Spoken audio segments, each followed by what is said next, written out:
Welcome, everyone. This is your friend, the DN What If, here with another exciting fanfiction. Today, we're diving into the story of What If Deku Jumped on Japan's Most Wanted Man? If you enjoy this video, don't forget to hit that like button and subscribe for more fanfiction content just like this. Now, let's get started with the fanfic. This was it. Midoriya laughed pitifully to himself. This was really it. Nobody, not even the heroes, cared. He'd been holding on for years. For 10 whole years Midoriya had been holding on to the hope that even when his friends, family, and life had let him down, that maybe his hero wouldn't. How wrong he had been. He should have known really. In hindsight, it was foolish of him to think that the strongest man in Japan, nay the world, would believe that someone as useless as Midoriya, that someone without anything that made them normal in this abnormal society would be able to be a hero. Would be able to be like him. Honestly, being let down by his hero was just the cherry on top of his sheet sundae. Midoriya looked out on Mizudafu, tears brimming in his eyes. It was a beautiful day. A beautiful day to die perhaps. And why not just end it all? What did the boy have left to enjoy in life?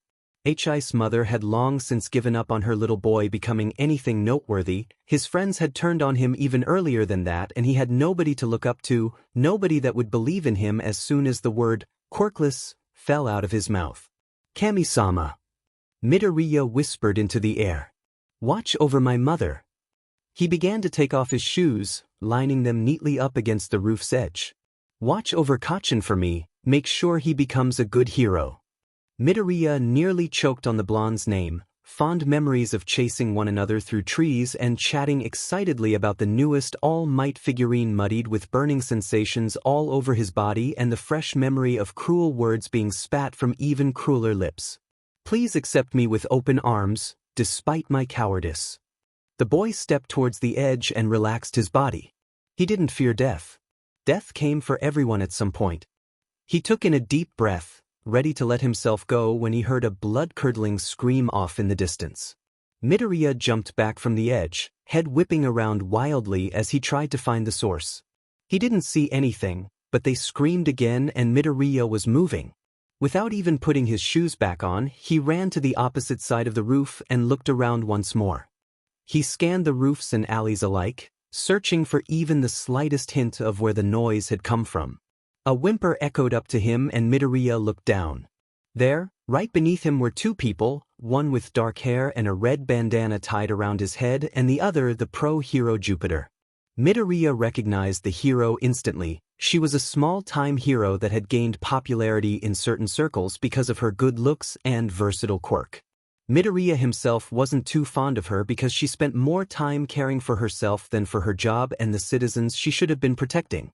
He vaguely remembered reading an article about her a few weeks earlier that had quickly been taken down about her running away from a crime scene, one where she'd caused collateral damage that killed 4 civilians and the villain she'd been after. Her quirk was called spatial awareness. She always knew everything that was happening in a 5 to 7 meter radius of her, though Midoriya believed the number to actually be 4 to 6 at most, having watched clips of her and cross-analyzed camera footage. He'd marked down in his notebook entry about her that she didn't seem too aware of things from above her, maybe 2 or 3 meters at most, and most likely not at all from her quirk. She spent most of her patrols looking up at the sky, which most people chalked up to her being aloof. She herself had said it was because she liked the sky and space, but Midoriya wasn't so sure. She did so in buildings as well. Midoriya was snapped back to reality when she whimpered again and the man above her, presumably a man, they had a deeper voice, snapped something indistinguishable at her. Midoriya crouched lower to the roof, turning his head to listen as hard as he could. You fakes are all the same, caring only about the money or your image while the people out there look to you for safety and security. The man hissed. And you're the worst of them all, leaving so many innocents to die just because you finished the job. You make me sick. The man spat on the ground next to her, and Midoriya could faintly hear the woman start sobbing. Please. She cried. Please, I didn't know. I promise I didn't know. Jupiter pleaded with the man, though she didn't move at all. Perhaps the man's quirk? Silence, fake. The man snapped, only making her cry harder. Was it touch-based? Couldn't be eye contact. Her eyes were closed tight. Maybe just vision-based like Eraserhead's, then? I know your quirk. You heroes flaunt them so often it's impossible not to. You knew what you were doing. Possible but not perfect logic. Had the civilians been anywhere but the first floor, they wouldn't have been sensed based on Izuku's theories. Please. I can only sense outwards. Not up or down. Jupiter confessed. So Midoriya was right. He'd have to remember that for later. And once the building had collapsed? You didn't even go in to save them, just left them to rot. The woman stayed silent. This man was right then. Midoriya was almost sick at the thought. You are the reason I must be like this. It is because of fakes like you that I must stain my hands, stain his hands. Stain his hands. This was Stain, the hero killer. Midoriya scrambled to his feet as the man, Stain, raised his blade. To call the unworthy. If somebody were to ask him later, why had he done it, Midoriya wouldn't be able to give them an answer. He wasn't thinking at all. Not a single thought went into his actions when the boy decided that throwing himself off the roof and into the man. He collided with a thud and a grunt. Stain reacted to the boy's impact with expert speed, throwing the boy off his back with one movement and holding his sword to the boy's throat. A child? Stain growled. Who are you? Midoriya's mouth moved, but no words came out. No sound could be heard from the boy as he looked up at the hero killer with palpable fear. Kid, no. Jupiter grunted. Get out of here. Silence, fake. Stain shouted at the hero, who quickly shut her mouth. Who are you? He demanded the greenette once more. Midoriya. He stuttered out. Midoriya Izuku. And why have you interfered with my work, Midoriya Izuku? Stain asked, leaving the hero's back to instead come closer to the boy. She still didn't move. Not touch-based, or time-based with touch as the activator. He mentally began to count the seconds. He squeaked when the sharp blade pressed on his neck harder. You test my patience, child. You can't kill her. Midoriya shouted, startling both himself and the hero killer. She's a hero. You can't kill her. She's a fake, one of many in this rotten society.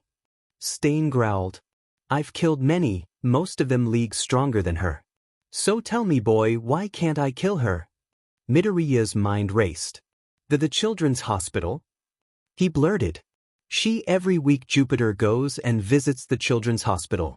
She plays hide and seek with the kids so they don't get upset. She always wins, of course, but the children have a lot of fun playing with a real pro hero and trying to figure out why they never win. Is that so? Stain asked, almost tauntingly. Is that all? One good deed does little to right her many wrongs. During high school. Come on, Midoriya, think. The boy pulled from his endless pool of hero knowledge, searching for anything on the all-seeing hero. She gave up her spot in the sports festival because she won on a technicality, not on her own power. And she volunteers at JAXA, using her +1 advantage as a major benefactor to bring kids to see the inside of our space programs. Suddenly, Izuku couldn't stop. He was spilling everything and anything he could about the hero. He was midway through talking about how she'd helped find trash in the Pacific after a cargo ship collapsed when Stain snapped. Enough! Midoriya shut his mouth quickly, glancing back to where the woman was still frozen, both by Stain's quirk. Goddammit, what could it be? And by awe at the boy before her. You seem to know quite a bit about this fake. Tell me, what do you know about her failures? Midoriya gulped. He knew more about the woman's failures than her successes. You learn more about a person from their failures than their successes. Or are you too blind to the world that you don't see her faults? The man began to turn back to the hero, and Midoriya saw her finger twitch. No. Midoriya blurted, gaining both of their attention. I know about the building collapse. 5 people died. 4 civilian, 1 villain.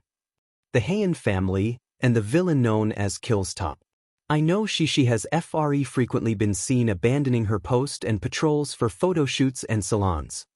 Midoriya kept going, listing off all of her faults, every news article he knew, every story, every defeat. The more he talked, however, the more Stain seemed to relax.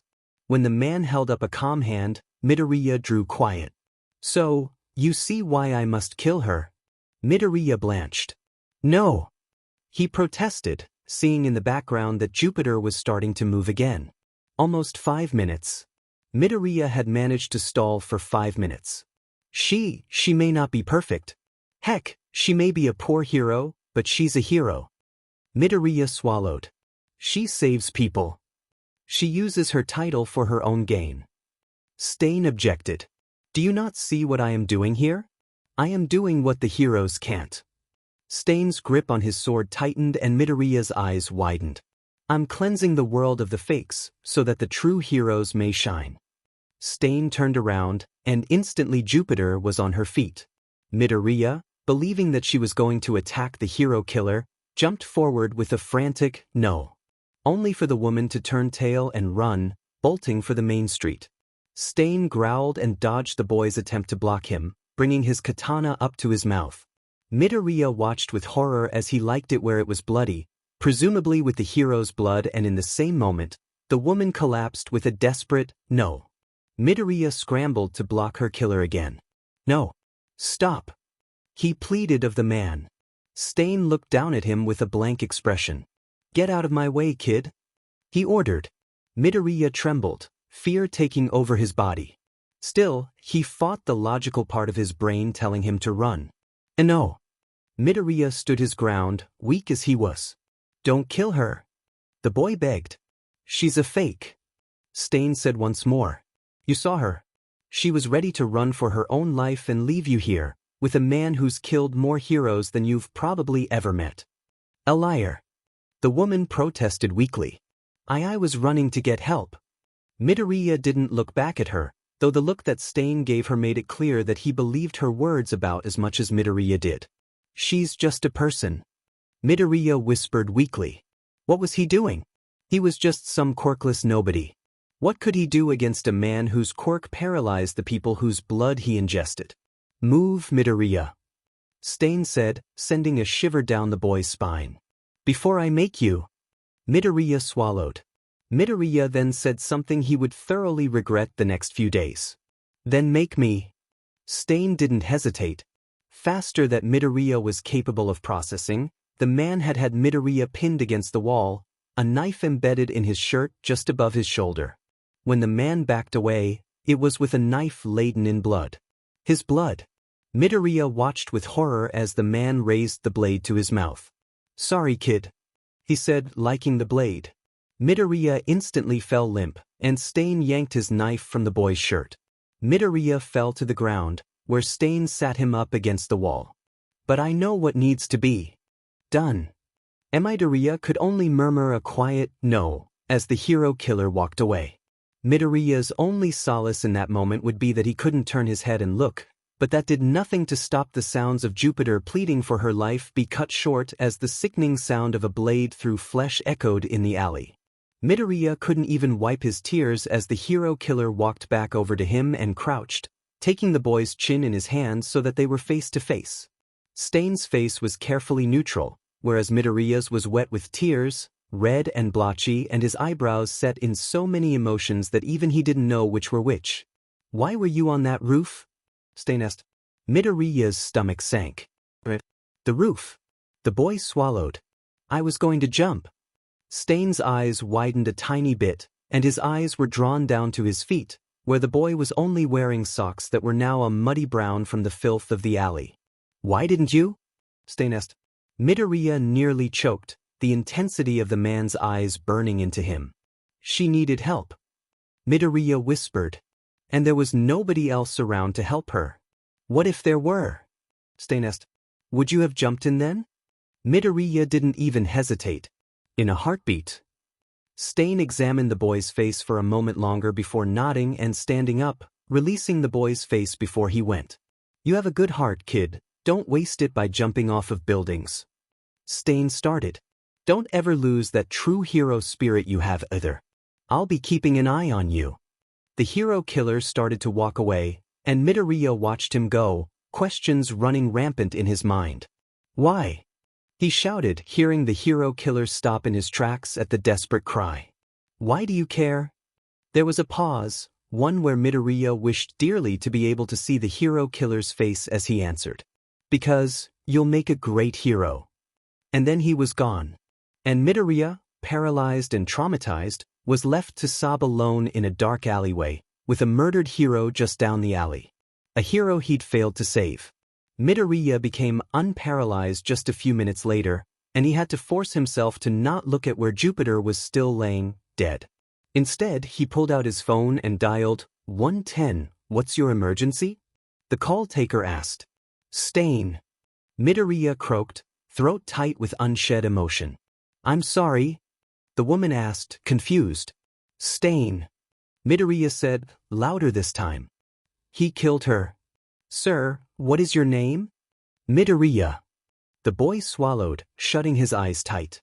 Don't look. Midoriya Izuku. Midoriya-san, you said Stain killed somebody? Jupiter. Midoriya said. The all-seeing hero, Jupiter. He killed her. And suddenly, he couldn't hold back his tears anymore. It took less than 3 minutes for the police to show up, less than 10 for them to have the entire alley blocked off and full of investigators. Midoriya himself was sat in the back of an ambulance as a paramedic, tended to the cut on his left arm, where Stain had drawn blood to paralyze him. He watched the scene, crawling with policemen and pro-heroes. Every time he saw someone in a bright, distinguishable outfit, he wondered if Stain would call them too. Were they fakes? Would Midoriya be unable to save them too? Midoriya-san. Midoriya looked to the police officer, one with a mutant quirk that made them look like a cat. My name is Officer Tamakawa Sansa. I work with the Mizudafu Police Homicide Division. I need to ask you a few questions, is that all right? Midoriya looked over at him, almost catatonic. Mutant? Did he enjoy fish? What about water? What was his tongue like? Did he have claws? Did that mean he could be declawed? Officer Tamakawa, perhaps it's best to wait a few days. He's been mostly unresponsive since he called. The paramedic tending to him suggested.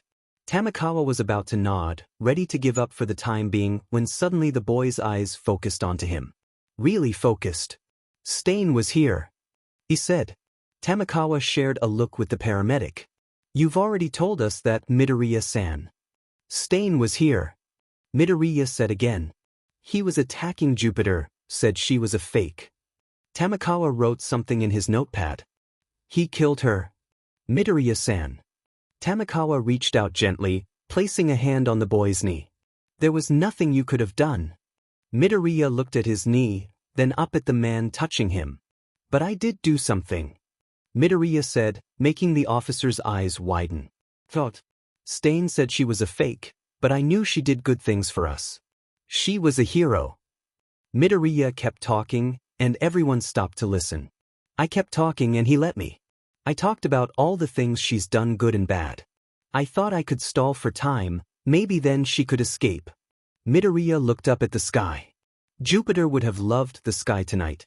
Midoriya could see a couple stars. 5 minutes. When he didn't continue for a while after that, Tamakawa prompted. What was 5 minutes? Midoriya looked at him. His quirk.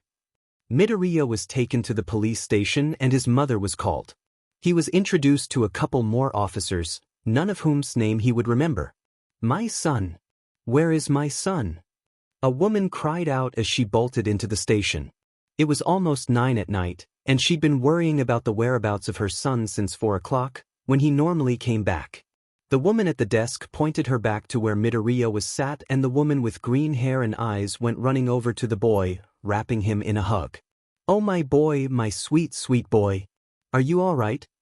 She fussed over the child, who was still largely unresponsive. Midoriya-san. The two looked up to see an officer, one they'd never seen before. My name is Detective Tsukachi Naomosa. I'm one of the lead detectives on the Stain case. Stain? Like the hero killer? Midoriya Inko gasped. What does that have to do with my son?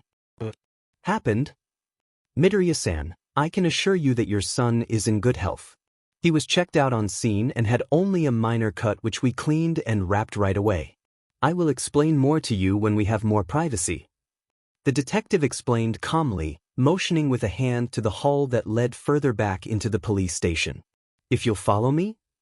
Inko ushered her son up, following the detective into the back of the station, then into a room with a wall-length mirror, a table and 3 chairs. "Please sit." The detective offered to the Midoriyas, both of whom sat at one side of the table while the detective shut the door behind him before coming to sit at the other side. "Now, I'm going to ask you and your son some questions. This conversation will be recorded, and if at any time you wish to call a lawyer to represent you, you may do so. Am I understood?" "Yes, I understand." Midoriya Inko agreed, confused but compliant. "What's going on, detective?" At 1837, Mustafu police were informed of a call where someone had claimed to see the hero killer, Stain, and that Stain had killed the all-seeing hero, Jupiter. Inko gasped, but didn't interrupt further as Tsukachi continued. "We responded and Officer Tamakawa Sansa was the first on scene. He confirmed that Jupiter was there, and upon seeing Midoriya-kun, he called the paramedics. Stain has never left a person alive until now." Inko choked back a sob, faintly whispering, "Oh, my poor boy." Midoriya Izuku was seen to by paramedics on scene and originally gave his name and nothing else. The paramedics noted that he was in severe shock over witnessing the murder of Jupiter. The recommended against questioning when Officer Tamakawa went to question the boy because of his almost catatonic state, but Midoriya responded to the questioning better than expected.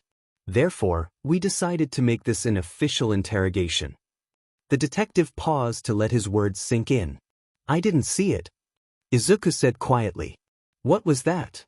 Tsukachi asked for the sake of the tapes, and also the sake of his own sanity.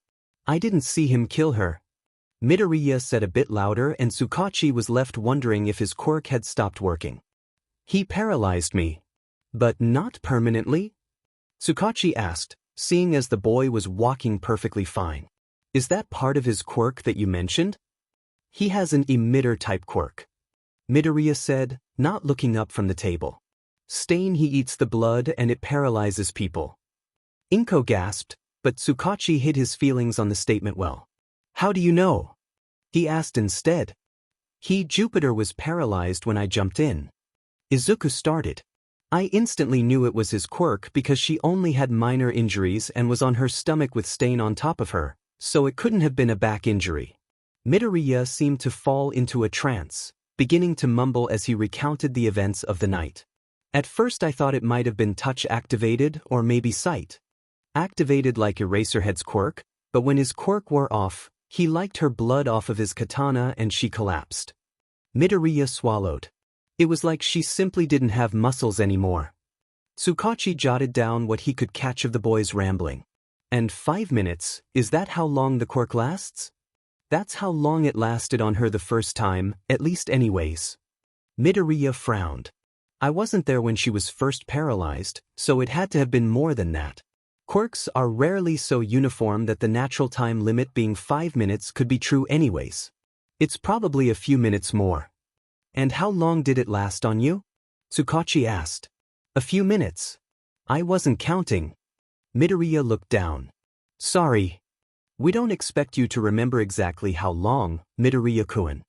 Tsukachi frowned. "You were a victim to Japan's most wanted serial killer and had just witnessed something terrible. I'm amazed and eternally grateful for the amount of information you've already given us." Midoriya looked up in surprise. "What were you doing over there anyways? Your residency is registered as halfway across town." Midoriya froze. He choked and shut his mouth. His mother smoothed a hand over his back. "You don't have to answer anything you don't want to. I'll call our lawyer right now if you—" "No," Izuku said with more conviction than either adult thought was possible in that moment. I was attacked by a different villain, closer to being after school." Izuku said. Inko's hands clenched into tight fists, but she didn't interrupt. "It was his quirk made him like sewer sludge. He tried to take over my body and use me to hide. To run from the police." "The sludge villain?" Tsukachi frowned. "But he attacked a different student later." "That's my fault." Midoriya sniffled, holding back his tears. He'd already cried so much today. All Might came to save me and I was so desperate for his attention, I had a question I need to ask him, so I grabbed onto him before he leaped away. I must have knocked the villain free of the jar he'd captured him in. You were attacked by the sludge villain and All Might saved you. You had a question for him, so you grabbed onto him before he left and knocked the villain free. Tsukachi clarified, earning a stiff nod. What happened next? He noticed I was there, and landed on a roof to let me off, and I asked my question. Midoriya held his tongue. He answered and left. And all of this happened leading up to you meeting Stain? Tsukachi could hardly believe it. This boy had gone through hell and back, having met a villain, then the #1 hero, then the most infamous serial killer in Japan? If his quirk hadn't told him this story was nothing but truthful, he would never have believed it. Yet the boy nodded. All right, continue. He left me on the roof and I was on my way down. He swallowed before continuing. Tsukachi raised his eyebrows when he finally registered a lie. What had he been doing on the roof that he'd lie about, of all things, during this impossible story? When I heard Jupiter scream, I looked over the building and saw her being pinned by Stain. Stain was about to do, his voice cracked and he hiccuped on a sob. His mother was quick to shush him, to calm him back down. It's all right, Izuku. You don't have to say it. Inko had tears in her eyes as well. Her poor boy. He'd been having the worst day of his life and she'd been none the wiser apart from wondering what was taking him so long. The boy took a couple deep breaths before he continued. He was drawing his sword. The boy settled for instead. So I jumped on him. Tsukachi was grateful he wasn't drinking anything, because if he had been, he would have spat it all over the two greenettes.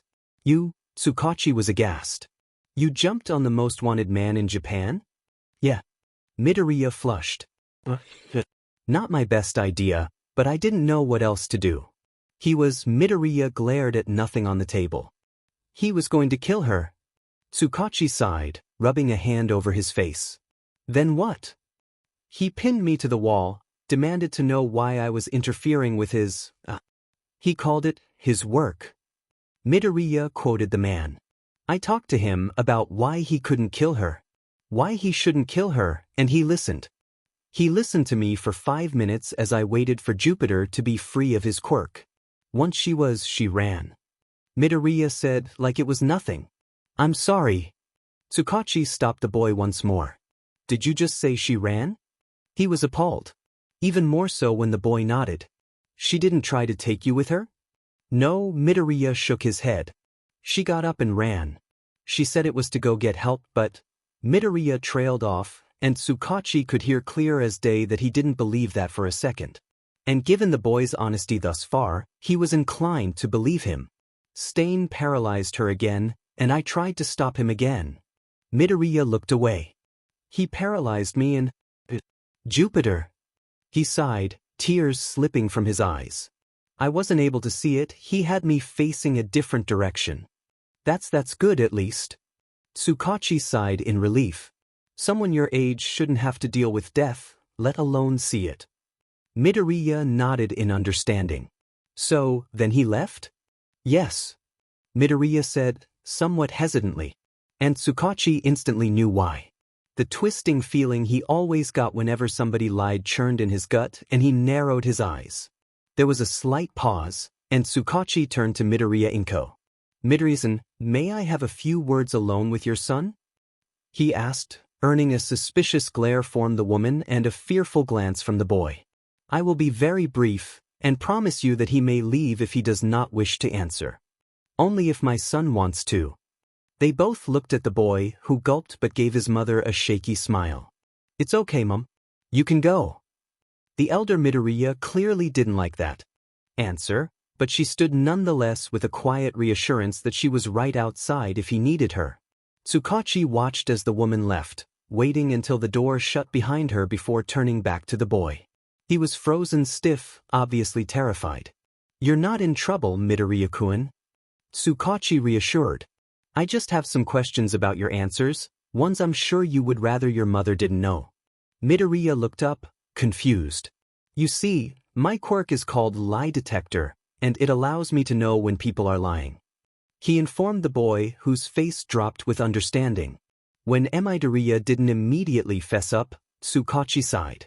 "Let's start with the roof," he offered, feeling only a little guilty when the boy stiffened.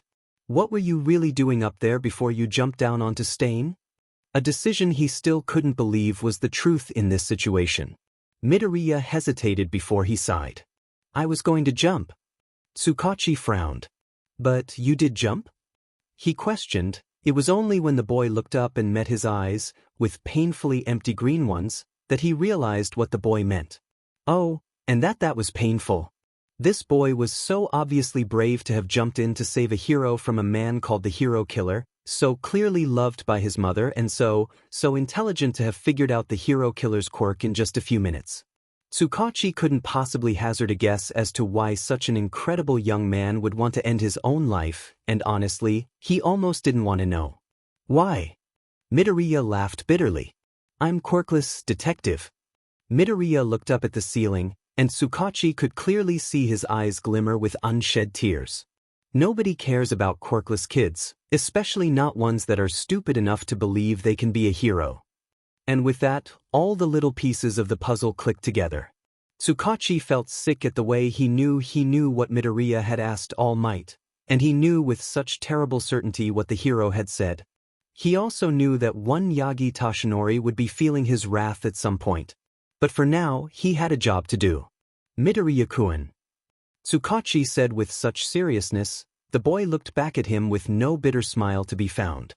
"I don't know how much the words of a cop are to you, but what you did today. You can absolutely be a hero." The boy's mouth fell open, then shut. His bottom lip wobbled and tears welled dangerously close to spilling. After a long moment, Tsukachi asked his next and final question. "Stain didn't just leave after killing Jupiter, did he?" Midoriya laughed, the demon finally breaking and the tears falling down his face. "No," he admitted. "No, he didn't." Midoriya looked the detective in the eyes. "You know what he did, detective? He asked me why I didn't just run away, why I jumped in to save somebody while was willing to leave me behind to save herself." And Tsukachi was still furious about that. He would be having more than a few words with the woman's agency. And when I told him why, he said I could be a hero too. Midoriya took the next 3 days off from school, and he spent all 3 days in his room or therapy. After his conversation with the detective, they's come out of the room and Tsukachi had told them they were free to go, and that he urgently recommended therapy. Encountering a villain is no joke, he had said, completely glossing over what he really knew the reason to be. And encountering two in the same night, both of which that were life or death experiences, he's going to need someone to talk to. Preferably a professional. Midoriya had been grateful that he'd kept their conversation out of it, and to this day he still was. What he was also grateful for was the fact that his therapist had talked him into no longer attending Aldra. He had spent just an hour with the woman, and that was all it had taken for her to tell him in terms that would stick with him that Aldra was Satan incarnate and that he needed to leave it as soon as possible. That night, he had gone to his mother and told her everything. About Kacchan, Bakugo. They weren't children, nor were they friends anymore. Bakugo, and his harassment, about the teachers and the students and the discrimination. Everything of relevance. The very next day, he was enrolled in an online school, though his mother still made him take a mandatory day off for his mental health, which was steadily getting better. Izuku had successfully managed to convince his mother to not instantly call Mitsuki when she found out about Kacchan, Bakugo, but with it, that meant that their relationship had suffered. What had been weekly phone calls or coffee meets became bi-weekly texts or comments on a Twitter post.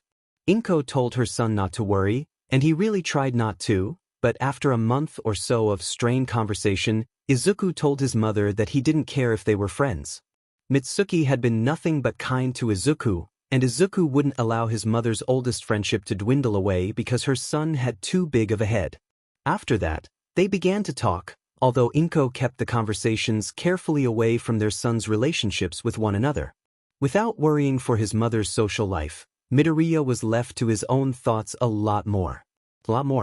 He'd all but breezed through his online classes, completing 5 semesters worth of work in just over a month, and with his somewhat photographic memory, he'd retained it all rather well. Now, he was forced to face the fact that Stain wouldn't leave his mind. Midoriya woke groggily, confused and still half asleep. He turned over in his bed, reaching haphazardly for his phone, which dully illuminated the space in front of it when Izuku checked the time. 12. He groaned and rolled back over, fighting to keep the last shreds of his drowsiness for just a few seconds before something thunked against his window. Midoriya jolted upright in bed, looking to his window with surprise. It was too hard of a tap to have been unintentional, and something had to have woken him from his sleep in the first place. Midoriya was in the middle of contemplating going back to bed when something hit the window again, and he figured he might as well look. The boy slipped out of his bed, taking light steps to the window where he gently moved the drapes aside, peeking out to see what the noise was. He wasn't sure what to expect, maybe some kid playing a prank, but definitely not for there to be a fight happening right under his window. His first thought was confusion. How could he not be hearing the commotion? How could nobody be hearing the commotion? Then, the fighting pair moved under a flickering bulb and Izuku recognized both people with dawning horror. It was Stain. And he was fighting the underground hero Mute. This raised a couple more questions. Why was Stain going after Mute? Mute was fairly old to the hero scene, and he was rather vocal for an underground hero about the limelight heroes of today not doing their jobs as they should. Stain should by all means love Mute. Then Midoriya noticed that despite the various cuts on the hero, he was still moving. Stain hadn't used his quirk. Why not? If he wasn't trying to kill the silent hero, then why were they fighting? And if he was trying to get away from the hero, why hadn't he paralyzed the hero to give him some time to get away? Midoriya scanned the scene again. There, just under Mute's left hip, the hero had a rather large gash on his thigh, one that would certainly cause him to bleed out if he were left for several minutes to bleed. Stain was keeping them occupied, probably until somebody called the police. Midoriya pondered why Stain didn't just paralyze the hero and call the police himself. There was a phone box just around the corner so they couldn't trace his cell, and even if Stain couldn't deactivate his quirk at will, the police would certainly get there in time to save the hero. But something else was up. Midoriya jumped back when another thing hit his window, and for the first time, Midoriya could see what it was. It was little bits of debris from their fight, ones that flew out of Mute's quirk range to tap on his window. Midoriya looked at the stones for a minute before skiing in a deep breath and turning away from the window. He was about to do something very stupid. Stain should have left town when he killed that fake Jupiter. He should have. But he couldn't. He couldn't leave before seeing his little hero again. He needed to find Midoriya Izuku, and he needed to watch over him to make sure he didn't fall down the path of fakes. He had to. But he shouldn't. And now he was dealing with the consequences. Stain dodged out of the way of another blow from the hero, a true hero, not some fake this time. He didn't want to kill the man. He refused to. This man was a good hero, one that didn't use his title for his own gain or for the gain of others. Just someone who was doing what was right because it was right. But the idiot wouldn't let up. Stain had thought that wounding his side would slow him down enough to stop him, but apparently not. The man kept going, and as annoying as it was, it only further cemented Mute as a true hero in his eyes.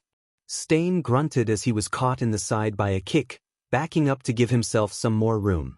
They both panted, waiting for the other to strike. Suddenly, the man froze and looked up, eyes widening in horror. Stain saw his opportunity to bolt and almost took it. But the look on the hero's face had him looking up as well, in just enough time to see an all-too-familiar hair of green drop onto the floor between them with an inaudible oof. Suddenly, the world was full of noise again, and Stain could hear the boy speak.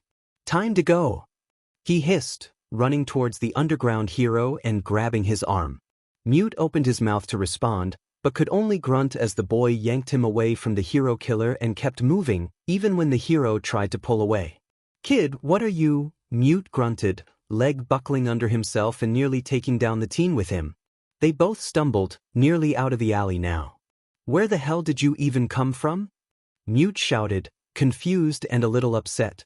Was he so washed out that he needed some preteen stick of a green bean to save him? "No time, we gotta go." Midoriya shifted the man so that he was mostly supported by Midoriya's own questionable strength. He kept one arm around the hero, using his other hand to pull out his phone and dial 119. What's your? Midoriya cut them off. Injured hero, he shot a quick glance around. 109 and 27, deep laceration on left thigh, H heavily bleeding. Midoriya swallowed when the hero buckled under his own weight, grunting as he fought to keep the man up. He looked around, Stain was nowhere to be found. Victim of hero killer Stain, still alive. Christ, I mean. Stay on the line while we dispatch. Do you recognize the hero? Mute opened his mouth to give his name. He knew he was underground and that next to nobody knew his name when Midoriya spoke. The silent hero, Mute. Please hurry, he said, shuffling the pair over to a nearby bench, where he set the hero down and took a better look at the man's wounds. Along with the deep wound on his thigh, he had several lesser wounds on his arms and torso. This was obviously a lucky shot. Mute? Hey, stay with me. Midoriya swallowed, unable to see the man's eyes behind his mask and fearing from his silence that he was passed out from blood loss. I'm still here, kiddo. The hero groaned. That hero killer really packs a punch. You shouldn't have stepped in, kid. I know. Midoriya looked around quickly. Gods, he could feel the eyes on him. You need to stay awake, you hear me? You absolutely cannot pass out. Midoriya shook the hero gently. The man hissed. Yeah, I know that. He swatted the boy away. Jesus, kid, lay off. What were you even thinking? Jumping into a fight like that? You could have died. Midoriya swallowed. But if I didn't do something, you might have died. And that made Mute shut his mouth. It was just moments later that the sound of echoing sirens could be heard, and just moments after that, the lights were seen heading quickly towards them.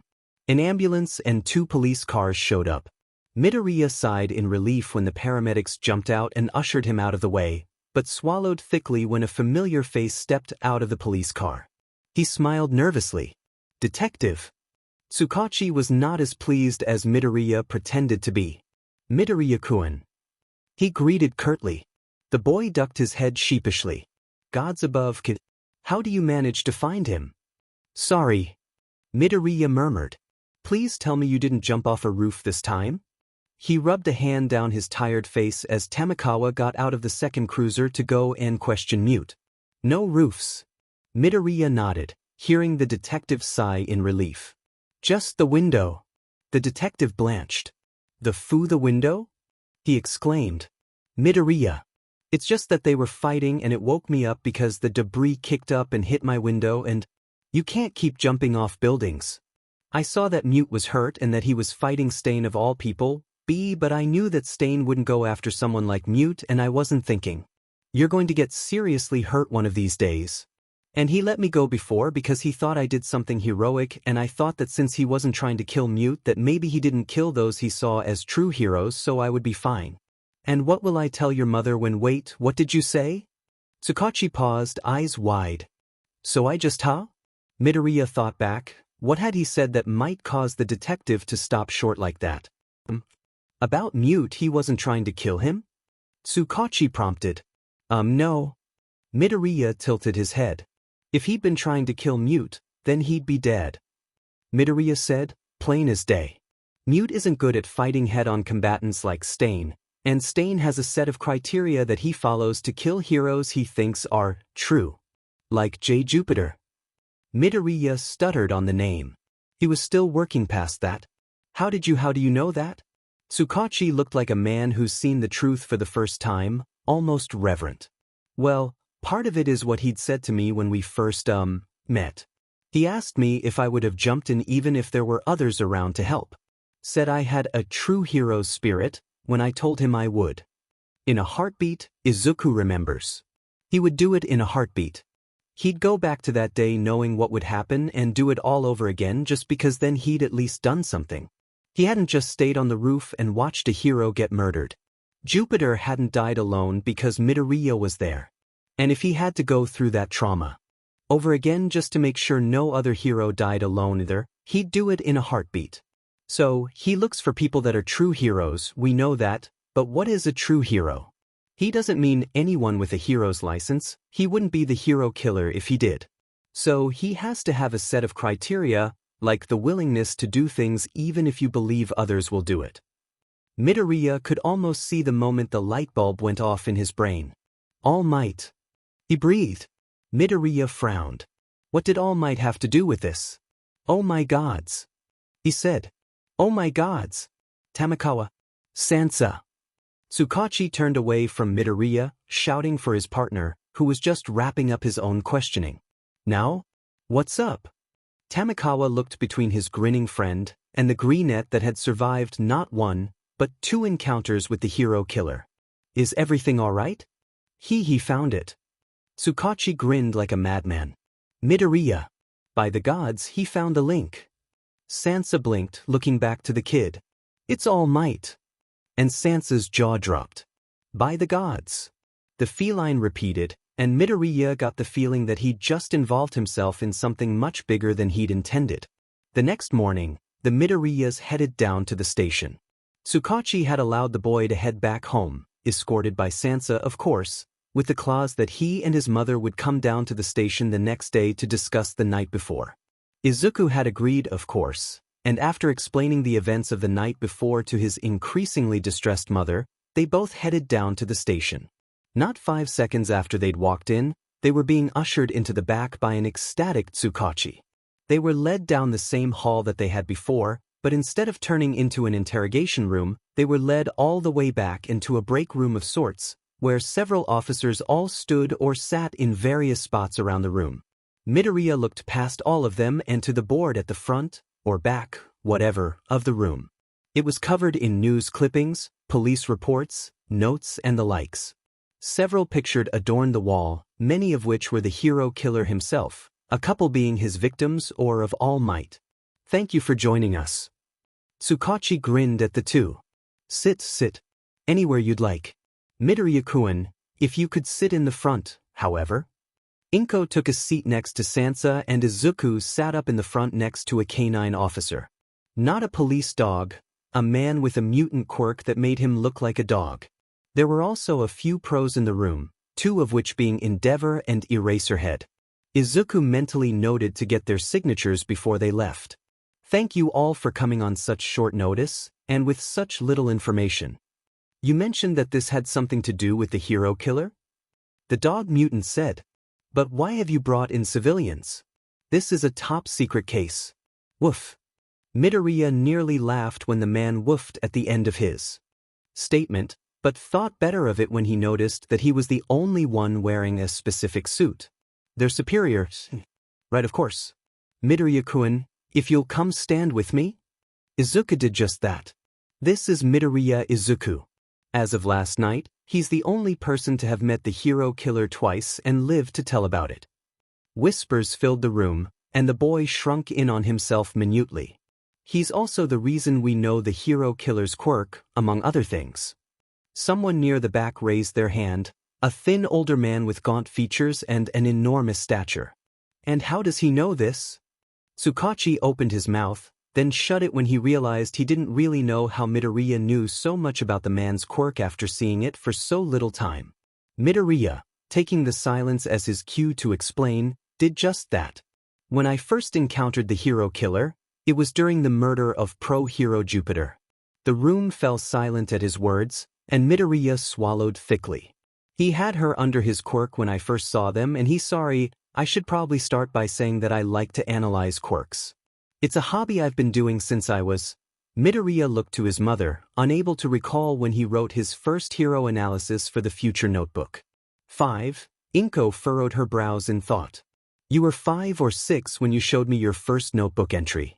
6 then. Midoriya took the later number. I find quirks fascinating and enjoy writing about them, theorizing what's possible or impossible. Anyways, because of that it's become instinct more than anything to note what I see, mentally or physically. Stain had Jupiter pinned down. He pushed down the lump in his throat as he remembered her red hair, her orange eyes wide with fear. So, at first I thought it was maybe touch-based. It couldn't have been eye contact because her eyes were shut when I first saw her paralyzed. Then I thought that maybe it was time-based with sight or touch as the activator. Midoriya thought of his notebook entry on the hero killer, to the wall of text on his quirk. I started keeping time, and when that timer ran out, he paralyzed me and Jupiter again. The boy skipped over a lot of the story to get to just the quirk parts. He killed her before I knew how long exactly, and my paralysis only lasted a few minutes, much shorter than the 5 or more that his quirk held Jupiter for.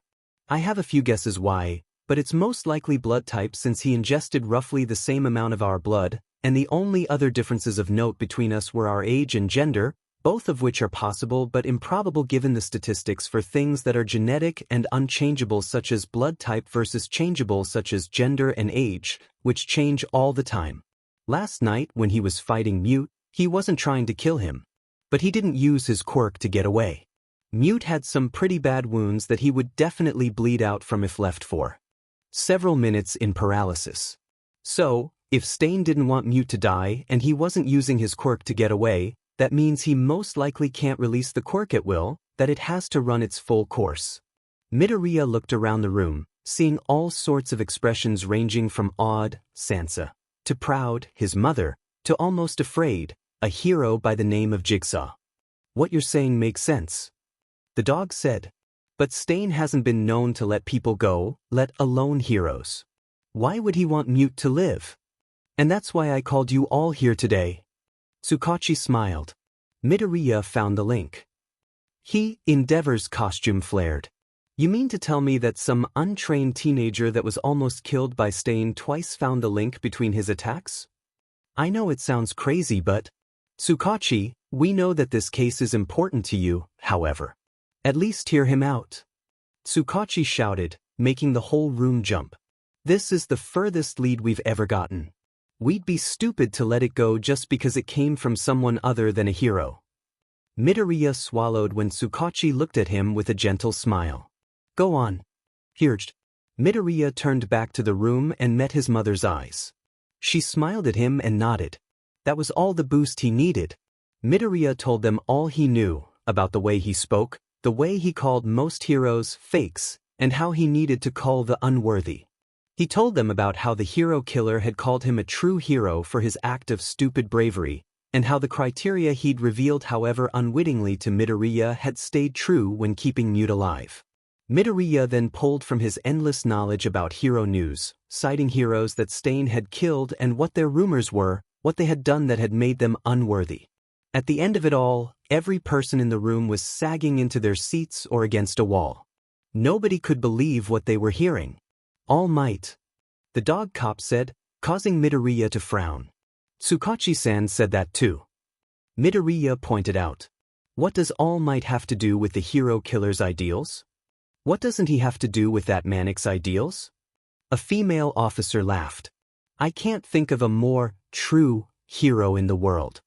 Midoriya opened his mouth, but quickly shut it. They didn't know, nobody in this room knew apart from Tsukachi and himself.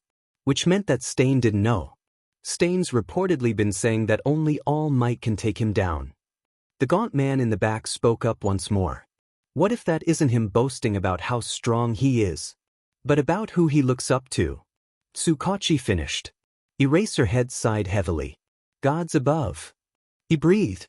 What do we do now? Isn't it obvious? The gaunt man asked.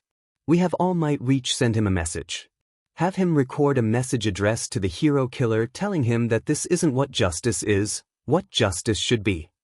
No, Midoriya shook his head, once more earning the attention of the room. No. The blonde sputtered. My boy. I'm not your boy. Midoriya cut off coolly. He didn't know this man, and something about him was off. Tsukachi coughed to cover a laugh at the look on the man's face, offended and obviously caught off guard. And I'm serious. What do you think will happen if All Might himself were to address the most infamous serial killer in Japan? He'll stop. The blonde said. Really? You've never interacted with children, have you? Midoriya asked, hearing his mother snort. This isn't just a serial killer, he's a person doing extreme things for the attention of someone he looks up to. Tell me, can you think of any other situation where that happens? Teenage rebellions. Sansa caught on. Midoriya nodded at him in agreement. Negative attention is still attention. Midoriya told the room seriously. If All Might goes on national television and publicly addresses the hero killer, then the hero killer will have what he wants. He has the attention of the whole of Japan, and what better time to make a statement than when everyone is watching? Suitably outmaneuvered, the blonde didn't respond. Then what do you suggest? Jigsaw prompted, almost mockingly. Midoriya didn't pay his tone any mind. Watch news feeds, scour the internet. Have someone on the lookout for negative press about heroes. He can't hear everything by ear, he's got to find the news somewhere. Tsukachi waved over a person who had paper, pulling a pen from his suit and beginning to write. There are over 600 registered heroes in Japan. The dog officer stated, "We'd never be able to cover it all even with every police officer in Japan on this case." Woof. Midoriya thought for a moment, but Tsukachi beat him to it. What if we frame somebody? All eyes went to him. Leak some scandals, whisper a few things here and there. He's bound to pick up on it and go after them at some point. So we just put some random hero on the chopping block? The gaunt man balked. What if? Midoriya started. What if we don't have to? Explain. Tsukachi ordered. What if we take a hero, someone so obscure, so invisible that it's impossible to distinguish whether or not they're even real? Leak some bad things, intermix it with some good so it's believable. But no, this won't work. Tsukachi, whose grin had been steadily growing the more Midoriya talked, suddenly frowned. Why not? Because we have no way of knowing when he'll actually find the stories. Midoriya rubbed his face. He looked at the board, carefully scrutinizing the information there before his eyes shot wide open. He's going to Hosu. What? The dog officer barked. How do you know? Tsukachi asked, unable to see what invisible lines the boy was connecting in his mind. Midoriya pointed to the dated red dots, all of which a murder. Osaka, for heroes, then he skips a few cities, heads to Yuta. For heroes, then he backtracks to Mastubra. All populated with heroes. He shifts his focus to the northern parts of the map. Sendai, 4, Fukushima, 4, Yamagata, 4. Midoriya then settled on the Hosu district. Nakanoto, Suzu. Hosu. Tsukachi breathed. Good lord. Silence fell upon the room until Tsukachi started to laugh. Yes.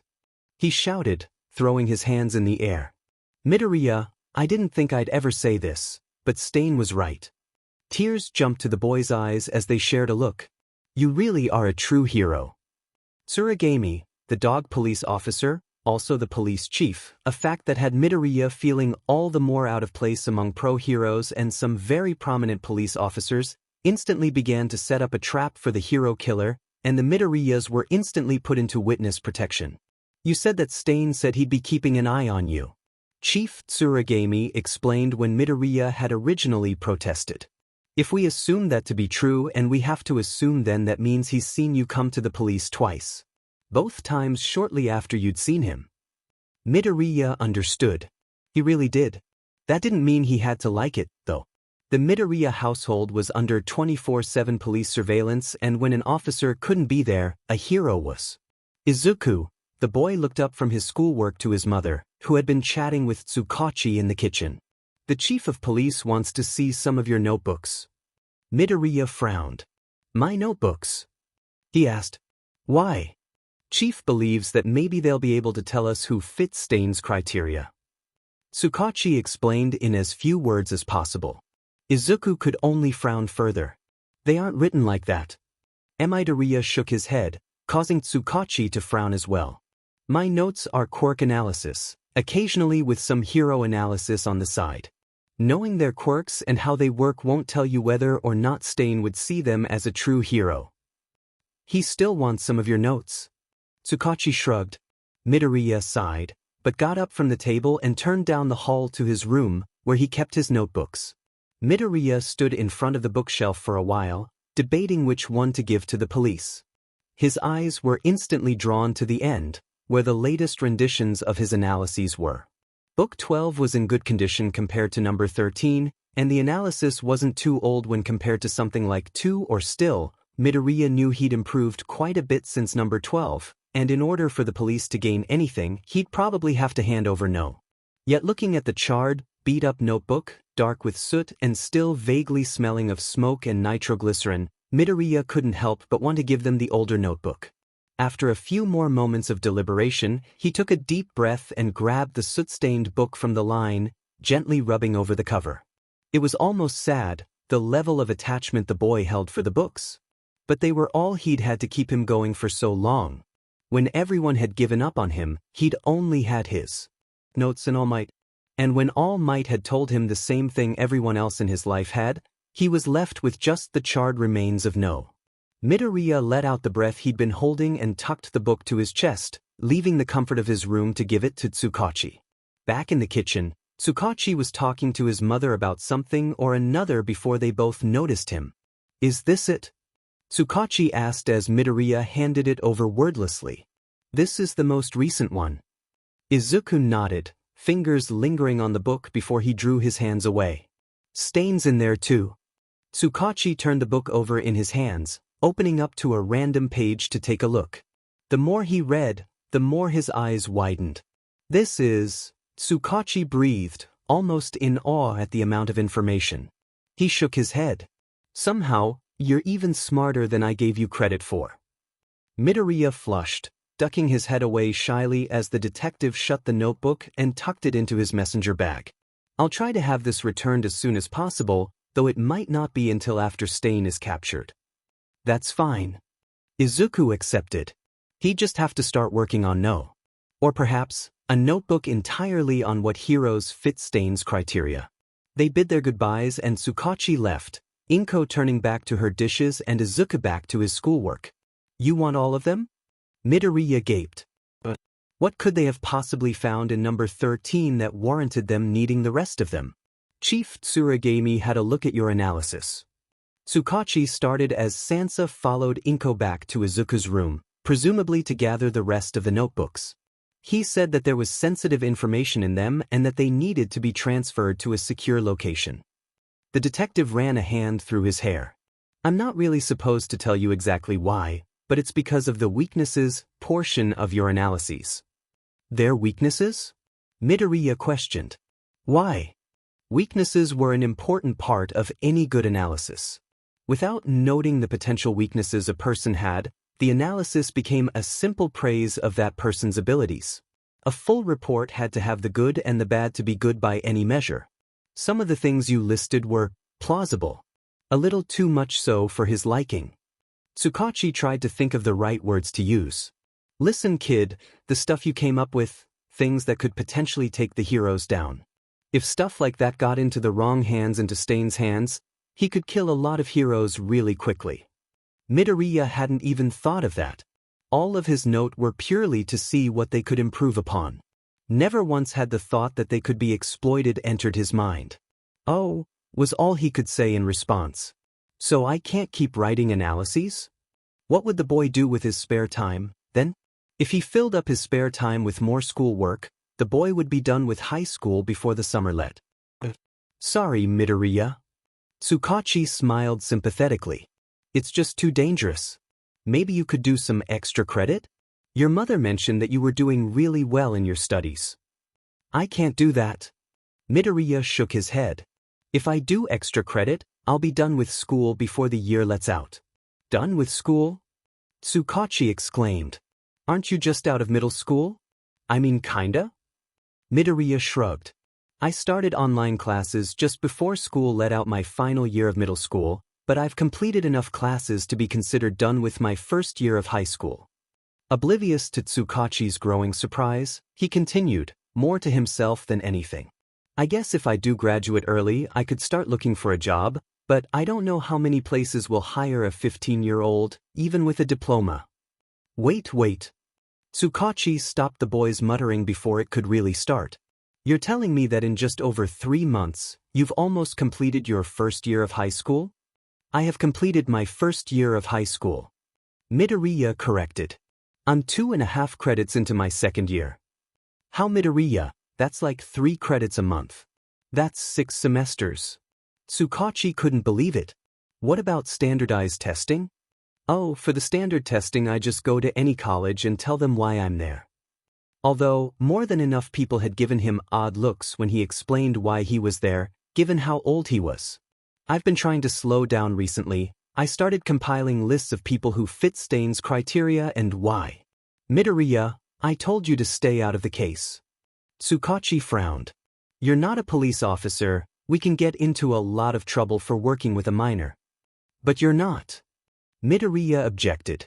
I'm conducting my own investigation against your will. Still. Tsukachi sighed, clearly growing more exasperated by the minute. You're still just a kid, this is dangerous work. But they were both cut off by Tsukachi's phone ringing. The man took one look at the contact and excused himself. Midoriya couldn't hear the man, he could only take guesses as to what was happening based off of the man's facial expressions. Midoriya watched him go from tired, to confused, to shocked, to urgent. He pulled away from the receiver and shouted for Sansa. Sansa! We've got to go now. He hung up on whoever had called and began pulling on his jacket with haste as he headed for the door. The feline police officer came running out from the back of the house, fur raised and ears at attention. Inko was just behind him with a worried expression. What's wrong? What happened? We've got another one, fits his Tsukachi grunted, stabilizing himself on the wall when he almost tipped over in his haste to get his shoes back on. Sansa's ears pulled back and his pupils dilated. The man rushed over and began to get his things together as well. Did you get the notebooks? Yeah, I also grabbed the one that was open on his desk. Sansa nodded, pulling his shoes on quickly. Midoriya jumped forward. That one wasn't an analysis book? Midoriya blurted. He'd planned on giving the book to the police anyways, but not yet. He still had so much more to add to it. It's not done. Sorry, Midoriya. Tsukachi gave him a look that clearly read, sorry. We'll bring it back when we're done, but this is an emergency. Midoriya opened his mouth to protest, but was stopped by a gentle hand on his shoulder. He looked up to his mother, who smiled down at him reassuringly. It's all right, Tsukachi-san. Be careful out there. You too, Tamakawa-san. Thank you, you as well. The detective returned her well wishes. We'll be back as soon as we can. Sorry again. He finished tying his shoes, and after Sansa had finished as well, they were out the door. Midoriya stared at where they had once been, unsure of what to do now. Normally, he'd go back to working on his notebooks, but they were all gone now. Even the one where he'd been sorting heroes by their heroic and unheroic traits. It's all right, Izuku. They'll be back. Izuku didn't respond, just kept staring at the door. Why don't you go for a run? I know you missed the one this morning because of their visit. That was true. After encountering Stain and Mute, Izuku had taken up working out to build strength. Mute had been a rather light man, and Midoriya had struggled to keep even him up. The boy sighed. Okay. He relented. It wasn't a bad idea. Maybe he'd try to work in some more exercise into his newly freed schedule. Midoriya went to his room to change, pointedly ignoring the empty spaces on his bookshelf and his desk as he swapped his All Might hoodie for an old shirt and his pajama pants for some jogging shorts. He grabbed his running shoes out from under his bed and carried them with him to the front door, where he put them on, tying them tight. Bye, Mom. I'm heading out. Okay, Izuku. Inko called back from the living room. Be safe. And try to be home by lunch. I will. He responded, checking to make sure he had his phone and house keys before heading out the door for his run. The streets were quiet, and Izuku wondered just how many of them knew that the hero killer was still at large in their very own town. He was rather well known, but anyone who didn't watch the news probably hadn't heard of him. He wasn't discussed in passing or during small talk in the office or at school. The hero killer was simply a problem for the heroes and the police, and honestly, how could the heroes fail? Midoriya's mood soured a little at the thought, mind coming up with every way all the heroes he'd been studying had failed. Abandoning savable individuals, taking bribes, using their quirk for bad. Some heroes even had, deeply buried, police cases opened against them. The more Midoriya looked into the division of real and fake heroes, the more he wondered if Stain's ideology was all that bad. Midoriya took slowed to a stop near a lamppost, bending over with his hands on his knees as he huffed, trying to breathe in as much air as possible. He looked around, trying to see how far he'd run and quickly recognizing where he was by the mountains of trash beside him. Dagoba, the local beach-turned-garbage dump. He took a few moments to catch his breath, looking over the beach, then shaking his head, turning to continue his run before hearing something from within the mounds of trash. He paused. It had sounded like a voice, but who could be digging around in the trash? A homeless person, maybe? Perhaps someone looking for something that still worked among the hundreds of kilos of broken and discarded appliances? Midoriya only had to wait another second before the person spoke again. "Kid." Midoriya whipped his head over to the direction of the voice and gasped. "Don't." The hero killer growled, still in that quiet hiss he'd called out to Midoriya in the first place. "You make any kind of noise and bring people over here, I'll kill that old woman of yours." Midoriya's mouth shut with a click. "Good, now come on over here. I'm not gonna hurt you. I just want to talk to you." Midoriya swallowed, looking around briefly. Stain didn't sound like he was lying, but Midoriya decided that caution was best in this situation. "If I come in there with you," Midoriya started, "you'll stay away from me. And you'll let me go when you're done." He tried to sound confident, though that was hard with a stutter and when the person in front of you killed trained professionals on the regular. Thankfully, the man looked amused, almost glad for Midoriya's demands. "I won't come in there if you don't." That was easy to sound assured on, because Izukademon sure wasn't going in there without at least a few meters of space between them. "I like your conviction, kid. All right. I'll keep my space and you're free to go whenever." The hero killer took a few steps back, waiting to see if Midoriya followed before he turned and headed in for real. Midoriya stepped carefully over the trash, watching his footing while also trying to keep an eye on Stain. This was such a bad idea. What the hell was he thinking? Going into a secluded space with the hero killer? This was exactly the kind of place he killed heroes in. Once the greenette was well inside the trash, with Stain watching him from a few meters away on top of an old TV, he waited for the man to say something. "WL? I'm here. What do you want from me?" Midoriya prompted when the man didn't say anything. "What did you tell the police?" Stain asked. Midoriya's heart dropped. "I'm not gonna kill you, you'd be just as bad as those fakes if you kept everything to yourself just to save your own skin." That was a poor reassurance staring certain death in the face, but Midoriya cleared his throat and managed to squeak out a response anyways. I told them about your Q quirk." Midoriya gulped when Stain's eyes shot to him. Intensely. "And how you killed J. Jupiter." Don't vomit. Midoriya shut his eyes tight. The image of blood-soaked clothes and dead orange eyes still haunted his dreams. I told them how you have a code." Midoriya didn't know what Stain called his list of criteria, but when the hero killer nodded, he continued. "And he couldn't tell the hero killer that he knew where he'd be heading next. That you travel in a pattern. They couldn't figure out what the pattern was, though." True, Midoriya had figured out the pattern.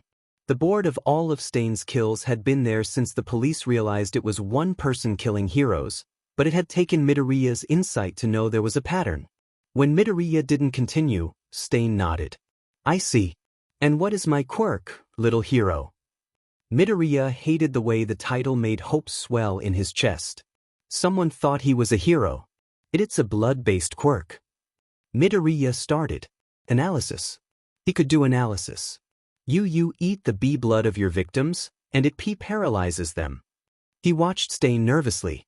The man didn't show any emotion, just motioned for the boy to continue. They aren't paralyzed forever, but the time varies. Probably based on blood type." "Very smart, little hero." Stain hummed thoughtfully. "This is good to know. The police knowing my quirk is quite troublesome indeed." Midoriya's face paled, hands becoming clammy. Oh God, why did he do this? Why did he agree to talk to the hero killer? Such a shame you had to be true. You would have aided my mission to call the unworthy quite significantly. I would never. Midoriya spat, the thought alone filling him with such complex emotions of disgust and anger that he completely forgot that the man he was raising his voice to could kill him in a heartbeat or less. I would never become a villain. It's not the way to fix things. Then what is? Stain snapped, quickly cowing Midoriya back into his place. Right, this was Stain. How do you propose we fix this rotten society? Midoriya blinked in surprise. He didn't even register the "we" in that sentence, only that the hero killer had asked him how to better society. And Midoriya, he didn't know. Stain's ideals were solid, even if his methods could use some work. Midoriya agreed that hero society was flawed, but the way to fix that wasn't murder, it couldn't be. Midoriya started, then frowned and began to mutter. Well, if I were to fix hero society, I suppose I would start by figuring out who needs to be fixed. What determines someone as fixable? And what about the ones that couldn't be fixed? Why not send them to prison? Midoriya asked Stain. You stalked them for long enough already, I'm sure you could gather enough data to imprison them. Prison is too soft. Stain growled, drawing a small knife, which he played with almost absent-mindedly. They'd be let out for parole in months because they knew how to cheat the system. Fair, but incomplete. But isn't that more punishment than murder? Stain caught his knife and didn't flip it again. He just stared at Midoriya, examining his very soul as he narrowed his eyes. Explain. Well, Midoriya started thoughtfully. When someone kills themselves, they're a coward. Midoriya explained, making Stain's eyes widen. Alright. The hero killer knew he tried to kill himself. They're seen as a coward because they weren't strong enough or brave enough to just push past their hardships. If that's true, then isn't death the easy way out? Midoriya asked. How so? Some would argue that murder is too harsh of a punishment. Stain began to fiddle with his knife again. Midoriya grimaced. It definitely is. He said. I'm not saying murder is better than jail, they're both bad, but isn't it worse for the heroes if they have to live with the consequences of their actions? Stain looked up to the sky. Is it not worse for them to be ridiculed on the street, have their fans, friends, and family turn on them? Stain still seemed unfazed. Isn't it better to have their licenses taken away? Stain finally looked back to Midoriya. Their licenses? He queried. Their hero licenses. Midoriya nodded. It's what makes them heroes in hero society, otherwise they're just vigilantes in opposition of the law. And what then? Stain asked. Is it okay to kill them then? Of course not. Midoriya made a face. They're still people. Stain seemed to think about his words, then he jumped down from the TV. Midoriya stumbled back, falling onto his bottom as Stain towered over him. You've given me a lot to think about, Midoriya. Gee, get away from me. Midoriya shouted as Stain gradually got closer. Midoriya scrambled backwards with each step forwards the man took. We had a deal. So much to think about. Midoriya's back hit something, and he looked over his shoulder. He'd backed himself into a corner. No. Midoriya looked back to Stain and flinched so hard he knocked his head back against the thing behind him, causing a metallic bang to resonate loudly around them. Stain was right in front of him, and Midoriya could clearly see his manic red eyes, his pale skin, his greasy black hair. The hole where his nose should be. Midoriya essayed in a breath, holding it tensely as Stain stared at him. Nothing was said. Neither one of them moved. Midoriya just stared back, until Stain huffed a laugh, causing him to flinch again. I'll be seeing you, kid. Midoriya bit down a scream when in a flash, Stain moved and a knife embedded into the steel right next to his head. He panted, watching Stain with wide, fearful eyes as the man stood up. Be careful out there, Stain said. Then the man was leaving. Midoriya let out a sigh of relief, only to catch his breath once more when Stain addressed him once more. Oh, and kid.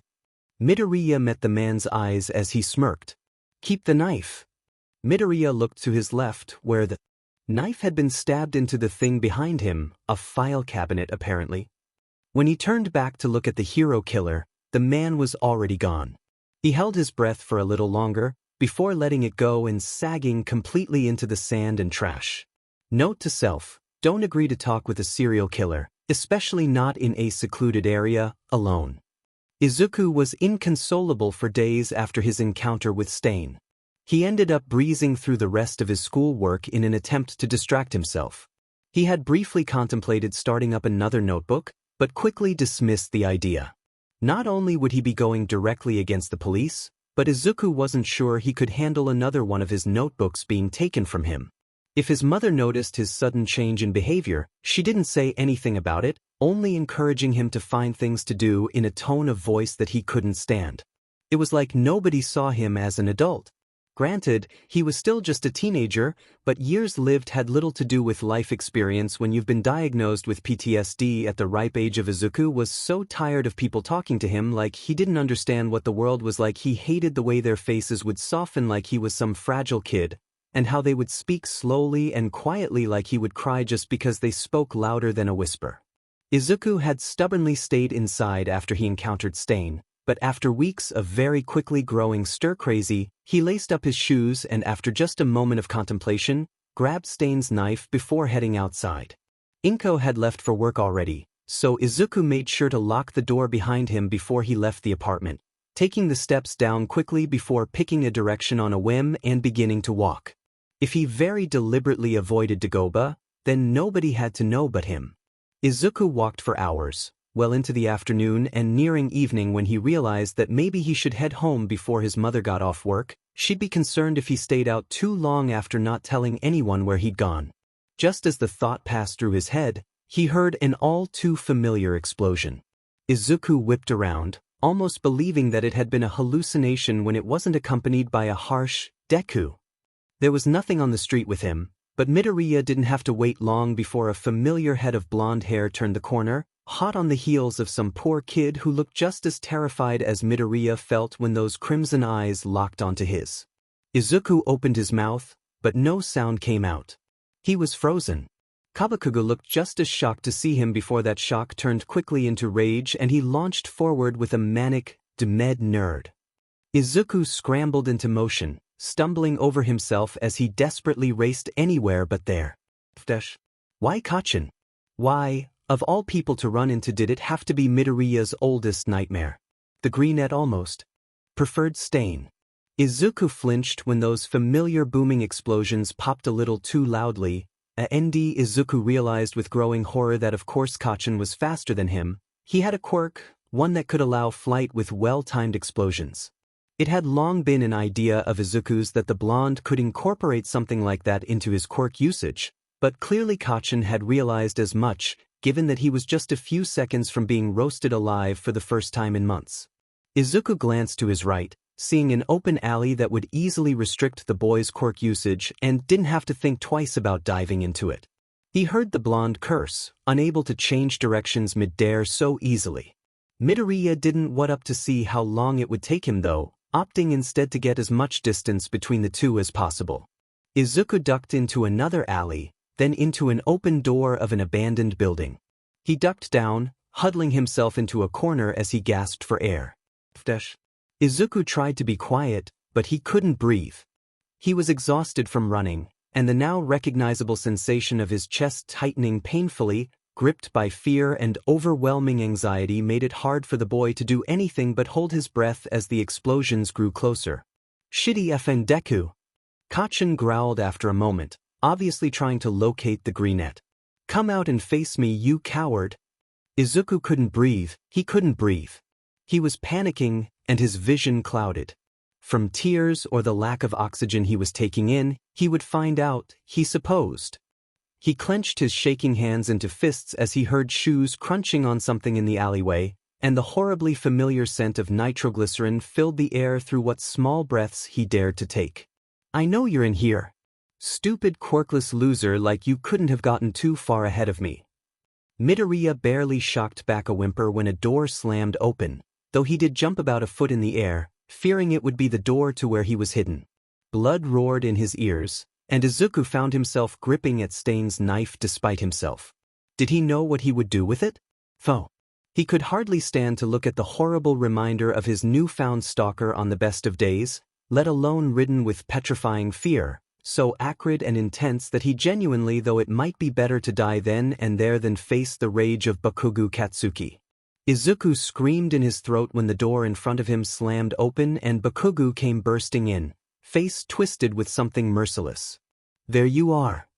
He grinned sickly. He reached out and instantly, Izuku was young again. He all but collapsed in the blonde's grasp as he gripped the collar of Izuku's shirt. "If, do you think you are, huh? Think you're that much better than me that you can run away?" The man laughed. "Like that's ever worked before. Let me go." Izuku tried to demand, but it came out sounding more like a broken plea. His body burned, every old wound and scar flaring to life like he'd already been burned. "Don't tell me what to do," Bakugo shouted in his face. Izuku sobbed, kicking weakly, trying to pull away. "Where the have you been, huh? Shitty nerd. Think you can just drop of the face of the effing earth? Let me go!" Midoriya shouted with a little more force. He felt cornered, like a scared animal. He felt like he was going to vomit. "Let me go, Kachin." "Like hell I will." Bakugo grit through clenched teeth. "Answer my question, you quirkless F-. Where the F have you been?" "It's home," Izuku said in response. "I been at home." "Home? That's the best lie you've got." Bakugo threw the boy to the ground, palm crackling with explosions. Midoriya took the opportunity to scutter back as best he could. "Auntie would never let you miss so much school, so don't you effing lie to me." "It's the truth." Izuku sobbed, hands clenching into fists. The handle of Stain's knife was firm, and it seemed to weigh 1,000 kilos in his grip. He'd all but forgotten it was there. "I swear, I promise, Kachin. I promise. Mom pulled me out of school. I'm homeschooled now." Bakugo sneered. "Homeschooling? Why?" Izuku opened his mouth to respond, then promptly shut it. But what the hell was he supposed to say to that? "Because of you, because Bakugo had tormented him so much he demon near killed himself? Because of All Might? Because even the #1 hero knew he was just a worthless sheet stain on this world? Because of Stain himself? Because Izuku couldn't just give up on a hopeless dream and had to jump on top of Japan's most wanted serial killer? Answer me." "No." Izuku snapped without thinking, and immediately he wished he could take it back. Bakugo's face blanked, then it curled into a snarl so nasty Izuku was certain he'd die then and there. "What?" he grit out. "The F, did you just say to me?" Izuku swallowed thickly, though it did nothing to clear the knot in his stomach, nor the thing blocking his throat. "No. I said no, Bakugo." "OF dash." Midoriya was dead. He was so dead it wasn't even funny. "Goodbye. Goodbye, Tsukachi-san. Goodbye, world that never loved him." Bakugo's face twisted even further and Izuku screamed out in pain when an explosion was let loose on him. He screamed, nerves no longer accustomed to the pain of being burned, of being on the receiving end of a quirk-powered bomb. He screamed as Bakugo hauled him up by his collar again and spat in his face. "What the F, did you just call me?" Izuku couldn't respond. He couldn't breathe again. That wasn't it. He was breathing, but they were short and shallow, too quick and small to give his body and brain the much-needed oxygen it required to function. "What the F, did you just call me?"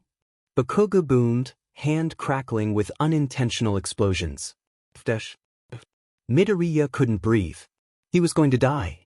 This is what death felt like, he realized with a dawning horror. He wasn't ready to die yet. He didn't want to die anymore.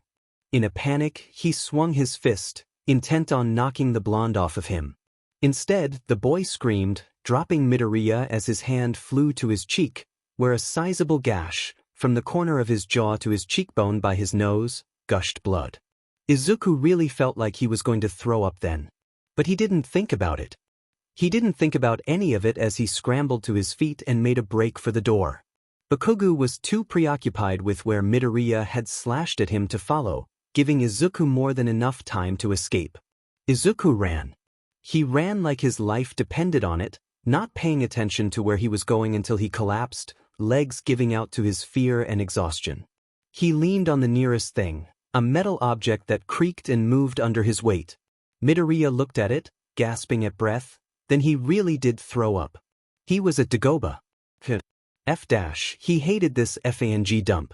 The greenette could only look down at his shuffling feet as Tsukachi stared at him, Stain's knife presented before them and poor poor Inko speechless beside her son. When, Tsukachi couldn't believe his ears. When did this happen? Midoriya swallowed. The day you took my notebooks. Midoriya flushed red with shame. And yesterday. Izuku could still hear Bakugo's screams, and the haunting echoes still made him sick. I'm sorry. He choked as Tsukachi took the weapon gently in his gloved hands. I didn't mean to. Tsukachi didn't respond for a moment. Were you wearing gloves? Midoriya frowned. Why would he have worn gloves? He looked up at the knife curiously before it clicked. No, the boy sniffled before wiping at his nose. I'm sorry. He repeated. Tsukachi looked at him, meeting his eyes determinedly.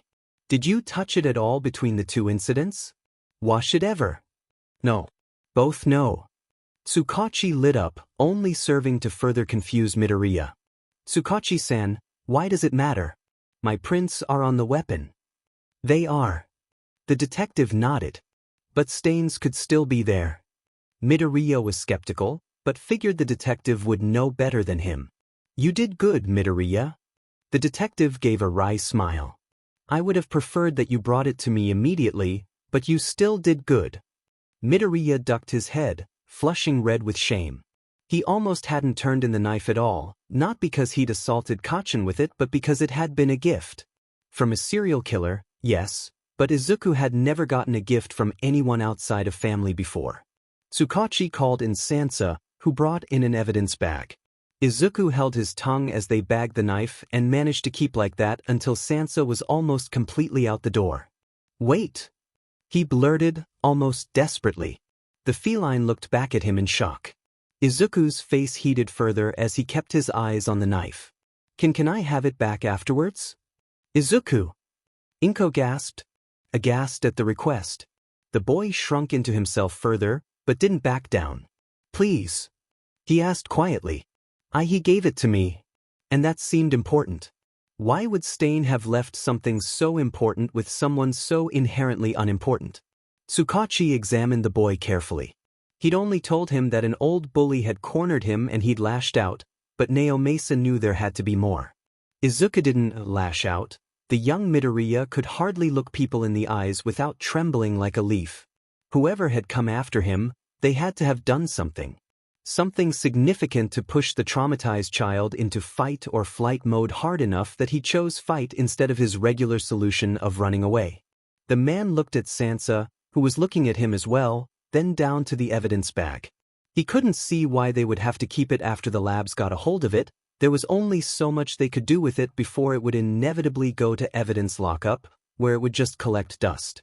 He looked at Inko last, knowing that her big, round doe eyes, a Midoriya family staple, apparently would be begging him to say no, to keep her baby boy as far removed from his insane stalker as possible. And yet, Tsukachi sighed heavily. I'll see what I can do. He agreed. Inko's posture slouched in disappointment and Sansa looked at him, ears perked up and eyes wide with surprise. They were both easily ignored though when the young genius perked up and smiled at him with the shine of 1,000 stars before he meekly whispered, "Thank you." The next time Midoriya was at the station it was by the will of Chief Tsuragami. Izuku wasn't expecting it at all, having been sat at the cough, reading articles on the hero killer when there came a knock at his door. His mother was at work, but Izuku got up to answer when the knock was accompanied by the hound's voice. "This is Police Chief Tsuragami, open up." Midoriya was momentarily confused by the sudden visit, but it was quickly explained when he opened the door to see Tsuragami, Eraserhead, Tsukachi, and another familiar face that he'd never met before.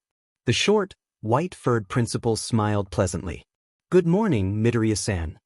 Netsu greeted. "Would you mind coming down to the station for a few hours?" Izuku, of course, didn't object. He simply grabbed his house keys, a jacket and his shoes before following the entourage out and to the station. He was led to the back, where they all sat down in an interrogation room with Tsukachi on his right and the other three across from them. I will keep this introduction as brief as possible. Tsuragami cleared his throat. Your notebooks, while clearly that of an amateur, were impressive. Izuku blinked. This was about his notes? So impressive, in fact, that as you're aware, I ordered their confiscation. Izuku cringed at the reminder. It was still an open wound to him, having had nothing to do since they were gone and having only gone downhill since. I apologize sincerely for that. I was unaware of how important they were to you, but I'm sure you'll understand why I did so after this conversation. Why you don't have to explain. Izuku stuttered out, hands fidgeting in his lap. I understand that you were just doing your job. Besides, you don't have to explain yourself to some quirkless kid. You're more than just some quirkless kid, Midoriya. Tsukachi reminded gently. And we had no right to take something so important from you. Izuku pressed his lips together tightly to keep from saying anything that would upset the man further. Regardless, Tsuragami continued. I wanted to tell you that although your notebooks were simple hobbies they were a goldmine of information to us. Izuku's head snapped up, mouth open and eyes blown wide. That's correct. Netsu piped in. I myself read just a few of your analyses and they were quite informative. Izuku was still speechless as the rat-mouse-bear thing continued. I've never had anyone correctly ascertain that I am an animal with a quirk as opposed to a human with a mutation and a quirk. It was just simple deductive reasoning. Izuku blustered embarrassedly, waving his hands desperately in front of him. I mean, even the shortest humans without it being part of their quirk are around or over 100 centimeters, and I've never seen a mutation quirk that makes a person more animal than human. If that were the case, then Miruko wouldn't be nearly as tall as she is now. And that was saying a lot, the woman hardly breaking 5 feet. Besides, there are no public records of you in the quirk database, meaning you're either too high profile, which is impossible because all school-affiliated persons are in the public database, or you opted out due to extraneous circumstances, such as an endangered past. Izuku personally suspected some kind of lab tasting, with mice and rats both being rather common test subjects. Netsu looked slightly taken aback, as did the rest of the room, but the principal recovered rather quickly. And that, young Midoriya, is the reason why we wanted to speak with you. Izuku blinked. Why was that deduction noteworthy? Anyone with half a brain and some internet access could figure that out. Right. Tsuragami recovered next. That kind of information, if in the wrong hands, is incredibly dangerous. Your in-depth analyses about the weaknesses of heroes are sound, and could give the wrong people ideas that we can't allow. Izuku blinked at the hound, processing his words. You my theories? Izuku floundered for something to say. Those aren't actual weaknesses. They're just I thought could be weaknesses. I wrote them down because if I ever got the chance, I wanted to ask them about it. Izuku's mind was racing. Were they all viable exploits? Could he, a useless, weak, stupid Deku, seriously have come up with ways to potentially harm, maim, seriously incapacitate or even kill pro heroes? Izuku was going to be sick. Izuku. Tsukachi soothed. You're not in trouble. Midoriya cut him off in a panic. I promise I wasn't trying to, I would never. He gasped for breath. I could never hurt a pro hero. Izuku couldn't breathe, he couldn't breathe. He was suffocating on air, mind too full to even begin to try to do something as trivial as get his lungs to work. How could he have not noticed? How could he have ignored the ways he had endangered so many people? Not just the pros, but what if someone got to the pros and suddenly hundreds, possibly even thousands of people are left vulnerable? What if he was the reason? Izuku couldn't believe he was so stupid, that he could be so selfish. He'd been worried sick about himself, about what he would do without his notebooks, while the police were worrying about all the people he could have endangered, could have killed with his stupid obsessive writing. Izuku! Midoriya jumped when his shoulders shook, his name being shouted in his face. Tsukachi was in front of him, eyes wide and scared. You're all right. He promised. Izuku opened his mouth, to apologize, to plead forgiveness, to say I didn't mean to, I promise I didn't mean to, but they were all washed away when he was pulled into the man's arms. You're all right. Nobody here is mad at you, nobody blames you. You're so smart and so brave. You're such an incredible kid and you're okay. Izuku gasped for air, tears leaking down his face with abandon. You're not in trouble, kid. Izuku's breath hitched a little at the new voice. but Tsukachi was rubbing circles over his back and holding him like he mattered, and his breathing returned just as quickly as it had left him. If anything, you're belong recognized for the incredible things you've done. W. Izuku croaked, coughing to clear his throat before trying again. What? That's right. Nedzu cheered. We didn't call you here to arrest you, we're here to offer apologies and ask for some assistance. Not quite. Tsuragami corrected. Without proper training, it would be illegal to enlist your help. Midoriya nodded. He knew that already. Tsukachi had wasted so much breath trying to get it into his head. And unfortunately, we still can't return your journals to you. But Izuku tried to protest, only to shut his mouth. He should have known. Don't worry, we've already come up with a solution for this. Izuku looked at Tsukachi, who was still holding him in a hug with no intention of letting go anytime soon. You're well into your high school work, right? Izuku laughed. I'm actually finished. He confessed. Tsukachi's brain short-circuited. Without my notebooks, I had a lot of FR free time. So, hyperfixated on school? He admits sheepishly. I haven't submitted all of the work yet, so I don't have the diploma, but it's all completed on my computer back home. I can finish at any time and just graduate. That's even better.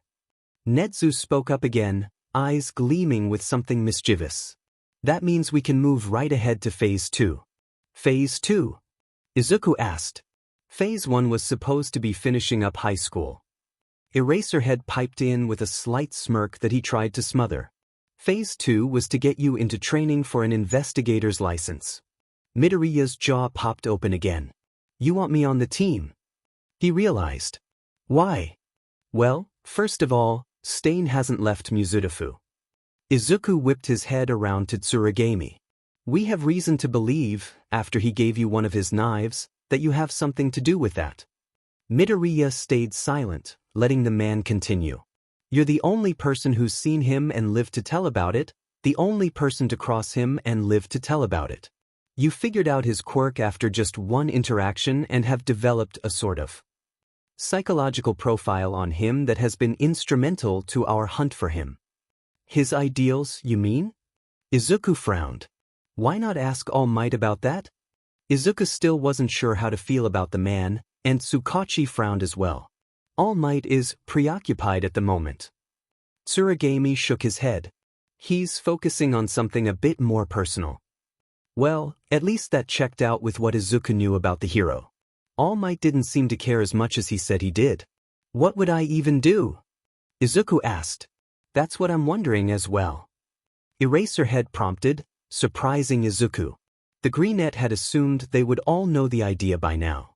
We can't exactly just send him after the most infamous serial killer in Japan. Silence from Tsuragami and Nedzu. You're kidding. Absolutely not. Tsukachi shook his head. We're not sending a child after the hero killer. That's not up to you. Nedzu reminded. The hell it isn't. Tsukachi snapped back. He'd be working for my district, under my supervision. And I refuse to authorize such a dangerous mission. Then he will work for me. Tsuragami challenged. Once he is licensed, he can travel with or without his parents' permission for work purposes. You can't be serious here. Eraserhead glared. He's quirkless. And Nedzu jumped in. Quite possibly as smart as I am. I'd say he's more than capable of handling a mission like this. Guys.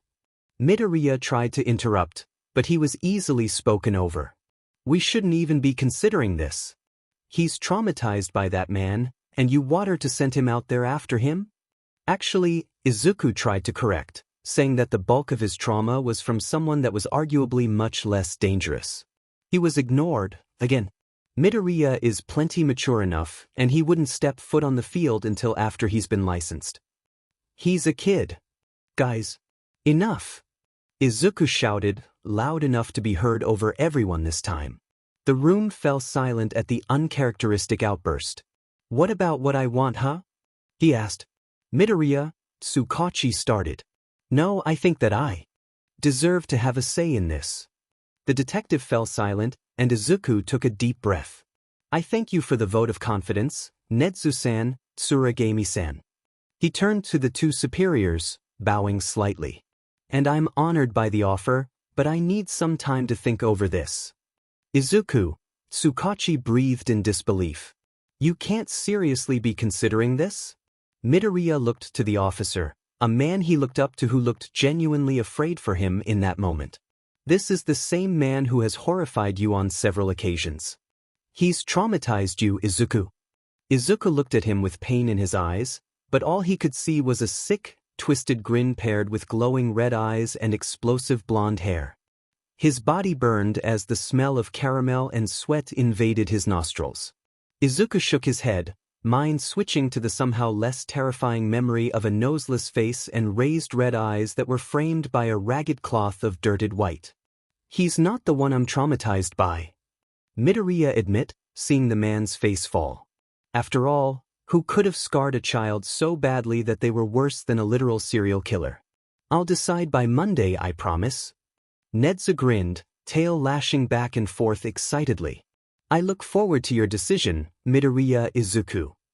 Midoriya, are you absolutely sure that this is what you want to do? Tsukachi asked for the fourth time. This isn't the same as analysis. You won't be sitting at home looking at videos and images. You'll be right next to Stain. I know. Midoriya tried not to let his annoyance leak through, but he was tired of being asked the same question over and over. I want to do this. I want to help. I want to be a hero went unsaid, but the way Tsukachi sighed said that he heard it anyways. I'll be careful. Promise. You careful and careful are two wildly different things. The man muttered almost petulantly. Regardless, he turned away from the boy and to the door, behind which was Tsuragami and Netsu. Ah, Midoriya-san. Netsu greeted enthusiastically. Am I to presume you've accepted? Midoriya nodded, bowing deeply to his superiors. I'm grateful to be considered for such a position and humbly accept. He straightened back out. I submitted the last of my coursework. My diploma should be coming in the mail in the next week or so. Good. Tsuragami nodded. We'll start your training as soon as you get it. For now, read through this and sign here. Midoriya looked down at the papers that the police chief slid over. His eyes locked onto the UA insignia. UA? He asked in a small voice as he read the next couple of lines. A application? Having a private investigator in training as young as yourself and as unassuming as yourself would raise too many questions. Tsuragami shook his head. Especially one that's backed by the chief of police. A student at UA is much less noteworthy. Netsu jumped in when Tsuragami stopped. Of course, you won't actually be a student seeing as. You've completed high school already, but you'd still be meeting with me and various other heroes for training on campus. Izuku looked at the chimera. Not that I'm not honored, Principal Netsu-san, he frowned. But why would I be meeting with you? Well, partially so that I can record your progress. Netsu hummed. But also because I will be mentoring you. The boy's mouth popped open. What? Your analyses are truly impressive, Midoriya-san, and your mind is sharp. It's my job to help you polish your analysis capabilities. But Izuku fumbled. You have a whole school to run. You can't possibly have time to mentor me. He wasn't worth it. Analysis it's just a hobby, something I did because I couldn't be a hero. And that was somehow still a sore spot. How was he not over it already? Midoriya. Tsukachi reprimanded gently. You absolutely can be a hero. Indeed. Netsu agreed instantly. You have leagues more potential than any other human I've ever met. Though, the rat thought privately he'd love to get his claws on whoever told this bright young man otherwise. I've already begun reworking my schedule to fit your apprenticeship. The plan, Tsuragami started, is for you to apply to general studies. Given your grades, we're certain you'll pass with flying colors. Then, you can test out of all of your core classes, freeing time for training with our staff as well as lessons with me. Netsu finished for the man. If I test out of all my core classes, wouldn't I just graduate again? Midoriya asked, confused. You'd be testing out with me. Netsu explained. Your teachers would never even know you were part of their classes, just that you're a student of mine. That made more sense, Izuku supposed. So I'm going to take the entrance exam for Gen Ed. Izuku began to repeat back what he understood. And if I get in, I'll test out of my core classes. If I do that, I'll start training? When Midoriya. Netsu corrected with a devilish gleam in his eyes. When you pass. When you test out. You're more than smart enough for that much. Izuku wasn't so sure, but he nodded anyways. What should I do until then? Izuku asked. Entrance exams for UA don't start for another 4 months. Just relax. Tsukachi shrugged. If you really need something to do, begin building up strength and endurance, but other than that, enjoy your break. We'll contact you with more details when it's a little closer to the exam. Netsu nodded. Until then, I look forward to seeing you in our halls, Midoriya Izuku. Midoriya was almost back in the front of the station when he heard Tsukachi call after him. Midoriya. Izuku looked back, seeing the man running after him. Oh good, you're not out yet? He frowned. What's wrong? The greenette asked, concerned. The detective waved his worries off. Oh, nothing's wrong, just figured I'd give this back while you were here. He handed over an opaque bag marked with both their names and a big, red, bold, evidence across the frog. Izuku's jaw dropped and he tenderly took the bag from the man. We could only identify 2 separate DNA profiles. One was yours and one was your bully's. He nodded mutely, looking at the bag in his hands with awe. He actually got it back? Since Stain's DNA wasn't on it, we had no reason to keep it, so you can have it back. Izuku's throat tightened. Thank you, he said quietly. Tsukachi's face softened, and his hand raised to rest in the boy's curly hair. Have a good day, kid. He ruffled the boy's hair, then turned away and headed back towards Netsu and Tsuragami. Izuku watched him go with a tight feeling in his chest that was easily ignored. He took a deep breath, shoved the bag in his hoodie pocket and left the station, beginning the walk home.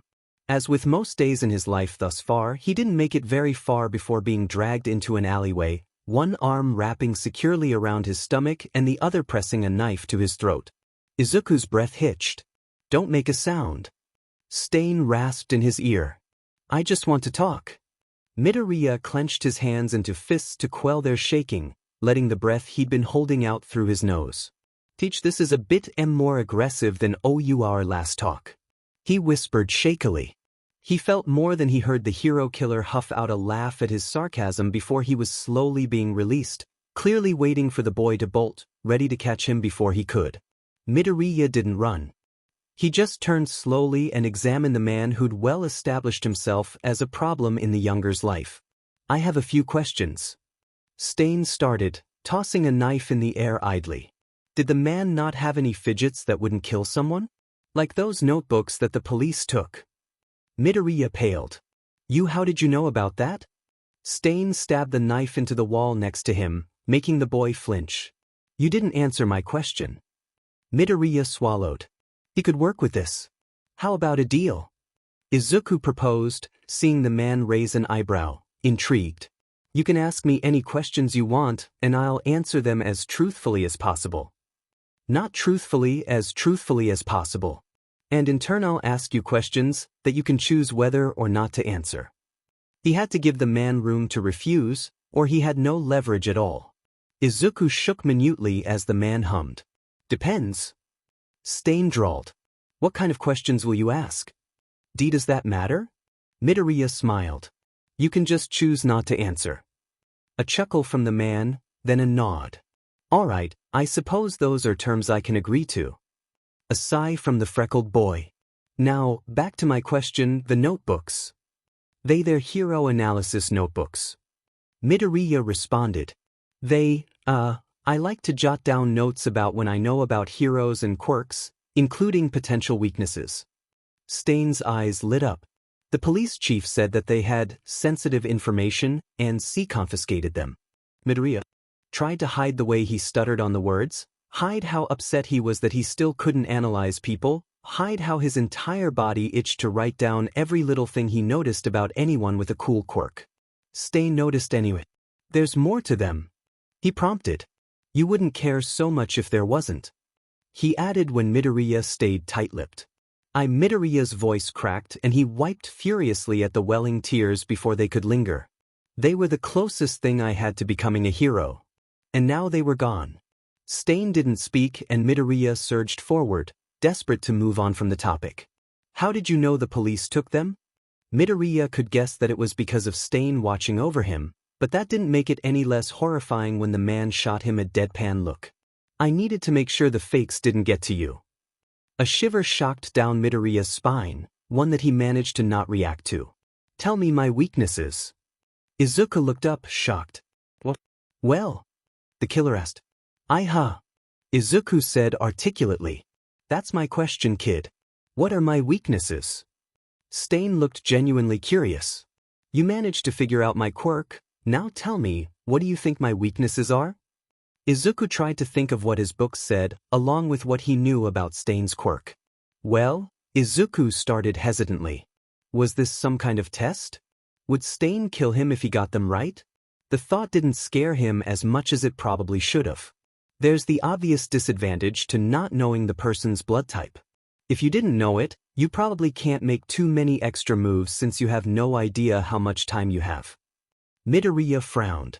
Anyone with a quirk that protects them, like one that solidifies skin or makes a shield of some sort, is definitely troublesome at the very least, so are long-range quirks and fighters. You probably have ways to counter long-range fighting, like tethered throwing knives, but I can't think of many ways through a defensive quirk other than persistence and force. Maybe a distraction? If you were working with someone like Eraserhead, then force deactivation would work too, but... Izuku looked back at the man who nodded for him to continue. I assume your quirk wasn't always so consistent, so I can imagine that training your quirk was difficult, and I can imagine that it had some drawbacks too. Normally drawbacks from quirk overuse include things like headaches and nausea. I guess that nausea could be one, but I think that an upset stomach is more on par since you're ingesting blood, and blood can make people really sick. Also, any blood-borne pathogens could really mess with your health. Anyone with AIDS or something similar could mean a permanent disability. Izuku trailed off, trying to think of anything else, but nothing came to mind, so he shrugged. That's all I've got right now. I had more in my notebooks, but yeah. Stain was just watching him. You guessed all that. Just from seeing me work a couple of times? Well, Izuku wouldn't call it work, but... yeah. He rubbed the back of his head. Most of that is pretty basic for anyone with a blood-based quirk. Blood is dangerous to ingest, it can cause a lot of problems for the quirk holder. And you don't think that the people whose blood is taken have it worse? Stain tested. Not really. Midoriya hadn't really thought about it in depth. What's a little blood lost compared to needing it to use your quirk? The amount of people who starve themselves of their quirks because they require blood is astronomical, and they're often ostracized for being villainous, which is just ridiculous. Just because their quirk functions on blood doesn't mean they want it to. Midoriya watched Stain's expression go through confusion, then amazement, then contemplation before he shook his head. My turn, what is your code? My code? Stain asked, startled from his reverie into confusion once more. Yeah, how you decide who to call. Izuku explained further. I know that you insist on only culling fakes, but what makes someone a fake? Of course. Stain laughed.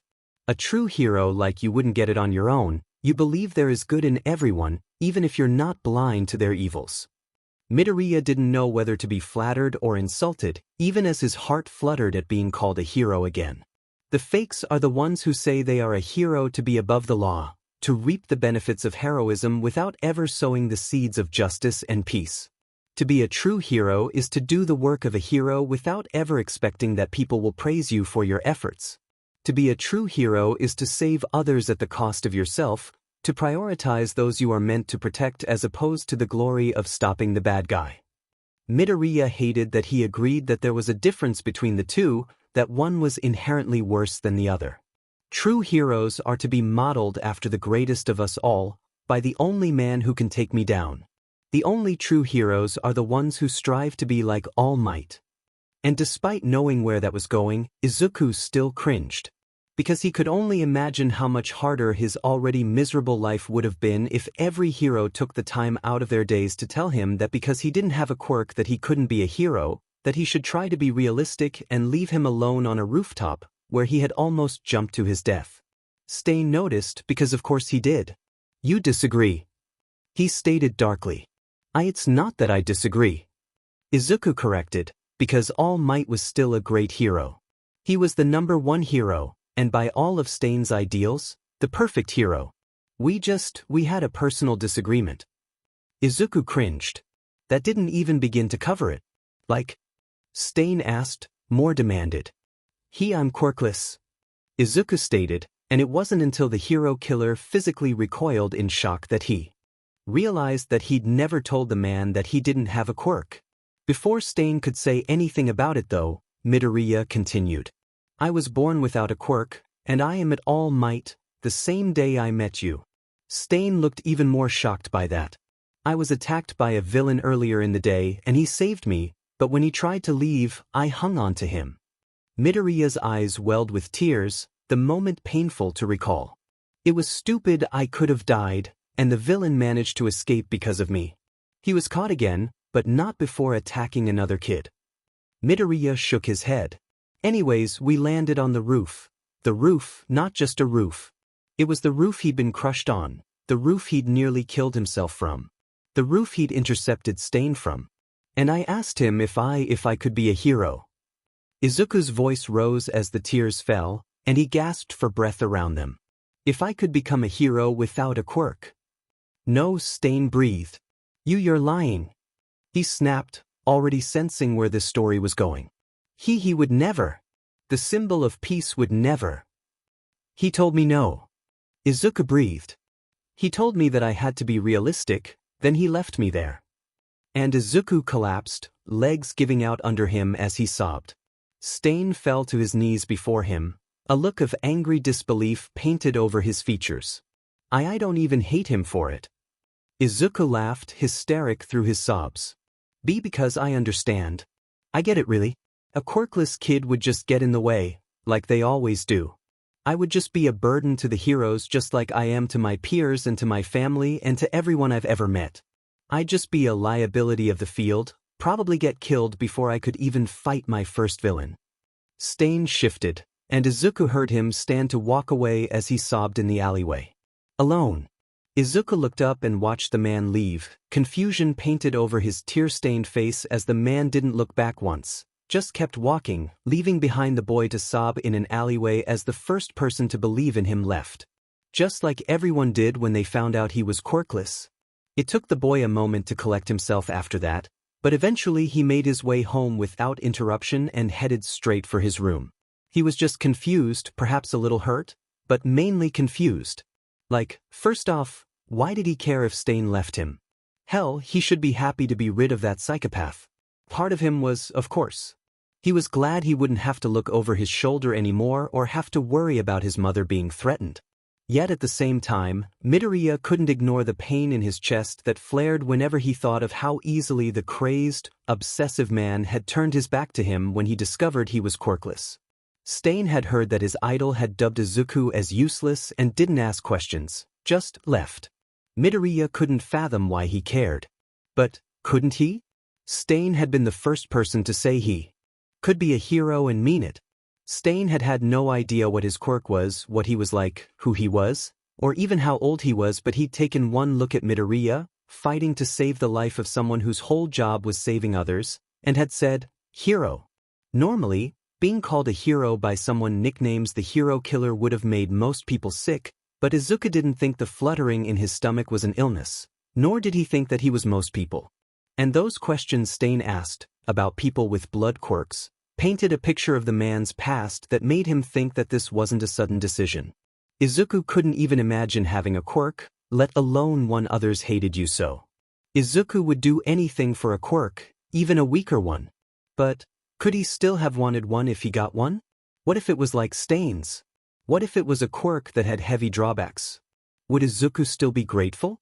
The greenette didn't know. Midoriya sighed, flopping back onto his bed to stare at the ceiling. Talking about his encounter with All Might had brought the conversation to the forefront of his mind, and now Izuku wondered what had been going through the man's head when he said that. Obviously, such a powerful man had probably never faced discrimination like Izuku had, but even so, it seemed so unlike the symbol of peace to discriminate against anyone. He was meant to protect them, so why would he? And the number one suggestions to maybe become a cop or something similar indicated that he didn't think poorly of the quirkless, which was already more than Izuku could have asked, but he clearly didn't think highly of them either.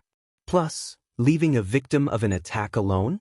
Regardless of what you think of their health, it's basic protocol to have them checked by a paramedic or at least check them yourselves. Tsukachi had said that only Kachin's attack had been documented, so All Might didn't even tell anyone about him? Too many things just weren't lining up. He groaned, rolling over to his stomach and shocking his face into his pillow. It just didn't make any sense. Izuku! The greenette raised his head and he jumped when his mother was right in front of him. Sorry, sweetheart, but dinner's ready. Blinking, Izuku looked to his alarm clock and stared at the bright 19. When had he fallen asleep? Izuku! Midoriya looked back to his mother, seeing her kind face scrunched up in concern. Is everything okay? Yeah. Izuku liked his lips, his mouth was dry. I just hadn't realized I fell asleep. Inko nodded understandingly and backed away, giving the boy space to leave his bed. What's for dinner? Just some udon. Inko watched Izuku look around like he was still processing something. Are you sure you're all right? I'm okay. Izuku shook his head. Sorry, just distracted. Inko nodded. Her son had been rather distant since his notebooks were taken away, maybe she should ask about getting those back. The two headed down the stairs and sat at the table where 2 bowls were already sitting and full. Do you want anything to drink? Inko asked, pouring herself some tea. Izuku nodded, turning on the TV as he sat. Inko poured him a cup. In more local news. The TV said, showing a woman with an image quirk, that she showed off by showing a picture of Dagoba Beach in her palm. Dagoba Beach, which was once a beautiful and quaint vacation spot and popular tourist location, reportedly has more rubbish in the last year than it has in the last 20. Midoriya frowned, a part of him still holding resentment for the literal garbage heap. Local citizens say that they try to avoid it due to the influx of, quote, shady characters, unquote, that have been seen entering the piles of garbage. Would have been nice to know a couple months ago. Newscaster Kageyama K is there now to report further. Thank you, Ito. Kageyama, a middle-aged man with dark hair and eyes, said as he appeared on screen, backed by disgustingly familiar piles of trash. I'm here at Dagoba Beach in Mizudafu, Japan to show you just how much garbage we're talking about here. The camera zooms out, and Izuku blinks at the screen. It looks like so much more than he thought, granted he hadn't really been going there to admire the view recently. Inko sighed from across the table. It's such a shame what happened to that place. She slurped up some noodles while Izuku looked at her with mild confusion. Your father and I used to go there all the time while I was PR'ing in tea with you. I can still remember what it looks like clean. It's just so upsetting that I might never see it like that ever again. Midoriya hummed thoughtfully, turning back to the TV, where a fundraiser to clean the beach was being talked about. Izuku knew the fundraiser, they were more a scam than anything. They cleaned just enough to still run, but most of the money went to the people who ran the fundraiser. Midoriya frowned. Once, when he was still in school, Midoriya had mourned that he didn't have extra time, because he could help clean. Even if it was just a few bags of trash a day, maybe even just an hour. Midoriya had been certain that had he the time, he could make a real dent in the beach. Izuku had time now, hell, he had nothing but time. Maybe he'd find something cool in the rubble. Hey, Mom. Izuku looked at his mother, who hummed in acknowledgement, turning back to look at him. Do we have any more notebooks? Inko frowned. I'm sure we do somewhere, but are you allowed to work on your notebooks again? I'd hate for them to take more away. Izuku shook his head. This isn't for analysis. His mother's eyes widened minutely. I have an idea. An idea that will take a lot of planning and preparation to be done effectively. Izuku frowned down at the table, at his untouched bowl of udon. I'm not the best at organizing my thoughts in my head, so I thought I could write them down. Inko frowned, then looked to the TV. Could this be? Smiled softly. I'll see if we have one after dinner. Inko nodded, picking up more noodles with her chopsticks. She smiled more when her son looked up at her, a light in his eyes that hadn't quite been there in a few weeks. Eat first, you've hardly touched your food. With something to finally do, Izuku was off at light speed.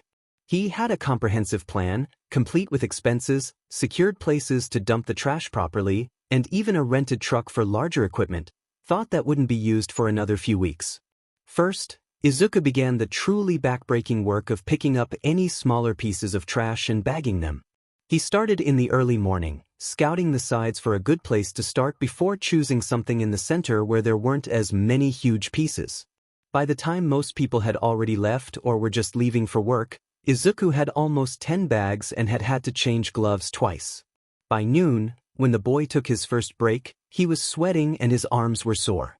Still, when 1300 hours came around, he got up from the bench he'd all but thrown himself onto with a groan before sighing, a determined gleam shining in his eye.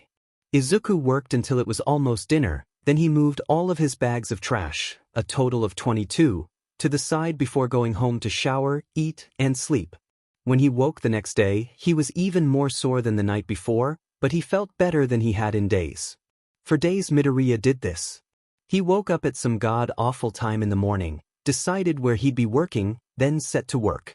He only had one pause to his work in 4 days, and that was to help load the bag trash into a truck he'd hired.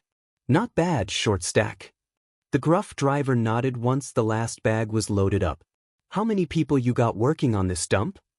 I-oh. Izuku laughed, hand going to the nape of his neck self-consciously. It's just me. I know it's not much, sorry. The man's jaw dropped and the cigarette he'd been smoking fell out of his mouth. You're cleaning the beach alone? What company authorized that? The man looked furious. A kid your size shouldn't be working something so intensive with a team, God forgive by yourself. I don't work for a company. Izuku shook his head quickly, hands waving wildly. I swear. I'm just trying to, I don't know, help? Izuku wasn't sure what else to say because honestly, what could he say? He really did just want to help. I was watching the news with my mom a while ago and she was saying how she missed the beach before it was, well, this. Izuku laughed lightly at the disbelief on the man's face.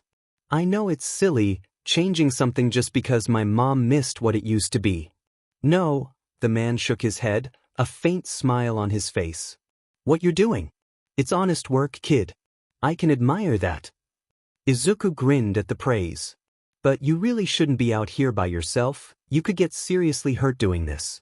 What? Yes, but so could any other person. How often do you come out here? Izuku blushed. Every day. The man blinked.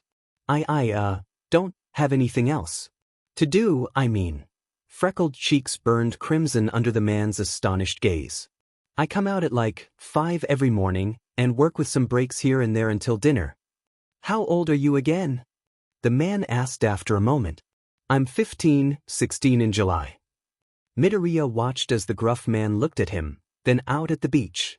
Izuku turned and looked as well, seeing for the first time just how much he'd done in such a short amount of time. The area wasn't anywhere near done, but there was several feet of cleared sand where there had once been trash. He turned back to the man, who was still looking out at the sea of trash that overran the actual view of the sea. Tell you what, kid. Izuku jolted when the man spoke again. I can come here with my boys once a week to help you out. Izuku blushed. I appreciate the offer, but I can't afford. No charge. The man cut off. You've been out here breaking your back because your old lady wants to see the ocean, ain't nobody been paying you. The least I could do is make sure you don't keel over and die while doing it. Izuku looked up at him, eyes and mouth wide. It wasn't until the man looked down at him that he snapped out of it. Thank you? Ryo Hisayoshi. Midoriya smiled. Ryo-san. Izuku bowed deeply to the man. I greatly appreciate your help today, and I look forward to working with you in the future.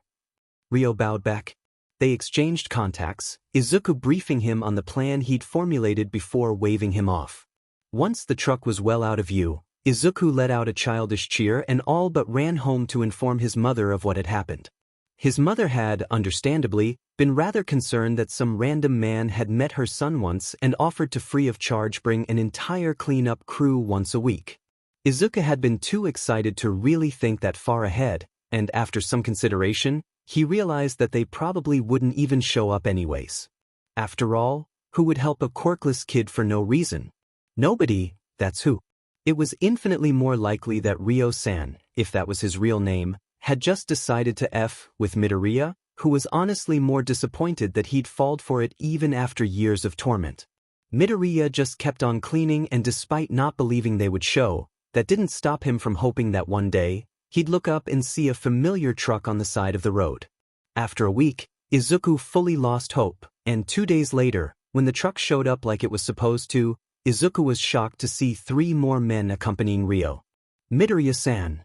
Izuku grinned nervously, Stain's knife, that he now kept on him for self-defense more than anything, weighing heavily in his pocket comfortingly. He jogged over to the man. Wow, you've been working harder than last time. Izuku turned his head to look at the heaps of garbage, which were still almost undented by Izuku's efforts. Almost, there was a visible difference now, however small. Not really. Izuku shook his head. He'd still been following the same routine, the same schedule. He'd just gotten better at this and stronger. Who'd you bring? Izuku couldn't fathom why Ryo could need help loading up the trash when he and Izuku had managed just fine last time. These are the guys I mentioned. Ryo jutted a thumb back at them, oblivious to the way Midoriya's jaw dropped. Ryo had been serious? The guy with gills is Tanaka Hyuga, the girl is Sakurai Hana, and this is my cousin, Ryokuru. Ryokuru reached out a hand for a shake. You can call me Ko to avoid confusion. Izuku nodded hesitantly as he drew his hand back from the handshake. Ko whistled lowly, looking over Izuku's progress. All this by yourself? I know it's ambitious. Izuku laughed shyly. I don't plan on having it done anytime soon, I just wanted to get a good start while I had the time. I didn't mean your goal, kid. Ko laughed, slapping him on the back. I meant what you've done already. It's impressive. Impressive. Not for a kid, or for being by yourself.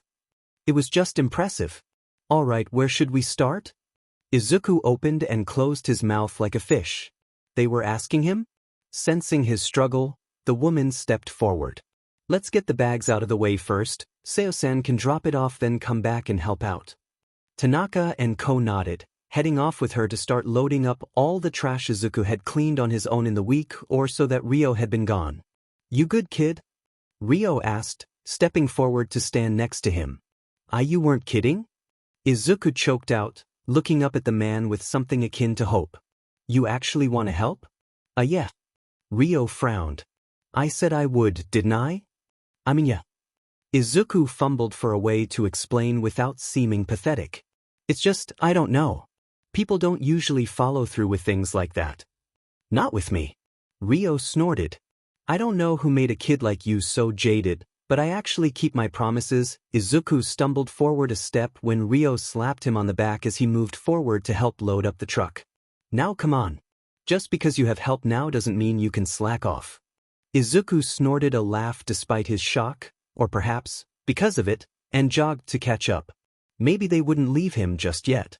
They cleaned until Izuku's break, at which point they all sat down for lunch.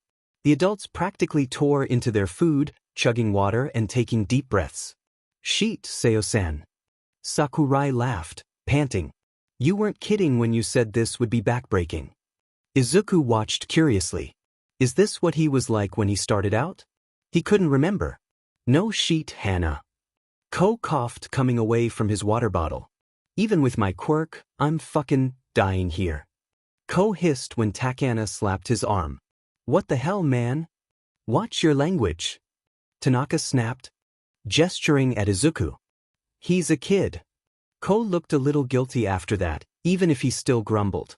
Yeah, like you weren't already swearing up a storm at his age. Izuku swallowed his mouthful of rice. I don't mind if you swear. He pointed out. I don't because I don't feel like it, but I can do F all about you guys swearing. And wow, he hadn't realized how they must have seen it when they all burst out laughing. Yeah, I guess that's true. Tanaka sighed. Still, we should probably try not to. Izuku just shrugged and took another bite of his rice. Tanaka's gills flared and Izuku's brain went into overdrive. That shouldn't be possible. Gills really only worked when underwater, even if certain fish would move the organs at will. Can you breathe through those? Izuku asked mindlessly. Tanaka looked at him oddly, then made a face of understanding. Oh, these? He asked, pointing at his gills as they flared again before continuing without an answer. Yeah, but only underwater. It's part of my quirk. Izuku nodded. Electric eel. Tanaka's eyes widened and he spat out the water he'd been drinking. Midoriya jumped, rushing over and patting his back to soothe him. Sorry, I shouldn't have said anything. He cut off with a cough. How did you know that? Izuku made a face. Right, apparently not everyone knew the ins and outs of quirks. Well, you have the fins, but they're on your front. The belly, so to speak. Morays and most other eels have them on the back. You also don't have the membranes in the gills that filter oxygen, so you probably can't breathe very well underwater or for very long. Electric eels are technically air breathers whereas other eels are aquatic only. Izuku stopped there, figuring they didn't want, or need, a full quirk analysis. Tanaka just blinked. That's wild. Izuku turned to Ko when he laughed. Do me. Do me. Do what with you? Izuku asked. Did they want a quirk analysis after all? Do that. The whole, Ko waved his hands around, thing. Where you tell what their quirk is. Do me. Izuku looked him up and down. This would be a little harder, although not much since he'd worked with the man for a few hours. You have a transmutative strength quirk, though it's rather minor compared to the actual parts of your quirk. Izuku frowned. Your muscles don't have to work as hard to lift things, even if you struggle, I'd guess a kind of lever effect. Ko's jaw dropped. Really? That was an entirely wild guess. Izuku laughed. But that makes sense. You are stronger than the average person, but you appear to have super strength because your quirk just makes lifting things earlier. I'd guess you still have trouble with things like opening a particularly tight jar or other things that require more torque than leverage. Bro, that's so cool. Hana laughed. He explained his quirk to me once and I still don't get it. You watched him work for a couple hours and got it down. Izuku shrugged. I like quirks. Midoriya looked at his food. It was almost done. I was thinking of majoring in it if I go to college. You totally should. Ryo nodded. With that kind of observation skills, you'd make a great counselor. The man slurped his cup ramen. If you hadn't seen me boil water with my hands, I'd have you guess my quirk. The other three adults laughed. Izuku just smiled. Thanks. And he left it at that. He had to. They went back to work, and the whole time, Midoriya couldn't help but wonder if he could do something like quirk counseling. Obviously it was something he was physically capable of, but could he do it? Izuku wasn't sure he could deal with that kind of a daily reminder. At the same time, what if there's a kid out there who's really struggling? Maybe they had a weaker quirk, or a blood quirk like Stain. What if Midoriya could help them avoid a path like Stain's? Izuku thought about it for the rest of the day, all the way until he'd helped the others load up the truck and said his goodbyes. Izuku thought about it as they drove off and as he looked back at his work and smiled at how far he'd already come. Izuku thought about it when he was on his way home and heard his name to his left only to look over and see none other than the hero killer who looked at him with determination and seriousness he'd never seen in the man. Come here, I want to talk to you. Izuku almost rejected him on the basis of fear. Almost left him on the basis of getting home to his mother on time, on the basis of Stain having left him in an alley, alone again. On the basis of I don't want to be but you're the only one to ever believe in me. But Izuku rationalized that if Stain wanted him dead, he'd already be dead, no questions asked. So with a deep breath and Stain's knife still weighing heavy in his pocket, he stepped into the alley. Good choice, kid. Stain huffed. For a second I thought you would bolt. Izuku braved a smirk. I almost did. He confessed quietly before the smile fell. What do you want with me? Stain examined him. The beach. Stain said instead. You're cleaning it? Izuku looked at him oddly. Humor me. Stain rolled his eyes. Yeah. Izuku confirmed with a nod. I am. Why? It was on the news a while ago. Midoriya brought his hands up to his arms and hugged himself.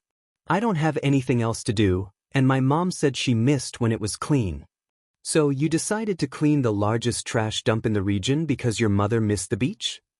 Stain clarified. Izuku blushed, even if he smiled. I guess so. Midoriya muttered. Besides, I've never seen it clean. He added when Stain didn't say anything. There was another moment of silence before Stain sighed. After our conversation, Izuku tensed up all over again. I sought out All Might. Izuku looked up at the man in shock. What? I didn't do anything. Don't give me that look, kid. Midoriya cringed at the deadpan expression and tone. If I'd killed the symbol of peace, wouldn't you think you'd be heard about it by now? Well, yes, but there was always the possibility the body hadn't been found, however unlikely since Stain liked his work to be found. Anyways, I wanted to see if what you'd said was true, so I looked for him.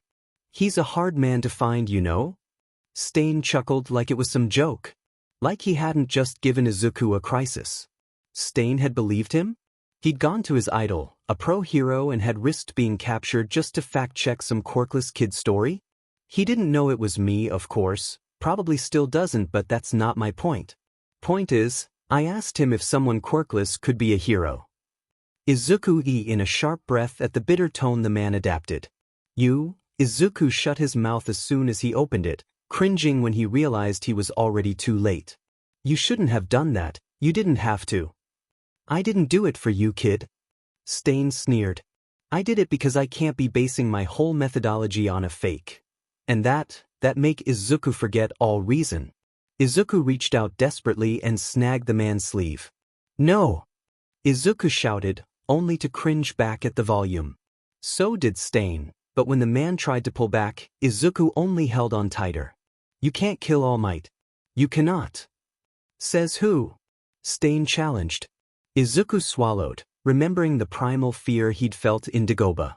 But Dagobah was being cleared, he was clearing it, and Stain's red eyes didn't hold a fraction of the same fire that a similar, exponentially more horrifying set of ruby irises held.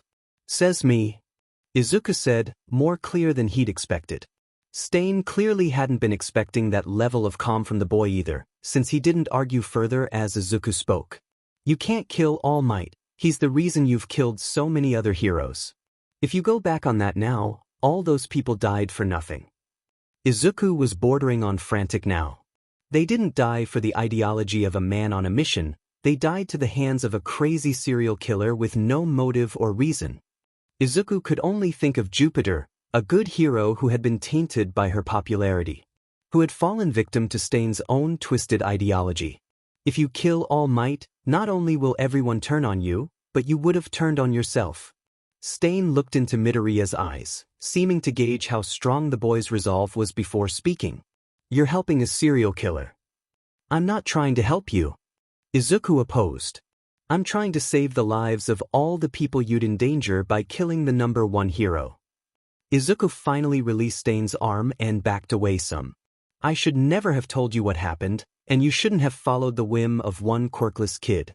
All Might not be the perfect hero you thought he was, but his faults with one insignificant person shouldn't make him the same as a RPST or a person who abuses their status.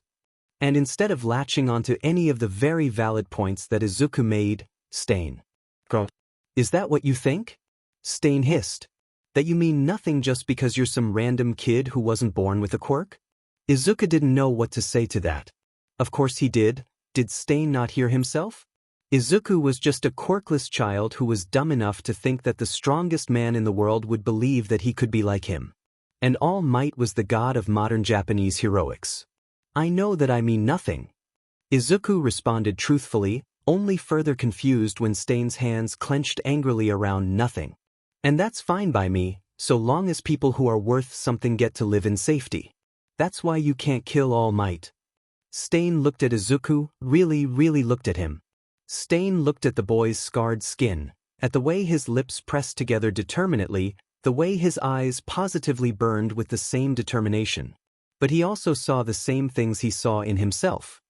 He saw the tortured soul, the boy who was tormented relentlessly by someone Stain who'd certainly inflict equal or greater pain upon if they ever had the pleasure of meeting. He saw the boy who in the face of cruelty smiled and vowed to make sure that everyone else would be safe, where Stain had vowed to make them hurt in equal measure. Stain saw the way the boy stood, ready to run, begging to run, but standing is defiance instead. All to save the life of a man who had participated in his torment. Stain saw this and smiled internally. Outwardly, he huffed a laugh. Fine. He relented, seeing the way the green net sagged in relief. All might will live. Izuku grinned, relief flooding his system even as something else unidentifiable accompanied it. Thank you. Izuku said. Don't thank me yet, kid. Stain pointed at him. All Might is safe, the other fakes are not. And despite how sick that made Izuku, he could only nod. They stood in silence for a few more moments before Stain shuffled, still looking at Izuku with a look Izuku could only describe as guarded. Stain was trying to hide his expression. Who hurt you? Stain asked suddenly. Izuku laughed at the question, somehow more comfortable with a serial killer asking that question than a licensed professional. Maybe because he didn't really have to respond. That's a long and ever-growing list. He said anyways. One that I don't bother to keep anymore. And why is that? Stain pressed. Izuku looked up at the sky. Cloudy, Jupiter would hate it. Kid. There's no point in counting your breaths. Izuku smiled. You know it'll happen till the day you die. With that frankly disturbing tidbit of knowledge, Stain and Midoriya parted ways, this time with the promise to see one another again. You thought I left because you were quirkless? Stain had laughed when Midoriya explained after being prompted. I mean everyone else did. Izuku justified, and he really was justified in that. He could list the number of people who had stayed and at least somewhat supported him on one hand. There was no reason you wouldn't. Stain had just hummed non-committally and changed the subject. Midoriya had, understandably, been suspicious when Stain suggested meeting up on purpose, and had denied at first. But then Stain brought up that he would just find the boy anyways, so they might as well plan when that would be. That didn't stop Izuku from being skeptical. Either way, Midoriya went back to his usual working schedule, pushing the strange man to the back of his mind as he finally moved onto another section of Dagoba. A week later, and Ryo was showing up with Tanaka, Ko, and Sakurai. They moved all of the bags Izuku had cleared himself, a number that only grew more and more impressive as the days drew on, as well as following his instruction on where to start clearing and what. When lunch rolled around once more, Izuku was surprised that they included him in their conversations. What do you think? Sakurai asked, leaning over to the boy, who just blinked dumbly. About that Stain guy. What do you think about him? Izuku choked on his food for a second. Why do you ask? He fidgeted nervously. You know. Ko waved a hand vaguely. His whole thing about true heroes. Come on, guys. Tanaka frowned. Leave the kid out of it, he shouldn't have to worry about that guy. Yeah, but I have to wonder. Ryo half agreed, eyes focusing on Izuku. Izuku slurped his cold soba, eyes looking between the four adults before sighing. Stain is insane, first of all. Izuku started, earning a quiet chuckle from Ko. Second, I think I'm a bit biased, seeing as I've met the man. Met was an understatement, not that they needed to know that. Tanaka took a spit take while Ryo choked on a piece of broccoli. You what? Sakurai shouted, making Izuku flinch. And you're still alive? I mean yes. Izuku sometimes forgot that they didn't knew him past the kid they sometimes worked with. It was before he killed the pro-hero Jupiter. Izuku decided they didn't need to know that he'd actually been there. We didn't talk much, he mostly ignored me. And God's Izuku hoped they bought that. He knew he was a sheet liar. And I wasn't exactly thrilled to be around a serial killer. But you seriously met Stain? The most infamous serial killer in Japan. Ko was enraptured, even more so when Izuku nodded. Wow, what did he look like? Izuku's mind flashed with the image of crazed red eyes, the macabre hole where his nose should have been. He swallowed thickly. Ah. Ko remembered who they were talking about, who they were talking to. Sorry. It's all right. Izuku smiled, taking a bite of his soba.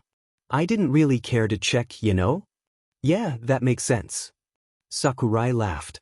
I can't imagine I would have been much better, especially without a strength quirk. Izuku furrowed his brows. What does a strength quirk have to do anything? He asked, taken off guard by the left field question. Your quirk. Ko said like it was obvious, only to sneer when Izuku laughed. What the F is so funny? Izuku could only giggle, covering his mouth in an attempt to hide it. He'd heard a lot of guesses on his quirk by people who didn't know he was a Deku, but that was certainly the most far-fetched. Izuku paused to giggle again. I don't have a strength quirk. And that left Ko feeling as dumbfounded as Izuku had been for a split second before he'd found the man's guess hysterical. But you, Ko floundered for something to say. But the beach and you. What's your quirk if it's not strength? Izuku smiled. I mean, you've done so much work, and you're just a kid. I just figured. You're such an idiot, Ko. Sakurai scoffed. It's obviously an intelligence quirk. Didn't you guess as much after seeing how well he guessed your quirk? Izuku began to fidget. This wasn't good. What if they hated him? And his frankly genius plan for this sheet, kids gotta have enhanced intelligence. When she glanced at him to check, Izuku could only shake his head slowly, watching her face fall and flush as Ko laughed at her. She'd been so sure, just like him, only to be dead wrong. Then what is your quirk? Tanaka frowned. We've never seen you do anything other than be smart and stronger than you look. Izuku took a deep breath, hand slipping into his pocket where it wrapped around the comfortably worn handle of Stain's knife. Best to be prepared. I don't have a quirk. Izuku told them weakly. A water bottle clattered to the ground next to him and he glanced nervously at Ryo, who was staring at him with complete disbelief. You quirkless? Sakurai whispered the word, like it was a slur. Izuku supposed it was in some circles. That didn't stop him from cringing before he nodded, hand gripping the blade tighter. Just in case, he told himself, even though he knew he wouldn't be able to do anything if all four of them turned on him. He couldn't. Not after the splatter of blood from Kachin still burned into his skin hotter and harsher than any quirk-powered explosion ever could. Is this safe? Izuku looked at Ko strangely when he spoke quieter than he'd ever heard the man. I mean, he's just a kid, and without a quirk. Does it effing matter? Tanaka snapped suddenly, startling the group as a whole. Tanaka was the only one among them who made a conscious effort to not swear. I mean, look around yourself. The man gestured angrily to the work they'd done, to the work Izuku had done. You think that just because some adults happened to take pity on him that all this couldn't have been done by someone without a quirk? Ko and Sakurai ducked their heads, ashamed. Izuku was shocked. Tanaka standing up for him? Knowing that he was quirkless? Get the F over yourselves. We've done this sheet for 2 days, he's done this sheet for 3 weeks. Whoa, calm down, Hyuga. Ryo raised his hands defensively. What's got your panties in a twist? We were just concerned. Quirkless people aren't helpless. Tanaka practically growled, gills flaring angrily. The kid isn't any different now than he was when you guys were all buddy-buddy not 3 minutes ago. Since when did you care so much about quirkless people? Ko asked, more curious than anything. You've never said anything before. Tanaka cooled down a little, though he still glared at the three. My brother's quirkless. Had a hell of a life because of it. Ko cringed. And I didn't say anything because you guys never said that you were assholes. Izuku jumped in. Don't fight because of me. He pleaded as the four looked at him. It's all right, you guys have a right to be concerned. Izuku laughed. I'll always be weaker than someone with a quirk. The hell you are. Ryo scoffed, picking up his water bottle from the ground and brushing the sand off. You're probably the strongest one here. Izuku blanched. I'm not. You are. Ko nodded, flexing an arm. I've got a strength quirk, kinda. You watched me struggle with a fridge. A fridge that you lifted with ease. Izuku blushed. He didn't know they saw him carry that. Sorry. He looked down at his hand, one still wrapped around the knife in his pocket. I didn't mean to make you feel weak. Don't apologize for that sheet. Ko laughed. I know I depend on my quirk. If anything, it's impressive that you're stronger than 3 adults, all with quirks, and one with a strength-based quirk. Yeah. Sakurai nudged him slightly with her foot. Chiraku, you're badass. It's completely our fault that some silly label made us forget that. Izuku tried to hide his doubt, but obviously didn't do a very good job when Tanaka gave him a look. I know that life isn't easy for you quirkless folk, but don't let them talk you down. You're smart and DMN strong. Just because they have some silly power doesn't mean they're better, even if it might seem like it. Despite the doubt that still lingered in the back of his mind, Izuku nodded, feeling better than he thought he would after the man's encouragement. Maybe these guys wouldn't leave him after all. Izuku couldn't believe how fast the time flew by. It truly seemed like just yesterday he'd been ready to dive off of a roof. Now, he was at UA, about to take the entrance exam. He sighed in a sharp breath, awed by the looming building and the horde of people that meandered onto the campus like this wasn't a dream come true. He glanced around, looking at the other applicants. Most of them were here for other courses, Izuku was sure. The hero class exam had been the day before, a fact Izuku nearly cried over. He was certain that Kachin had taken the hero exam and loathed the idea of seeing him after their latest encounter, so today's applicants consisted of most other classes. General education, support course, business course. Izuku's eyes doubled back to a sign that very clearly read, General Education, enter here. Then he was moving towards it.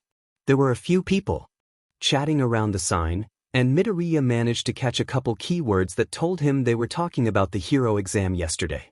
These were probably people who were taking both tests just in case.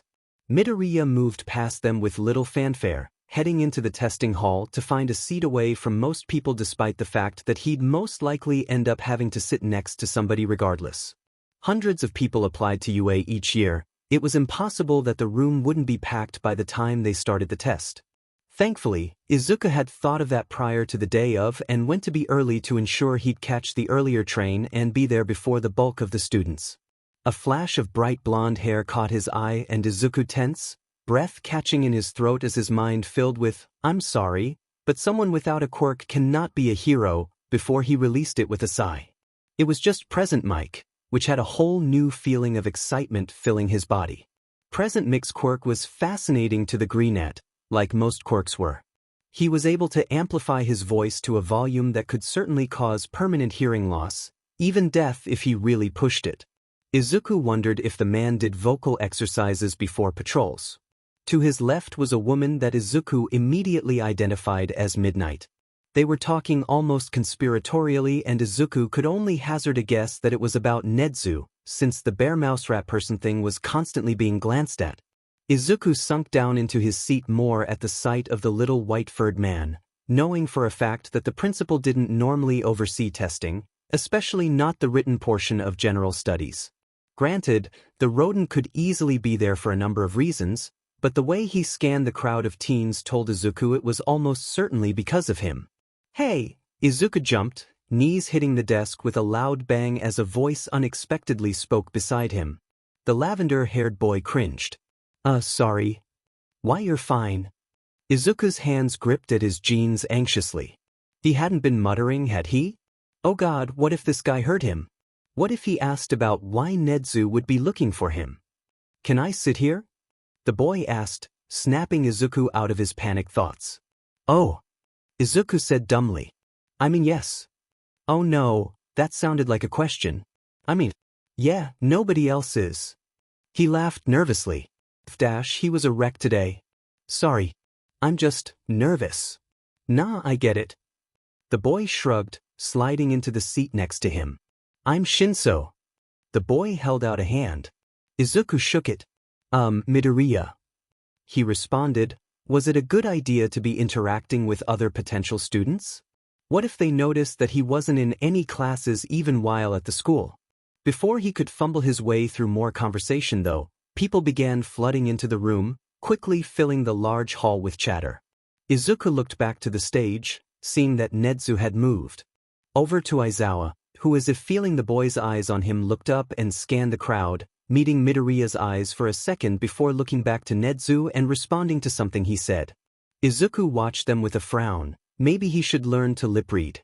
It would probably be useful at some point, and he already knew sign language.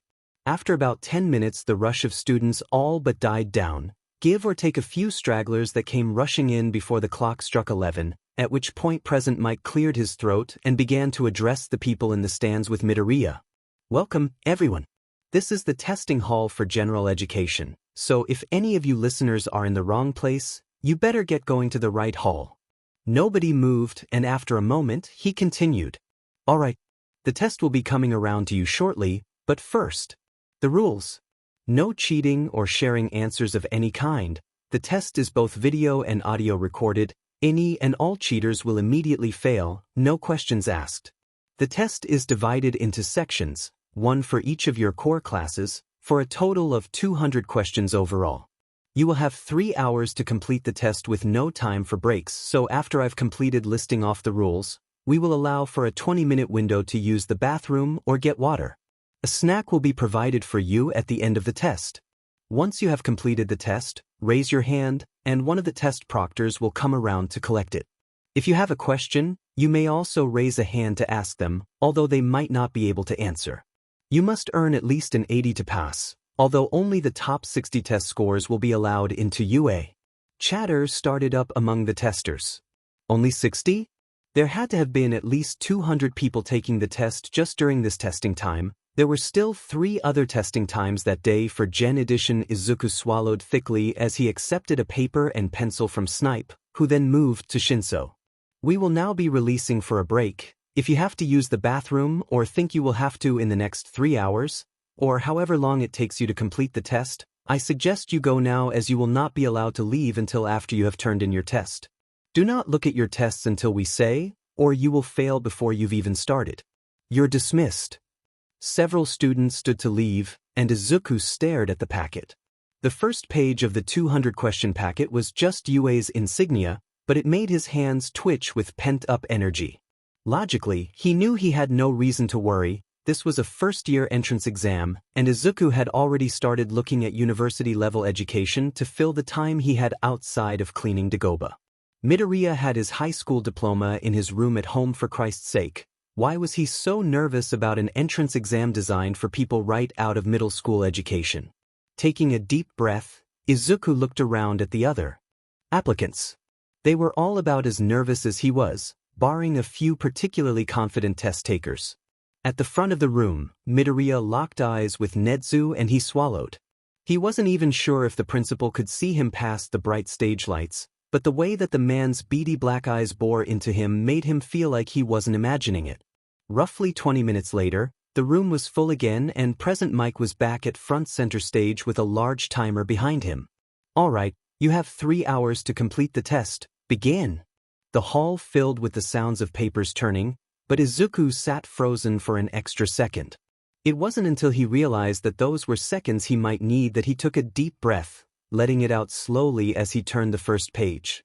As expected, they were all questions Izuku knew. The first section was language arts, and it became apparent very quickly that his test was not the same as anybody else's, unless everyone had second or third-year high school questions, which Midoriya seriously doubted given the lack of dismay in the room. Despite the obvious rigging, Izuku smiled to himself and began penning in answers. The boy breezed through language arts and history, only slightly struggling with the maths section and definitely having to take his time with the English section. Then, at the very end of the test, the last question was actually an essay. Analyze the quirk of the applicant next to you. Izuku couldn't help it, he grinned. Izuku looked at Shinso for a moment before shaking his head. He wouldn't disrupt the boy for this, lest he raise any suspicions. Instead, he looked to his right and began to jot down notes for the girl next to him. Clear mutation type, but not animalistic. They were dressed rather ambiguously, had an almost sickly appearance, despite looking to be in good health. By the darkening of their appendages, Izuku guessed a kind of frost or cold quirk. The fingers and ears, as well as the tip of the nose, were all horribly frostbitten, but they were unfazed. Izuku watched them for a moment, Slow but steady breathing, definitely a cold quirk.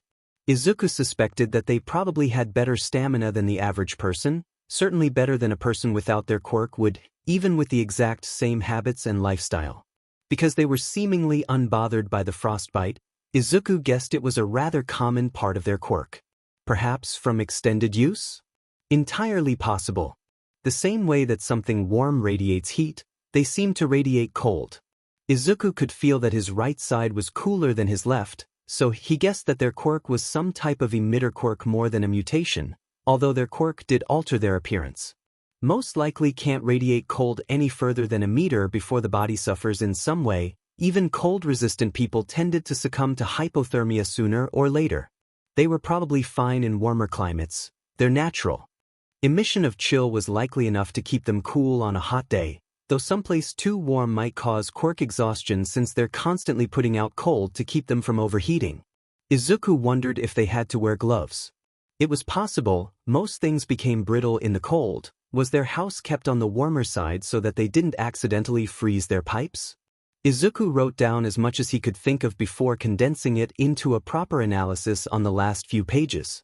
Izuku was in the middle of organizing his thoughts when a buzzer went off and he looked up, heart falling to his stomach. He was out of time. All right, pencils down, everyone. There was a collective sigh of relief from the hall that Izuku didn't empathize with. How had he run out of time? Last he'd checked, he had almost an hour to do his analysis. How had he run out of time? Izuku shakily handed over his test to Snipe. He didn't even check his answers. Your tests will be graded within the week. Letters will be sent out by the end of next week. Izuku listened to present Mike, the words only half processing in his brain. Your snacks are in the cafeteria if you want them, otherwise, you're free to go. We look forward to seeing you in UA. Midoriya-kun? Izuku looked over at Shinso. You alright? Izuku liked his lips. I didn't finish. Oh. Shinso cringed. Snipe hadn't collected a test from him, so Izuku presumed he finished before the 3 hours were up. Did you get stuck on the English portion? Izuku nodded. Me too. I figured it was that from how much you were writing. Izuku wished. How had he lost track of time? He'd had so much. Don't worry about it too much, I'm sure you did fine. Midoriya could only nod. How had he run out of time? Hey, there's the kid. Izuku stumbled slightly, albeit significantly less than he would have a few weeks prior, when Ko slung an arm around him and forced the boy to support his weight. How'd the test go? Yeah. Sakurai grinned. You went for Gen Ed, right? Yeah. Izuku tried to smile back, but he knew it fell short of the usual radiant grin. I ran out of time. Izuku wiped at his eyes, feeling them well with tears already. I didn't finish. What? Ko sputtered. No way. You're, like, the smartest person I know. Izuku looked away, to the now more than half-cleared beach. Where'd you get stuck? There was an essay portion at the end. Izuku muttered, scuffing his foot against the concrete absent-mindedly. I didn't get to finish it, which means I didn't get to look over my other answers either, which means that I have no clue how many I actually got right and I. Whoa. Rio made a motion with his hands for the kid to stop talking. Slow down there, kiddo. You got stuck on the last question? Yeah, I know it's dumb and I should have been able to complete it. No. Rio shook his head. I think that's impressive. You didn't get stuck anywhere else?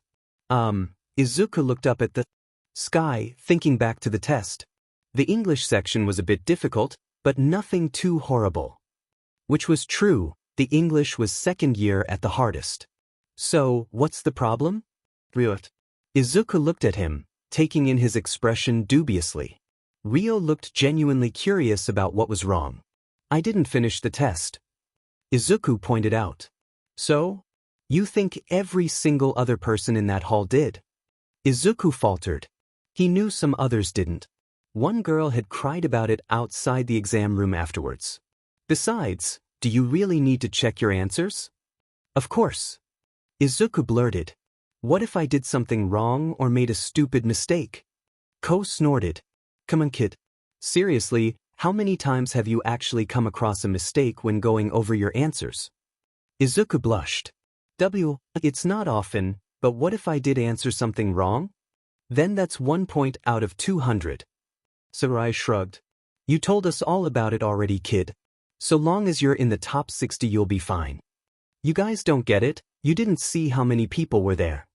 Izuku cringed thinking about all of the examinees. There had to have been at least 100, probably closer to 2. And? You really think even half of them are as smart as you? Rio laughed, like the possibility was non-existent. Why couldn't they be? Izuku asked in return. It's UA, they have to have over 100 geniuses a year that apply. Most of the people who apply to UA aren't that great, kid. Tanaka shook his head. Hell, I took the exam once, hardly got 50%. Izuku couldn't help but gape at the man. Tanaka had applied to UA? I didn't expect to get in, that test is insane. But if you only struggled on the last question, you're already leagues ahead of I ever was. Before Izuku could form a response, his phone was ringing. Izuku looked at it, checking the caller ID before answering. This is Midoriya Izuku. Midoriya had gotten rather used to answering the phone like an adult, especially when the people who called him were all professionals. Izuku-kun. Tsukachi greeted. Netsu-san said you took the test today, how'd you do? I don't know yet. Izuku shook his head despite the man being unable to see it. We won't get our results for another couple weeks. Tsukachi snorted on the other end of the line. I mean normally, yeah, maybe. The detective said, voice laced with mirth. I guarantee that Netsu had your score before you even left. Bet he'd tell you what it was if you asked him too. I can't just ask him. Izuku scoffed. You know him. Izuku almost said the principal of UA, but caught himself when he remembered he was with people who didn't know. I can wait for the letter. I don't mind. It's not like Izuku had much else to do besides clean the beach, a project he still hadn't informed the police officer about. Yeah, but I don't feel like waiting. Tsukachi said, and Izuku could hear the way the man rolled his eyes. I'll talk to the rat. I'll text you the results after I find out. Izuku laughed, loud and joyful. He's not a rat, Tsukachi. Midoriya could hardly contain his giggles. He hasn't released what species he is, and it's rude to assume. The man's a scheming rat and you know it. The detective shot back. Besides, he doesn't seem to mind the speculation. Izuku snorted. Of course not. A person as mischievous as Netsu would relish the rumor mill based around him. Whatever, Izuku laughed, checking the time on the wristwatch he'd gotten when it beeped at him his lunch break was over. I gotta go. He told Tsukachi as the other 4 began to clean up, knowing what the beep meant. All right. Tsukachi responded. I'll call you later, take care Izuku. You too. Midoriya got in before the line went dead. He huffed fondly at the device in his hand before securing it in the pocket of his shorts. The 4 adults and Midoriya got to work just as seamlessly as they always did, each person handling their own section with various degrees of struggle. Midoriya's section was the most appliance-heavy at the moment, which certainly turned some heads when people walked past and saw a young, lean man carrying a fridge with just a light sheen of sweat shining on his brow. Occasionally, one of the others would call for help or he'd call them over for help, but mostly they stuck to their own sections, only leaving it to transfer things to the truck or switch sections when theirs was clean. Midoriya wouldn't lie, he was genuinely proud of the progress that they'd made. It had been significant enough to make the news, though the station had called it, the efforts of an anonymous team. Midoriya had laughed at the wording. The name of Ryo's company was printed boldly on his truck, which was there once a week. Even if Midoriya was the only on there every day, had anyone bothered to ask, Izuku would have gladly promoted his friend's business. But no, it wasn't big enough news for that. A couple people had stopped by to see the difference in person, and on the clean half of the beach some people had even set up picnics and gone swimming. No news coverage had ever stopped him though, and honestly, Izuku was thankful for it. He didn't want attention for this, he really was just trying to do a good thing, and he felt that getting recognition or congratulations would damper the goodness of it somehow. Izuku huffed a laugh to himself at the thought, unable to help but think about if he'd still think that if he hadn't started actually talking to Stain. They never talked for long, and they were both still very clearly ready to do one another in if need be, But Izuku had talked to Stain a couple times. The boy took careful mental notes of each conversation he had with the serial killer, knowing it would all be useful to capturing the man once he was legally capable of doing so. For a while after his first few intentional encounters with the man, Izuku had felt bad about plotting the man's capture. Until Stain had let slip that he, too, had plans for if Izuku ever ceased to be a true hero. After that, it became a sort of mutual understanding that if either ever caught the other slipping, they wouldn't hesitate to kill or capture each other. Sprout. Izuku jumped at the nickname, fondly given to him by Ko. He turned to the man's voice, seeing the other 3 adults behind him, all ready to head out. It's about time to turn in, don't work too hard out here on your own, got it? Izuku nodded, fully intending to stay for another couple hours after they left like he usually did. I won't. He lied. Take care. He stopped working long enough to wave them off before going back to lugging trash around. Izuku ended up only working for another hour or so before he heard his name being called and looked up at the familiar voice. You're still working? Izuku looked away from the serial killer, the man's knife a heavy reminder in his pocket like always. It's still light out, he said in lieu of response, though he did drop the oven he'd been carrying by the rest of the appliances he'd moved since Rio and his team left. What are you doing out so early? Wanted to see how the progress was going. Stain shrugged. Looks better during the day. He commented offhandedly. Izuku hummed with something akin to disinterest. How'd the exam go? Essigiri. Izuku laughed. I didn't even finish it before time ran out. And I won't know if I got in or not for another couple weeks. Stain scoffed. Those DMN schools would be a fool to not accept you. You're a true hero. Like always, the term made something hopeful flutter in the boy's chest. Did you take the hero exam? Izuku shook his head, leaning back against the trash behind him. No point. Even if I was aiming for heroics, it'd be easier and more worthwhile to get in through the sports festival.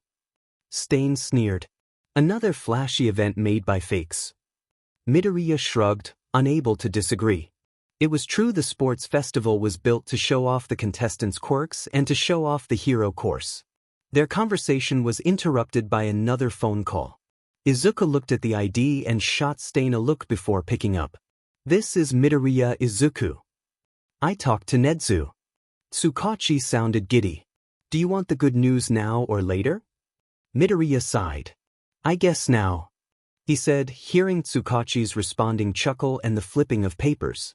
Wait, did he give you my test? Yeah. Tsukachi confirmed. Izuku's heart sank. The rat was all too happy to show off your exam to anyone unfortunate enough to ask. That did surprise a chuckled out of the shocked boy. Well, you passed, obviously. You'll be in 1 even though you technically scored high enough to get into 2 or 3C. 3. Izuku echoed breathlessly. I'm sure you noticed that your test was harder than it should have been for a first-year entrance exam. Tsukachi said it like a fact, but Izuku nodded anyway, unable to respond. Thankfully, Tsukachi didn't need one. Nedzu only gave you a test as high as the second year. Don't ask me how he knew which test you would be given. I have no clue, but even then you did so well that he would have been able to push you up a year. I mean, yeah. Izuku laughed, stunned. I've got a diploma. I know that. Tsukachi chirped. I just hadn't realized how smart you actually are. Hey, did you know the girl you sat next to? Izuku blinked, caught off guard. No. It came out sounding like a question in his confusion. No, I didn't know her. Why? Nothing. Just more paper sounds, slightly distorted by the phone speaker. Izuku looked at Stain, who was watching him carefully. I thought that maybe your previous analyses were so advanced because you knew the people you were writing about, right? Like, you can watch videos and whatnot about MT Lady or Fat Gum. A faint laugh, obviously from someone else in the room with Tsukachi. I was surprised to see that you could do that with anyone, really. I guess. Izuku couldn't help but look at Stain again. I mean, how else would I have figured out the hero killer's quirk? Like you said, I only saw it a couple times. Yeah, but, Asai. I don't know. I just didn't realize how good you were at on-the-spot analysis. Midoriya only hummed. I'll let you go now. Come by the station tomorrow to talk about the program, okay? Will do. Midoriya nodded, muttering a brief goodbye before hanging up. Well, I guess I made it in? Stain made a noise that could have been a laugh, but it sounded weird from his lack of a nose. Congrats, you get to be surrounded by fakes all day. The man reached over and ruffled the boy's hair, the latter swatting his hands away and attempting to fix his already unruly curls into something resembling order. It won't be too bad. Izuku tried to smile. He was still worrying about Kacchan seeing him in the halls one day, or on the train to... Besides, they're still young. Maybe they won't be fakes. At a school like UA? Stain laughed a full belly, wheezing laugh. Right, the last good thing to come out of UA was Eraserhead. Midoriya smiled. Sometimes he forgot that the man knew of other good heroes than just All Might. But hey, who knows? Stain gave the boy one of his manic grins that never failed to send a shiver down Midoriya's spine. Maybe you'll inspire them. Midoriya laughed, just as disbelievingly as Stain had. A quirkless boy? Inspiring someone at UA? Stain looked at Midoriya with that carefully blank expression he donned when Midoriya said something he didn't agree with. Right. Izuku kicked his legs idly from his seat in Tsukachi's office. Before him, Tsuragami was going over his test with Aizawa, the latter of whom looked increasingly more concerned the more he read. Once they'd finished, the police chief cleared his throat. This is truly impressive, Midoriya-san. Impressive. Aizawa deadpanned, sliding the exam to Izuku so he could look over his own answers. The boy's eyes widened at the amount of red circles. It's downright terrifying. Izuku looked up from his paper in confusion. Aizawa met his gaze. Don't give me that look, kid. He immediately ducked his head, averting his gaze. Sorry, he said in a small voice. A sound of a throat being cleared, then, I think what Aizawa-san means is that it's incredibly rare to find someone as smart and observant as you. That was Tsukachi, who Izuku looked up at with a thankful smile. Your work, in many ways, resembled that of Nedzu's own analysis. Izuku blinked. What? Indeed. The rodent agreed readily. I was surprised to see that you had made some of the same assumptions that I myself came to when it came to Miss Kakashi's quirk. So that was the cold girl's name. Izuku filed that away for later. It's not often that anyone surprises me, let alone someone so young. Izuku frowned.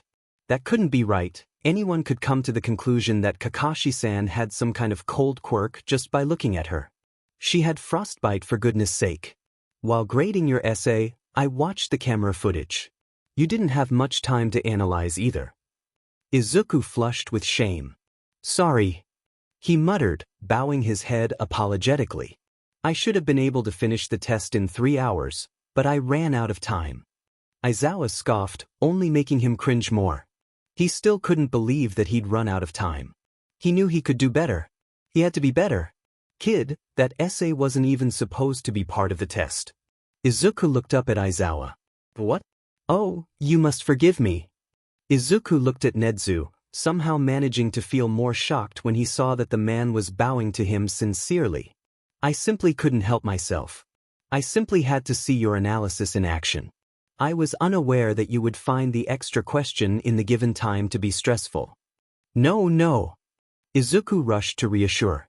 You don't have to apologize. Izuku worried his lip with his teeth. It's my own fault. I should have known that the analysis would take up so much time. Izuku. Tsukachi tutted gently. The question didn't even technically count towards your score, it was extra credit. Izuku blanked, trying to remember what question number it was. No number came to mind, and he suddenly realized that that was because there hadn't been a number. And you still got just a handful of questions wrong, even with it being a more difficult exam than everyone else's. Tsukachi chuckled, awed by something. Hell, had you taken the actual exam, you would have gotten a perfect score. Izuku blushed scarlet all over again. Regardless. Nedzu quipped mirthfully, tail swishing pleasantly behind him. Izuku had studied up on animal body language a while back to better analyze animal mutant heroes like Hawks or Maruko, but it paid off for interacting with Nedzu as well. Because you are a special case, you'll be escorted to school daily by Eraserhead. Izuku looked to the aforementioned man, who nodded in confirmation and agreement. Should he be busy, he will send someone else and I will inform you beforehand. If you do not hear from me when someone comes to pick you up that is not Eraserhead, do not go with them and call either me or him immediately. Izuku nodded quickly at the graveness of Nedzu's tone.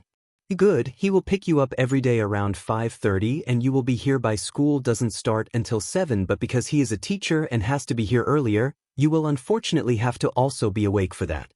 And to Izuku's surprise, the man looked genuinely apologetic about that, like having to be up that early was some horrible thing. That's fine. Izuku nodded when he realized they were waiting for a response. I'm up at that time usually anyways. What could a kid possibly be up that early for during summer of all times? Aizawa looked taken aback. Izuku shut his mouth tight. Right? He hadn't told them about Dagoba. Izuku. Tsukachi prompted. I will. Easy. Izuku fumbled for an excuse before realizing that he had a human lie detector sitting right next to him and sighing. You. He sighed in defeat. You guys took my notebooks, and I don't have school that I could work on so, he hesitated, looking between Tsukachi and the table. He swallowed thickly. You started a project. A large one. Tsuragami leaned in, interested. What kind of project? Just some community service? He tried only for Tsukachi to glare at him for the lie. I haven't been doing anything illegal. He hurried to explain. I've been cleaning. You been cleaning? Aizawa repeated dubiously. When Izuku nodded slowly, and Tsukachi didn't point out any lie, he continued. Cleaning what? The beach. Izuku whispered. What was that? Tsukachi asked, unable to hear the low tone from right next to the boy. Izuku looked at Nedzu, who looked suitably shocked. Animal-enhanced hearing. I've been cleaning the beach. Izuku said louder, practically shoving the words out before he could lose his courage.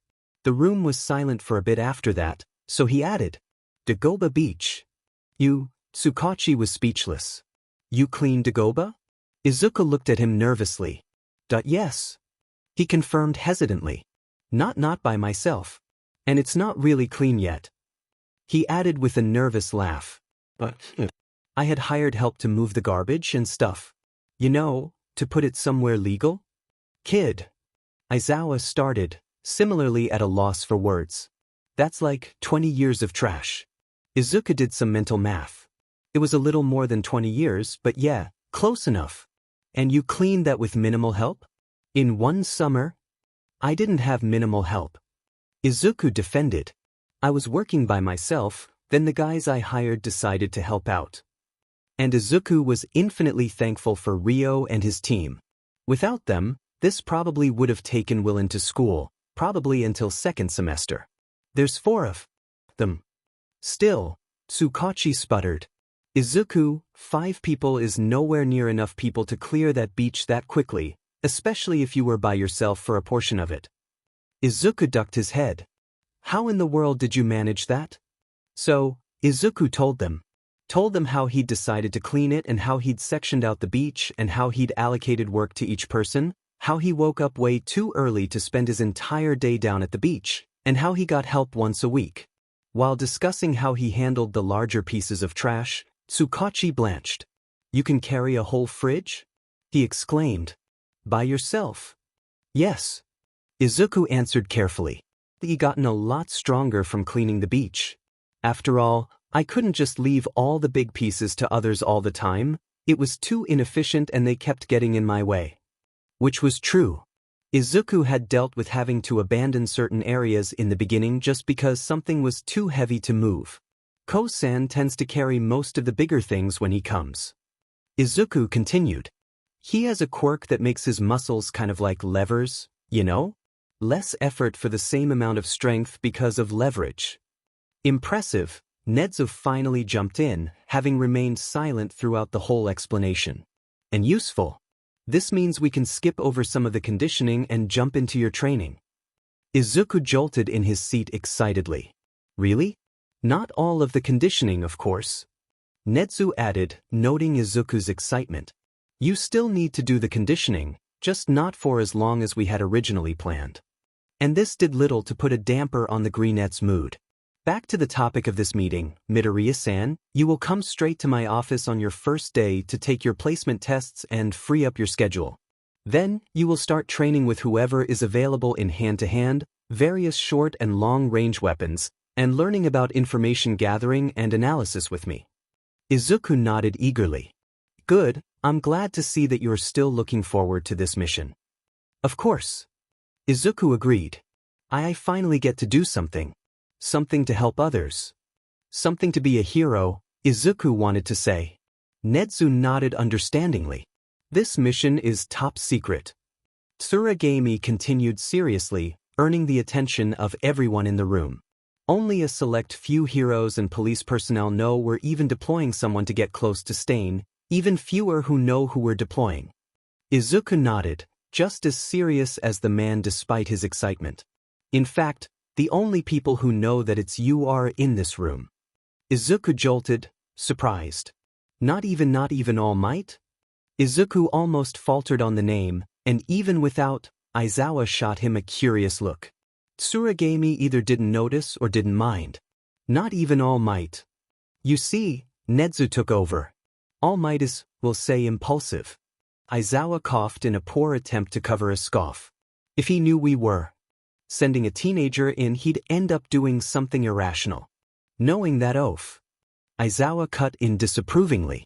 He'd start hunting down the hero killer himself, thinking that just because Stain idolizes him, that he'd turn himself in. Izuku didn't think about the words coming out of his mouth before he spoke, and he would instantly regret not doing so. Stain doesn't idolize All Might anymore anyways. Immediately, all eyes were on him, and he froze, belatedly realizing his mistake. How? Tsukachi's face went through a variety of emotions before landing on disappointed. Midoriya, he said. I wasn't trying to look into the case. Izuku rushed out. Stain found me, and he went off on this rant about fake heroes and how All Might was the one true hero, and then he saw how I flinched at All Might's name and demanded to know why I didn't like him, so I told him about. Izuku barely managed to cut himself off before revealing what had happened. I know the thing that happened before Stain. Tsukachi cringed. And Stain, he got upset, you know? His infallible idol wasn't so perfect anymore. Izuku decided to keep the rest about Stain confronting All Might and how they consistently met up to himself. No need to dig himself a deeper hole. I think we're missing a very important part of that story. Aizawa drawled. What happened with All Might? Izuku shut his mouth tight, glancing at Tsukachi, who remained similarly tight-lipped. Tsukachi-san. Tsuragami started warningly. If this is important to the investigation. It's not. The detective cut off. Not really. He tried to come up with a way to explain without making the number one out to be a bad person, even if he really was in this situation. Tsukachi still had yet to confront the man about it too. It won't ever come up in the investigation, seeing as All Might isn't privy to the mission, nor the idol of the perp. There was a tense moment after the detective's lackluster explanation where Izuku was sure he'd be forced to explain, but then Netsu spoke. I see no reason for All Might to be involved, then. The principal quipped. He is no longer relevant to the investigation, it would seem. Tsuragami still seemed hesitant, as did Aizawa, but with a heavy sigh, the chief relented. I suppose, though if it does come up, I will not let this slide a second time. Izuku and Tsukachi sighed with mutual relief. Is there anything else that needs to be discussed in the present, or shall we adjourn? One thing. Aizawa looked between Netsu and Izuku. Perhaps, since All Might is an issue, we should tell him? Izuku's hands fidgeted with nothing. This can't be good. Certainly. Netsu nodded in agreement. Due to extraneous circumstances, All Might has been employed at UA. Izuku's breath caught. I am unable to explain why, classified information and such. Izuku nodded numbly. Will this be an issue? Izuku's hands shook along with his head. The boy cleared his throat. I can handle it just, he thought, was it even worth requesting? Maybe, try to limit the interactions? I can be professional with him, but anything more might become an issue. Nezu nodded, even as Aizawa narrowed his eyes curiously. Izuku avoided the man's gaze. Professional is all I can ask from you. Nezu agreed, bringing instant relief, however small, to Izuku's mind. We will ensure that he is never the one to pick you up, and we will prevent him from being one of your teachers. Thank you. Izuku whispered thankfully, bowing deeply. Is that all? Everyone nodded, and Tsuragami returned the nod. Then we should be fine for now. He stood from his seat, followed by everyone else. We will meet back 2 weeks into the school year to evaluate when you can start interacting with Stain, then every 2 weeks after that. Izuku nodded along with the other 3 adults. Midoriya-san, Izuku looked to the man, waiting anxiously for what would be said. Izuku wasn't expecting the man to hold out a notebook, one that made the boy's chest ache. This is for any and all information you gather on Stain. Anything, however small you think it may be. Izuku took the notebook carefully, not fully believing that he could really have it back. I want the cliff notes of this weekly, or if it is something important, as soon as possible. Izuku nodded, hugging the book to his chest. He gripped the reddish journal tightly. Thank you. He choked out, holding back tears. Nobody mentioned the boy's teary eyes, Tsuragami simply nodding earnestly. Keep it safe. Coincidentally, Izuku's first day of school lined up with the day that Ryo and his crew helped out on the beach. Wow, Ryo breathed, still groggy from being woken up at 5 in the morning. This will be the first time you haven't been at the beach with us. Izuku nodded, mostly to himself. I know. Izuku smiled. Sorry, I'll try to be there after school. Izuku had no clue how tired he would be after school, so he made no promises. Don't worry about it, kid. Ryo yawned.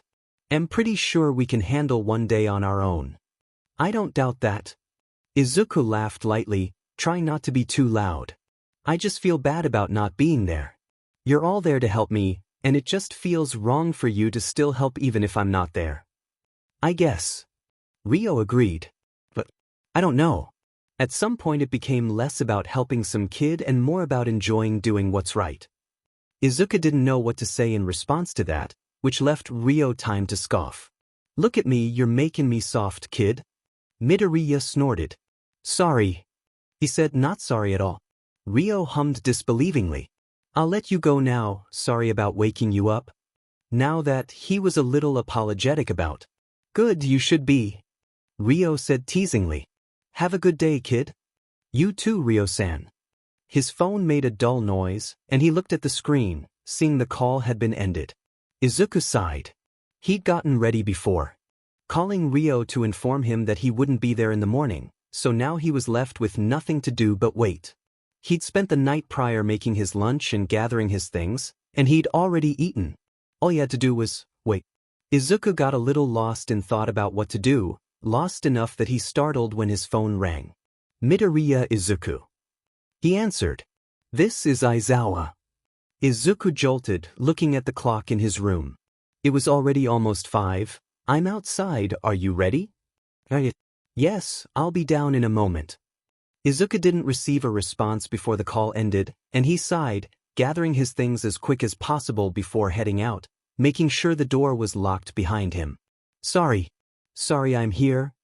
Izuku grinned nervously at the man who stood leaning on an inconspicuous black car. Sorry. You apologize too much, problem child. Aizawa said plainly, only making the boy flush. Get in, the drive shouldn't be too long. Midoriya just nodded mutely and slid into the back of the car, watching Aizawa come around the car to the driver's seat and get in. He started up the car and began driving, Izuku turning to face the window and watch the passing scenery. His mother and his didn't have a car, so he didn't get to ride in one too often, but he found that he liked it, being, almost, by himself instead of in a packed train car. Midoriya-san. Izuku jumped when Aizawa called his name, looking at the man from the rearview mirror. He spared the boy just a single glance, meeting his eyes from the mirror before turning his attention back to the road. You'll come with me to the teacher's office first, then I'll take you to Nedzu's office. Okay. Izuku nodded, fidgeting with his hands anxiously before speaking up again. Aizawa-sensei? Just San. Aizawa shook his head. I'm not your teacher. Izuku pursed his lips, unsure about the honorific. What is it? How? Midoriya cleared his throat when it came out a little choppy. How many tests will I have to take? Izuku looked back out his own window. To test out of my core classes? Aizawa paused before sighing. If I know Nedzu at all, just one. Midoriya tilted his head, confused by the low number and the man's tone of voice. Don't worry about it, problem child. You'll be fine. Then he said nothing, leaving the conversation there. The car stayed quiet for the rest of the drive, then even a bit after, only interrupted by Aizawa telling Midoriya to follow him as they made their way through UA. Despite having been there before, Midoriya couldn't help but marvel at the halls of the prestigious school. There was nobody in the halls, and even in the teacher's lounge there was only two others, Snipe-sensei and Present Mike-sensei. Good morning. Aizawa grumbled as he entered, earning the attention of his co-workers for just a moment before their gazes were drawn by the green beacon beside him. Midoriya bowed deeply to his teachers. Gee, good morning. Please excuse my intrusion. He greeted before entering. And who are you, little listener? Present Mike asked cheerily, passing a cup of coffee to Aizawa, who grumbled a thanks and headed to a semi-cluttered desk, leaving Izuku to face the blonde on his own. And my name is Midoriya Izuku. Midoriya bowed again, hands clenching at his sides anxiously. I'm a student here under. Midoriya hesitated. Technically his teacher was Nedzu, but Midoriya didn't know if he was allowed to disclose that. Aizawa noted the boy's silence and sighed. This is the rat's latest fixation. Midoriya frowned at the words, while Present Mike's face slipped a little. He's here to learn under Nedzu. I didn't know Nedzu took personal students. Snipe piped in curiously, abandoning the papers he'd been looking at in favor of looking between the greenette and the tired teacher. He doesn't normally. Aizawa shook his head. This kid is, well, I'm not allowed to say. Aizawa shrugged. Confidential case. Oh, Present Mike perked up. Like witness protection? Midoriya worried his lip between his teeth. Actually, Izuku stuttered, blushing when all three teachers looked to him. I'm here because of the stain case. Midoriya had authorization to disclose the case to important individuals, should he choose to. He figured the teachers should know. I work with Chief Tsuragami-san and Detective Nao Tsukachi-san. Midoriya flushed at his near slip. Tsukachi had recently begun insisting at the informal names since they were more than co-workers, and since Naomasa was basically like Midoriya's uncle at this point. What year are you? Snipe asked. You don't look like a third year. Midoriya-san is enrolled here as of first year. Aizawa jumped in. But he's technically graduated already. This is more so that people don't ask questions about some kid working with the police. The other two teachers nodded in understanding as Aizawa moved back towards the door with a reed of papers and a cup of hot coffee. From the smell, Izuku guessed it was black dark brew. I've got everything I need from in here, let's get you to Nedzu. Yes, Aizawa-sensei. Midoriya responded, following after the man who muttered something about not being his teacher again, but didn't correct him otherwise. With Aizawa leading the way, Midoriya headed up to the third floor of the building, where one other teacher was in a classroom they passed, but more importantly where there was a truly impressive set of double doors. Aizawa raised a fist to knock but received an affirmative before he could reach the door. Unperturbed, like that was common, Aizawa's hand fell to the door handle and entered the room behind Midoriya. The inside of the room was even more impressive than the doors had been. It was spacious, but obviously comfy with several beanbag chairs and a two-seat couch that looked brand new. Every chair had a pillow with the letters UA embroidered on each one. The most impressive piece of furniture, of course, was the large, dark wood desk that had a computer on one side and a stack of papers on the other. As the door closed behind Izuku, he read the nameplate front and center that read Nedzu, Principal of UA, with a little mouse sticker at the end. Behind the desk was a tall, leather, padded chair. Nedzu was in the chair. Midoriya-san. Izuku waved awkwardly. Thank you, Aizawa-san, you may go prepare for your classes. The teacher nodded next to Izuku and left without a word. Midoriya didn't know whether to be thankful to be in a room with the Chimera by himself or not. Come sit. I have your test already set up. Midoriya approached the desk with a sense of caution, eyes looking at the papers stacked neatly on the side of the desk nearest him with a pencil next to it. It looked exactly like the entrance exam papers, albeit thicker. Much like the entrance exam, you only have this one test. Really? Midoriya asked, looking up at the man, who only nodded. His ears were pressed back, eyes squinty and tail thrashing wildly. This was an animal who was ecstatic about something. Indeed. Netsu confirmed eagerly. You will have all of today to complete this packet. It has the tests we already agreed upon to remove you from your core classes, but I also added some of my own. Midoriya looked between the paper and the mouse, wondering if he should be concerned about that or not. He wasn't, but something told him that maybe he should be. You may start at any time. Oh, and please ignore anyone who enters while you're testing. I am the principal after all. Midoriya nodded, a small smile gracing his features at the hero's enthusiasm. Despite his testing nerves, Izuku couldn't deny that he was curious what was so special about this test that had the principal positively brimming with excitement. With that in mind, the greenette picked up the pencil and turned the first page. The first section was math. Midoriya breezed right through the algebra, algebra 2, and trigonometry, having to take a little more time on the geometry and pre-calc but otherwise doing well time-wise there. He knew it wasn't a time test, but that didn't mean anything when Midoriya wanted to show that he could do this. Japanese and English flew by, both relatively easy other than writing a short essay in English and agonizing on what the correct word choice for his thesis should be. Sciences and social studies were easily over with as well. Then Midoriya got to the last questions. They were all on one page and all required a computer. Midoriya read over the instructions for the first of the last question with growing glee and looked up to ask for a laptop before squeaking in surprise. There was another person in the room, sitting across the desk from Netsu, in the chair a little away from Midoriya's own. He was tall, hugely so, with gaunt features and blonde hair. Midoriya recognized him instantly. You were at the police station, Midoriya said without thinking about it. The man jumped, blinking to himself before shaking his head. I'm sorry, young man. I'm afraid I don't remember seeing you at any police station. Midoriya suspected as much when the man showed no sign of any recognition. It's nothing. He shook his head before bowing it.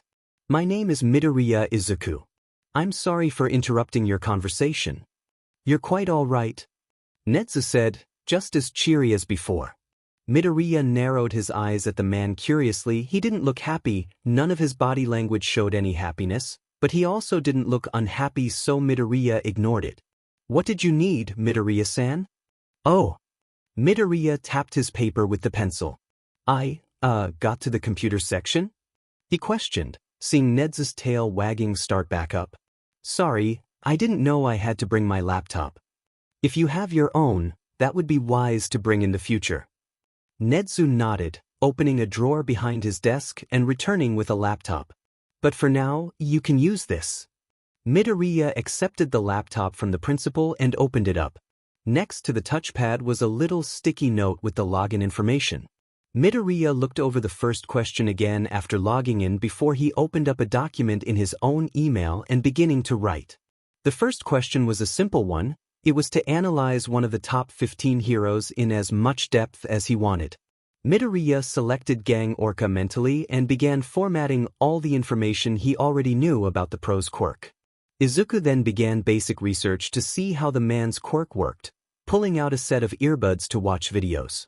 The first video Midoriya came across was Gang Orca working fire rescue. It was rather recent, and Midoriya couldn't help but feel proud of the hero. Gang Orca, because his quirk gave him the same features as a marine mammal, was susceptible to extremes on both sides of the spectrum. For the man to run into a burning building with no hesitation, the video started before anyone showed up. Gang Orca was first on scene. Was just a tribute to him being a true hero. Midoriya paused in his analysis at the thought. It wasn't wrong, Gang Orca was a good hero, an incredible one really, that didn't pay much mind to the media. The public was actually afraid of him most of the time because he did have a rather imposing frame as well as a mutant quirk. But Midoriya had never thought of heroes as true and fake outside of speaking with Stain or building his information on the case regarding the hero killer. Midoriya didn't know how he felt, having thought of a hero as someone who Stain would approve of or not. Midoriya shook himself out of his thoughts for a second, filing away the thoughts for later, when he had his Stain journal and some time to himself. Midoriya rewinded the video a few seconds to continue watching, jotting down notes on how his skin reacted to the heat. As expected, the man's skin began to crack after prolonged exposure to the extreme heat, but despite his own injury, second-degree burns, a couple third-degree ones on his hands, he kept up the rescue efforts until other heroes showed up on scene. Even then, the man gave out orders to the arriving heroes, Manuel, Wash, and Miruko, before receiving medical help. Midoriya didn't know how long he spent on the analysis, but he did know that when he was done, he had about 4 pages of in-depth analysis about the pro's lifestyle, quirk, weaknesses, specialties, and everything anyone could want to know, as well as a section about theories and quirk suggestions. Question 2 was very similar. Midoriya was told to analyze a villain fight and note what could have ended the fight faster for both sides. Midoriya practically vibrated with excitement as he looked up a fight between Miruko and some villain he couldn't remember the name of. Filler, he discovered, because of his status as the fill-in for some mafia boss or another. Question 3 was different, but no less interesting.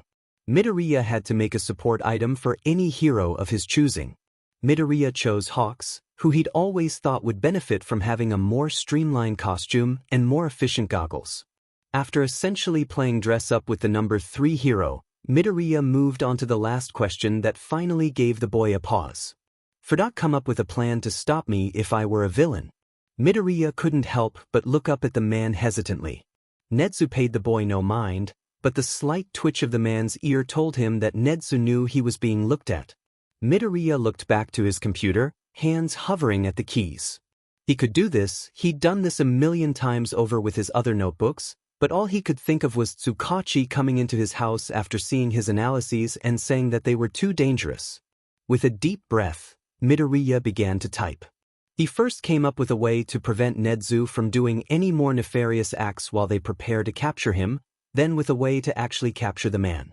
Midoriya really had to think about this, because the principal would certainly go to Tartarus if they caught him as a villain. Nedzu was already too smart as a hero, and Izuku seriously doubted that anyone could outsmart him enough to catch him, let alone he himself. Then Midoriya thought of something. What would Nedzu be after if he was a villain? This had Midoriya drawing his hands away from the computer to think. What could the smartest man in Japan, perhaps even the world, want? What could drive the rodent to villainy? Then it struck him, it was the same thing that drew the man to heroism. Nedzu had been an experiment before he was a hero, one that gained a quirk and fought for rights as a person. Nedzu would almost certainly get revenge, perhaps even target anyone who is even remotely like the people who hurt him. Slowly, a plan hatched in the boy's mind. First, Midoriya would enforce security on the people who tested on Nedzu. Lessening security would make the man suspicious since it would be too easy, but with more difficulty, Nedzu wouldn't suspect a thing.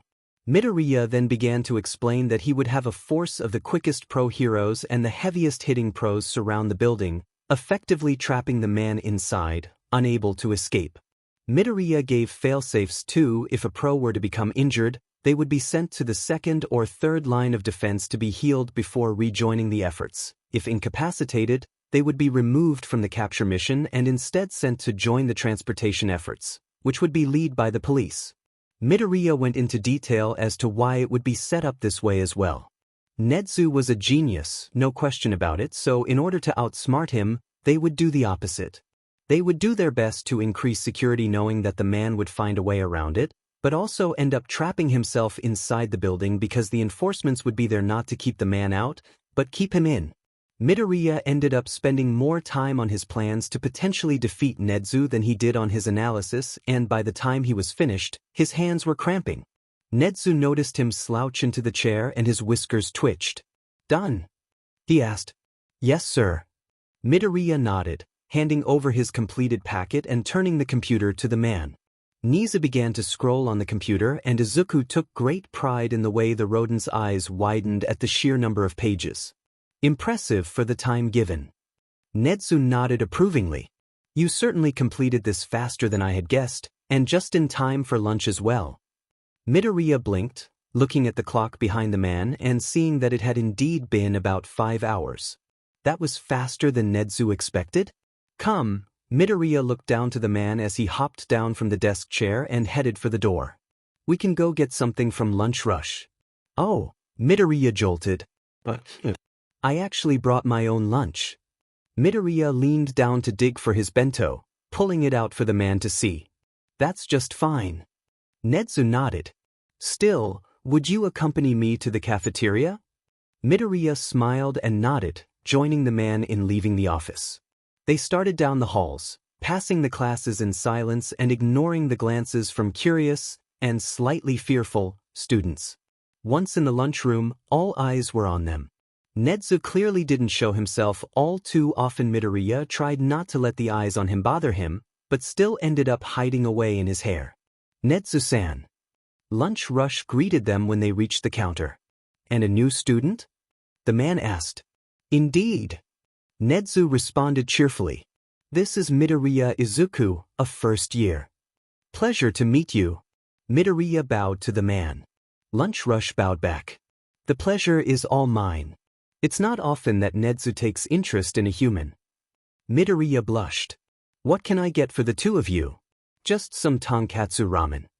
Nedzu smiled, confusing Midoriya. Animals bared their teeth when angry, but Nedzu wasn't showing any other signs of anger other than the smile. Lunch Rush didn't seem to think anything of the threat display and simply turned away. Nedzu dropped the smile and motioned for Midoriya to follow him to the other end of the countertop. Why did you bare your teeth? Midoriya asked after a second. Nedzu turned to him with an ear flick. Did you mean smile? No, Midoriya shook his head. I mean bare your teeth. Midoriya frowned in concentration. Up until now, you'd only done body language cues. You know?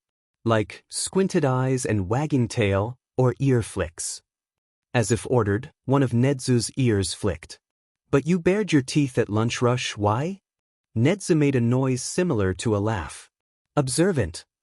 He nodded approvingly. That is because most people don't know animal body language. I'm impressed you do. Midoriya looked back at Lunch Rush. Do the staff not know animal body language? Only a few. Nedzu shook his head. But even then, they still find more comfort in human gestures. And Izuku supposed that made sense. He himself normally tried to conform to whatever others wanted. How long have you known body language cues? Midoriya smiled, proceeding to tell him how he'd suspected Miruko wasn't as mean as she made herself out to be, and how he'd proven such by learning bunny language and going over old news clips. Shortly after, Nedzu's ramen was done. Again the man smiled. Thank you. He thanked the man before turning back to Izuku, dropping his smile and instead letting his tail wag gently. Shall we head back up to grade your test? Am I allowed to be there for that? Izuku asked as they moved in sync to go back to the man's office. Shouldn't I have to, I don't know, not see the answers? I don't see why not. Nedzu countered. You've already completed the test. No use in hiding the answers from someone who already answered. Midoriya wasn't sure, but figured it was useless to argue now. They headed back upstairs. An hour and one graded test later, Midoriya was waiting wandering down the halls towards Aizawa's office. He knocked first, of course, but after that, Izuku was peeking his head into the room. There were 3 people in the room. There was the blonde from before, Aizawa, and present Mike. Midoriya-san. Aizawa said, straightening seriously. Are you done with Nedzu's testing? Yeah. Midoriya nodded. He, said you were done with classes for the day? Aizawa nodded. Until homeroom again, yes. Aizawa stood from his desk. Am I to assume you passed? Midoriya flushed. Yeah, with an 87. He wasn't proud of the score, he'd been sure he'd do better than that, but Aizawa's wide eyes and present Mick's half-delirious exclamation had him thinking that maybe it wasn't too bad. On Nedzu's hell test? Present Mike squeaked, voice several octaves higher. How old did you say this kid was? I'm sure that whatever test Nedzu-san gave Midoriya Shounen wasn't that difficult. The gaunt man tried, though he obviously had no clue what was going on. After all, he's the principal. He should know what is appropriate for someone so young. And Midoriya would have been offended had he not known that he looked younger than he was already. Yagi-san. Aizawa started with an air of seriousness that Midoriya truly feared from the man. I took that test when I was hired here, and I got a 67. That made the man pale significantly. Regardless, why did Nedzu send you? Does he need me? Midoriya shook himself out of his thoughts. He wanted to see if we could start my conditioning. Aizawa nodded, standing from his desk. Conditioning? Yagi-san asked curiously. What for? Midoriya frowned at the man. He couldn't for the life of him place why he didn't trust this man, but the question, the intrigue behind it, the sudden interest in a topic and person that he'd forgotten he'd even met before had Midoriya pursing his lips. That's classified information. Midoriya said plainly, earning raised eyebrows, like he wasn't used to being told no. He looked to Aizawa, like he would tell him anything different. The underground hero shook his head. He's right, I'm not allowed to disclose anything. And he is? Yagi asked dubiously. Midoriya made sure to note that he didn't seem to take no for an answer very well. He is. Aizawa nodded, looking just as suspicious about the man's interest. In fact, you could argue that I take orders from him in this case. Midoriya balked. Never. Izuku denied instantly, earning Aizawa's attention. I could never give a pro-hero orders. Yagi coughed to cover a laugh while Present Mike just chuckled lightly. Right. Aizawa mused with a slight smirk. Anyways, we should head down to the training grounds. There's only a couple hours left of school. Aizawa-san, wait. Midoriya looked back at Yagi, who spared him just a glance. Who could I go to about this classified case? Aizawa frowned, glancing at Midoriya hesitantly. Midoriya just stared at the blonde with a carefully neutral expression. He would have to research this Yagi later. Nedzu. Aizawa said finally, seeming to take pleasure in the way Yagi's face fell. You could try Tsukachi as well. Midoriya snorted at the way the man's expression lifted once more. Yeah. Naomasa would sooner hand Midoriya to stain himself than talk about him being on the case. The poor detective was still trying to talk Midoriya out of it. But honestly, you might have more luck with the rat. Yagi did indeed have better luck with Nedzu than with Naomasa, but in the sense that some water is better than no water at all in the desert. The next day was certainly interesting because of it. Ah, Midoriya-kun. Izuku turned and looked at whoever was calling him with confusion. He didn't know anybody who called him Midoriya-kun, and the last people to do so were his age and several years ago. It was Yagi, standing in the door with a small baggie. And a sheepish smile. Behind Midoriya, Aizawa and Present Mike snorted and giggled quietly, knowing that this was the man's rather poor attempt to earn Izuku's trust. When Midoriya didn't greet him, Yagi cleared his throat and stepped further into the staff room. I brought donuts for everyone. Oh. Izuku blinked, a little confused when that involved him specifically. Thank you. He offered a smile, seeing how the man relaxed and set the bag down on the table by Izuku. Midoriya didn't grab anything, only turning back to Aizawa to continue their conversation. So, I'll be with Nedzu again this morning? Wouldn't it be better for me to train in the mornings before I eat food? Aizawa shrugged. Sure, but I have homeroom in the mornings and Hisashi has homeroom and English.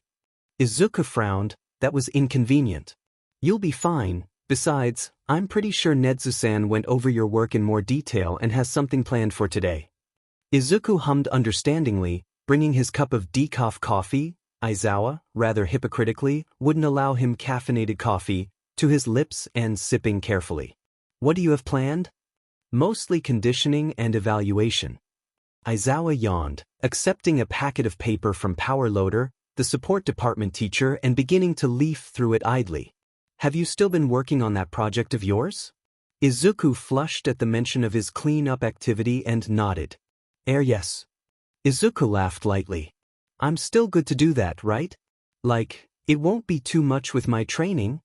Ignoring the odd looks from both present Mike and Yagi, Aizawa nodded. We all agreed that it counts as training, so your training here will be based around that. Izuku nodded, glad they let him keep the side project. The conversation was momentarily interrupted by the entrance of Ectoplasm, who greeted and was greeted by the room as a whole. Students will be showing up soon, you should head to Nedzu's office. Is it that late already? Izuku asked, pulling out his phone to check the time. The first train that students normally took should have just arrived at the station. Oh. Izuku pocketed his phone once more. I guess I'll see you after lunch? Mike and I both. Aizawa confirmed. To better assess your combat abilities. He added when Izuku looked confused. Izuku left the office and headed down the halls to Nedzu's office instead. He didn't have to knock. The door opened when he raised his hand to do so. Midoriya-san. Nedzu greeted cheerily. How was the drive? Good. Izuku responded with a smile. There wasn't any traffic. How was your morning? The mammal hummed. Good as well. Did you bring your laptop? Izuku nodded, taking his seat off to the side of Nedzu's large office desk and dug through his bag for the sticker-covered computer. The silverish color of the laptop was almost invisible under the layer of different hero stickers, most prevalent being Unofficial Eraserhead and Limited Edition All Might. He booted it up, typing in his password and looked to Nedzu for instructions as the smiling faces of the Midoriyas, set as Izuku's background, loaded up. Excellent. Nedzu's whiskers twitched momentarily when he spotted the one unofficial sticker inspired by him. Do you have a coding program? Yeah. Izuku nodded, loading up the free program. It's not a good one, but it's the best one that was free. Nedzu nodded, like he'd been expecting that. Is that what we're learning today? Coding? Not quite. Nedzu shook his head. How much hacking do you know? Izuku paused midair, hands hovering over the keyboard as he looked at the man with shock. Quite a bit then? Izuku blushed. Right, superintelligence. Not too much. Izuku's hands twitched at the understatement. He'd learned so that he could get past passwords and firewalls in his hero research. Also to protect himself against other people doing that to him. Just enough to get past basic security measures. The foundations. Nedzu nodded. I see. Well, to better understand your starting point, I'd like you to try and get into my computer. Izuku blinked, baffled. Nedzu wanted him to hack the smartest person in Japan? In the most secure school in Japan? Wirelessly? Izuku asked. It would be significantly easier to hack the man when their computers were connected, but he imagined that Nedzu wanted more of a challenge. Preferably. Nedzu nodded, then Izuku was off. It took about an hour, but long story short, Izuku got past about 4.5 layers of Nedzu's security before the man called Izuku off. You have a good method, but you're a bit slow. Nedzu criticized. If there were any other hacker on the other end, you'd be pushed out in an instant. Izuku nodded. He knew he was slower, he'd never had to be quick. But you did well. Now, we shall transition to psychology. Izuku perked up at that. He was fascinated by psychology. Nedzu, like Izuku's first day, handed the boy a test about psychology and told him he had 30 minutes to complete it. Once Izuku had done that, with 3 minutes to spare, Nedzu read through it like it was an article and nodded. Good foundations, but you could use some help with knowing what others are thinking. The mouse bear thing tapped his pen idly. I myself am a little slow on the uptake of human reading as a non-human myself, but I'm sure that Hound Dog would be glad to help you out. Hound Dog. Izuku blinked, confused, racking his brain for how the hero could help him.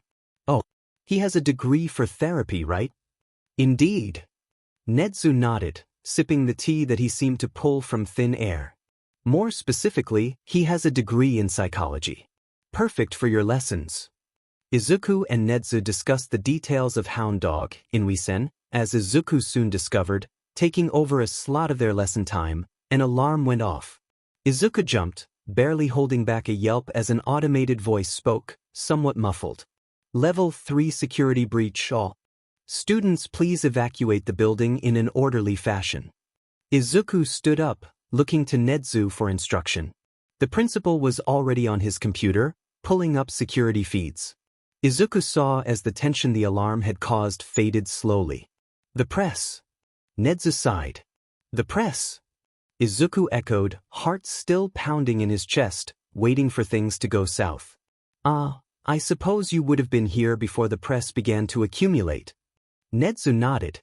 All Might's employment here was leaked to several news stations, and they began crowding the entrance this morning. Izuku's jaw dropped with every word. There had been a level 3 security breach because they wanted an interview from All Might? While he was at work. Midoriya supposed he shouldn't be so shocked. He himself had accidentally freed a villain clamoring to ask his own questions. Nezu hopped down from his chair, coming around the desk to leave the room. He paused at the door to look back at Izuku. Are you coming?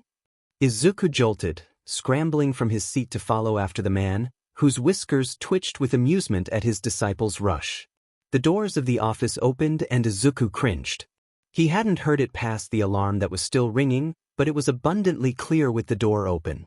The halls were a mess of students, rushing to leave the building in what was certainly not an orderly fashion. Izuku, once more, was stood frozen before it all. Oh dear. Nezu mumbled quietly next to him, and suddenly, Izuku had an idea. He knew that the students, and the staff, honestly, feared the mammalian principal to a certain extent. He knew this, and without really thinking about it, he took a deep breath and turned to the principal. Principal Nezu. He all but shouted, his voice squeaky in his anxiety. The hall quieted almost immediately. Izuku flinched at his own volume, as well as the eyes that turned to him curiously. The third floor was mainly third-year students, and he didn't look anything like a third year. Izuku swallowed nervously. What can we do for you, principal? The man's tail flipped once, and Izuku wasn't sure if it was in amusement or annoyance. I was just on my way to the entrance. The hall parted without a word, instantly clearing a path for the man. Oh, thank you. Nezu said, feigning surprise at their compliance. Izuku shuffled aside as the man used the newly freed hall to make his way to the stairwell. You may all return to class for now. The threat is being dealt with as we speak. Murmurs from the students, accompanied by the scuffing of shoes on the floor as slowly they obeyed and turned into their classes once more. Izuku moved to follow the principal, unsure of what else to do when a flash of something dark moving caught his eye, and he turned his head in just enough time to see a head of dark blue hair disappear around a corner. Izuku hesitated, looking down the hall to Nezu, who didn't seem too bothered that he was no longer being trailed by. His green-haired student then back to the place the person, probably a student, but Izuku couldn't be too sure now that the press had broken in, had disappeared to.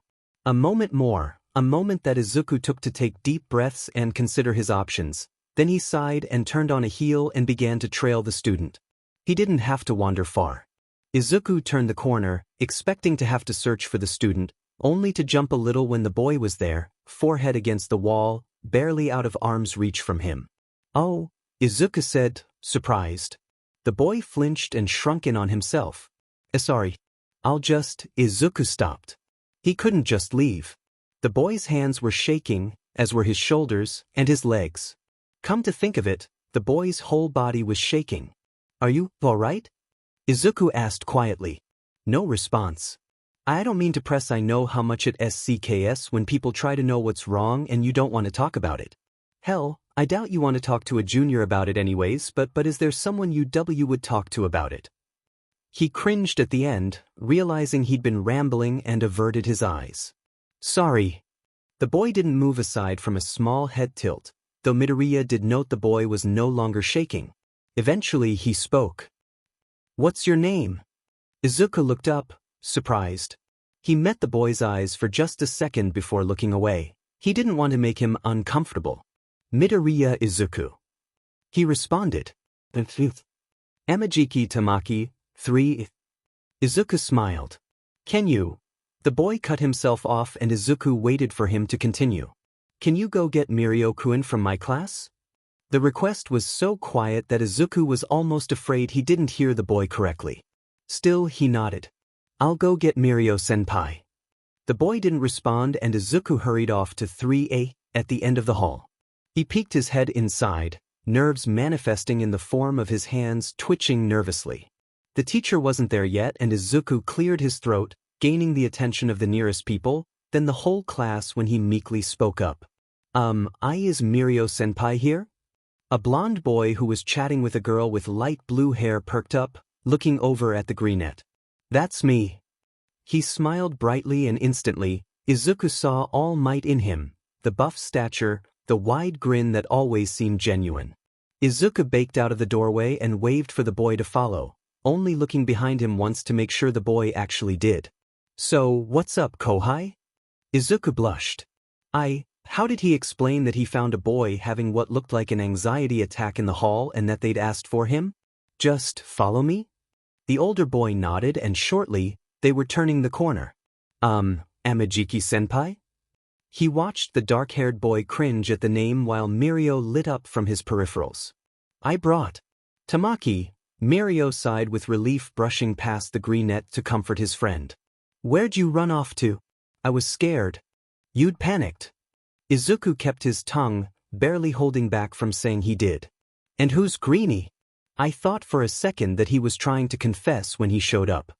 Izuku's face flushed bright red and he sputtered, drawing the blonde's attention to him once more and only making his face heat up even more.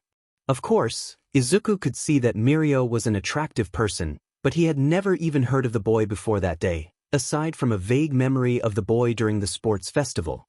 Midoriya couldn't fathom confessing to anybody, let alone a senpai he'd never met before. Midoriya couldn't think of anything to say. Mirio ducked his head sheepishly. Sorry, that was presumptuous of me. Izuku wanted to die in a hole. I'm Tagata Mirio. No wonder the boy thought Izuku was confessing. He'd accidentally used his senpai's first name. Class 3A. And Midoriya Izuku. Izuku bowed deeply. I'm so sorry about calling you so informally. I didn't know your name was Tagata-senpai.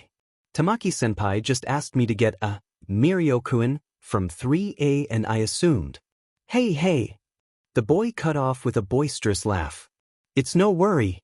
I normally have people call me by my first name anyways. Izuku looked up hesitantly. Tagata was smiling at him nervously, like he was afraid of making the boy panic again. Thanks for coming to get me. Tamaki-kun gets anxious in large crowds and that alarm really spooked everyone. Izuku nodded understandingly. I understand.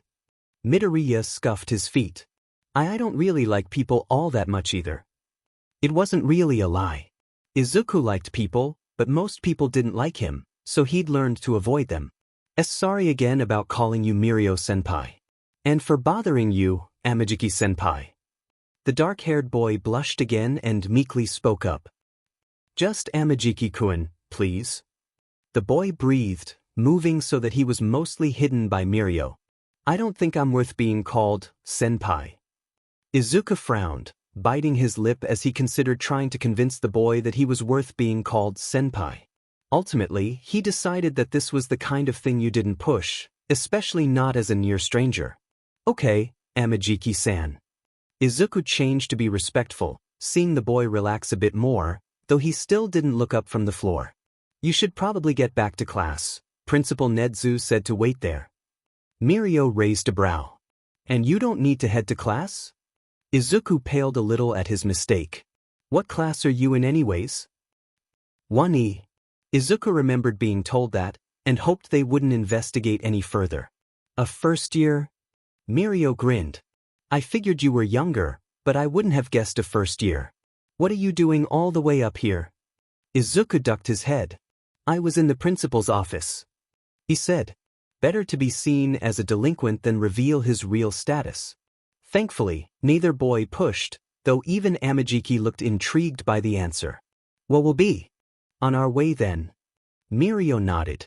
Thank you for helping us. I hope we meet again in the future. Izuku gave a wobbly smile in return. Have a good day. He offered, unsure if he would ever have the guts to talk to the third years again after this interaction. They parted ways, Izuku watching the pair disappear around the corner before sighing heavily. What a day. School was dismissed for the rest of the day because of the breach, but Izuku, due to not technically being a student, stayed in the building along with most of the teachers. Midoriya groaned, pain spreading steadily from where he'd landed harshly on his side. Still, he pushed himself up to his feet and readied for another attack. Present Mike looked physically pained by the boy's resilience, despite Midoriya having yet to have landed a hit on him. Haltingly, the man darted forward to resume their spar and Izuku ready to be hit when suddenly, a deep voice called out. "Stop!" Present Mike halted, and Izuku untensed, looking over to Aizawa, who looked worried. "What are you doing?" he asked Izuku. Midoriya frowned at the question. "Defending myself?" he responded questioningly. "Isn't that what you told me to do?" Izuku cringed when he sighed long-windedly. "That's not defense, that's taking a hit."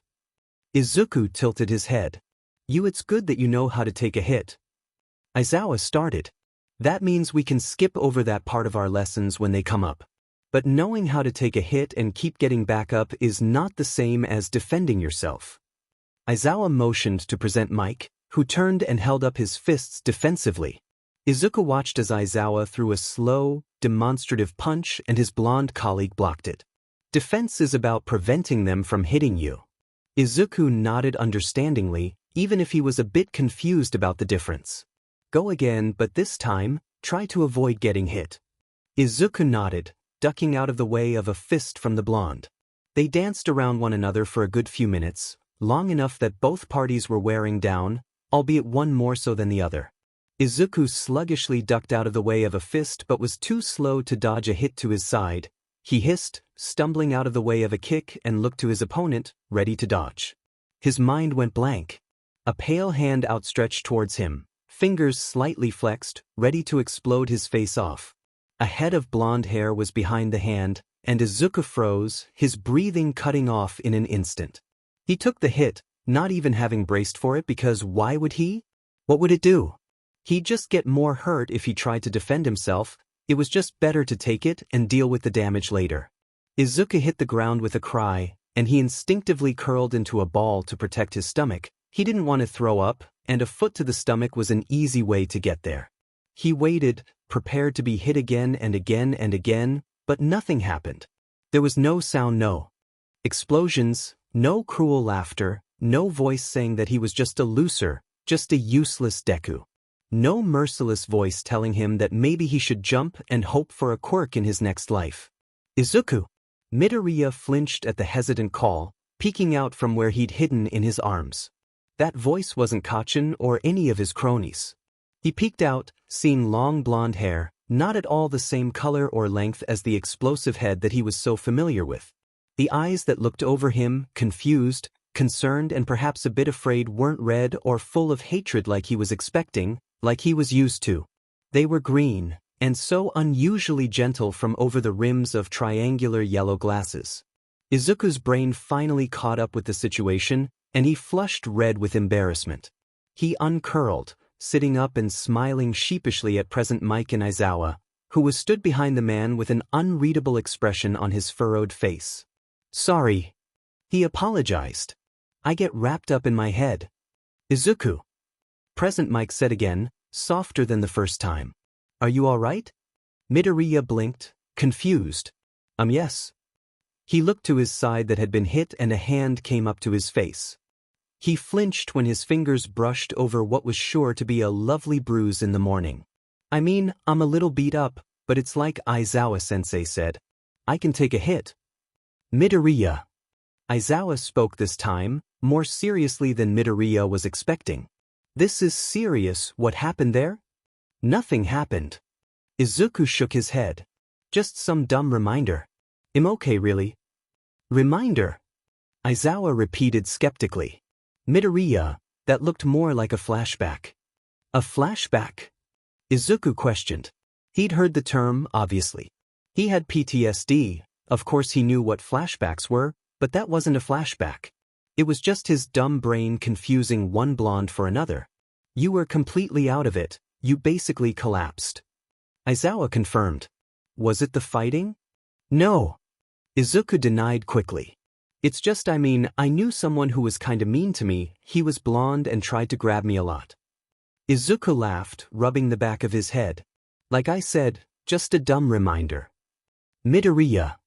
Aizawa said, more seriously this time as he pronounced each syllable clearly. That was a flashback. That wasn't a dumb reminder.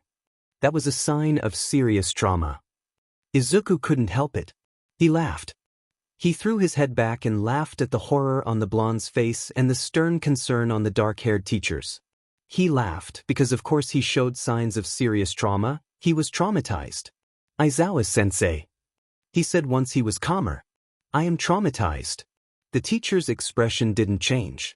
I have PTSD. I know I have serious trauma. That's not funny, Midoriya. Present Mike stuttered, horrified. You're just a kid, barely a first year. Someone your age shouldn't even know what PTSD is. Izuku sobered at the man's distress. How? Does it matter? Izuku asked. It happened and I'm here. Midoriya, Aizawa said, and Izuku began to think that the man was just saying his name for fun at this point. People with PTSD are normally prohibited from field work, especially ones who have random flashbacks. It wasn't random. Izuku countered. Blonde, reaching for me, remember? So if I did that, you wouldn't freak out? Aizawa deadpanned. Izuku opened his mouth to say, no, but paused when he realized he didn't know for sure. Midoriya. I don't know. Izuku responded. Probably not. Stains reached for me before and sure, I was scared, but not because of Kachin, but because he's a serial killer. So Kachin is the person who abused you? Aizawa asked and Izuku frowned. He wanted to argue, wanted to say that it wasn't abuse, but if therapy had taught him anything it was that yes, Kachin was his abuser. Bakugo Katsuki was abusive. Who's Kachin? Aizawa pressed. It doesn't matter. Izuku pursed his lips. Because Bakugo could be a great hero. He just needed to learn. Can we move on? Midoriya. Aizawa. Izuku cut off, heart thudding harder. I don't want to talk about it. There was a tense silence that followed Izuku's words. He'd never spoken so firmly in front of the man before, let alone to him. Izuku was known to be soft, perhaps even a little too much so. This was obviously something that the boy wouldn't move on. So, Aizawa reluctantly dropped it. For now. Go start your warm-ups. Aizawa said, careful to keep his voice flat and unreadable. Izuku sagged in relief. We're moving on to conditioning. Izuku ran off to do as he was told. Present Mike watched him go with concern written all over his face. You shouldn't have dropped it. He said. This could be dangerous. He would only shut down if we pressed him. Aizawa pointed out with a sigh. He's never stood up to what we tell him to do before. This is something he's dead set on not telling us. The blonde only frowned deeper, the expression so horribly foreign on his usually happy face. I don't like this, Shoyuda. He stated. Aizawa watched as Izuku moved from his stretches to his jog, mind racing with possibilities. Neither do I, Hisashi. He confessed, heart hurting for the boy who didn't deserve whatever had happened to him. Neither do I. What? Izuku asked. Why not? Aizawa sighed before him, and Izuku instantly thought back to the day before, when the man had seen him panic. He wouldn't, would he? Trust me, kid, I'd rather be training you. The man deadpanned, alleviating most of the boy's concerns while adding on questions. But I have a training exercise with the first years, and since they're my homeroom, I really can't get out of it. That made sense, but still. What can't I go with you? The man grimaced. All Might is co-teaching. Izuku copied the man's cringe. That explained a lot. Aizawa had been rather vocal in his opinion of the man's teaching abilities. That didn't stop Izuku from wishing. He could train with Aizawa still. You'll be learning long-range weaponry with Snipe today instead. That was enough to lift the boy's spirits. They pulled into UA in silence, getting out of the car together and entering the school. The staff room was empty when they got there, and Izuku took the opportunity to start a pot of coffee despite the fact that Aizawa had already had a cup this morning. Izuku knew it was only a matter of time before the man got up to get more, and he knew the others would want some as well. With the coffee machine started, Izuku went and sat down near Aizawa's desk and pulled out his phone to pass the time. He could go to Ned's office early, but he kind of wanted to ask Snipe about what they would be doing. It was only 15 or so minutes later when the bulk of the staff walked in together. Present Mike was talking with Midnight, Cementos was chatting with Snipe and Power Loader.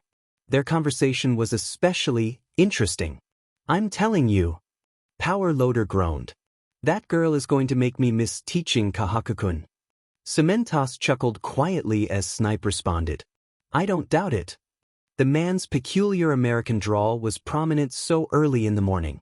I'm just saying, maybe you should count your blessings. Just wait until the sports festival. Power Loader just groaned louder. Izuku huffed a quiet laugh through his nose, handing over a cup of coffee to the man when he sat down. The coffee had finished brewing just a few minutes earlier, and he'd poured some for the teachers before they arrived. The support department teacher looked up at Izuku with something akin to surprise. You sound like you need it. Izuku answered his unspoken question with a smile. The man huffed but accepted the cup. You first years are all insane.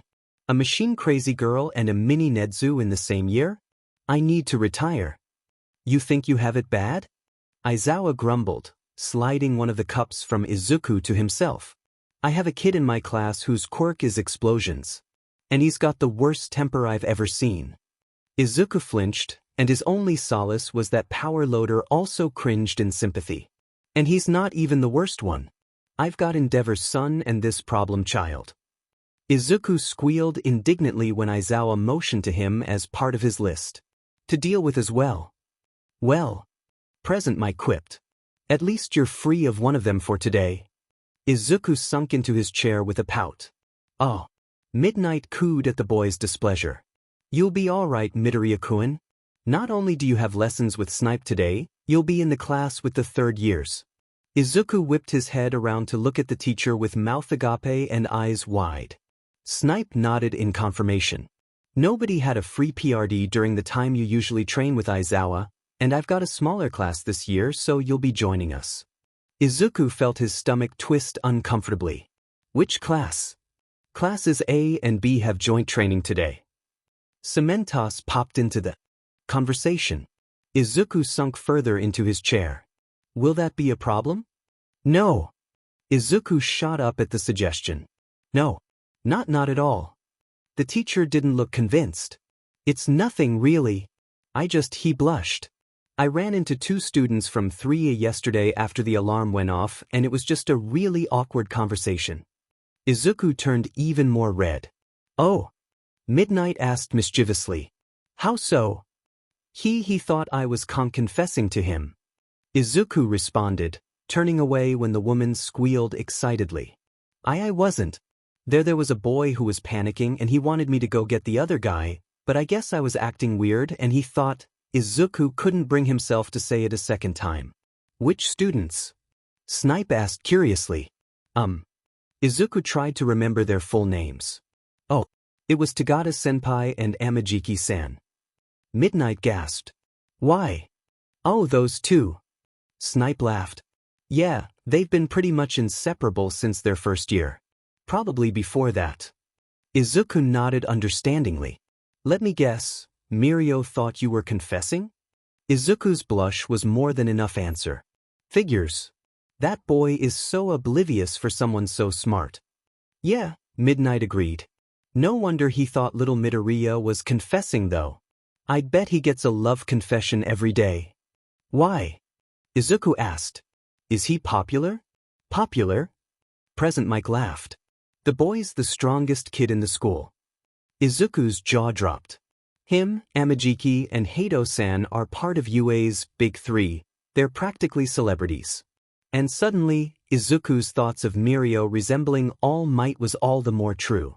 Of course Izuku had to go embarrass himself in front of 2 of the best students in the best school in Japan. Good morning. A voice that Izuku recognized as Yagi's echoed from the entrance. Izuku slid him coffee. Thank you, young Midoriya.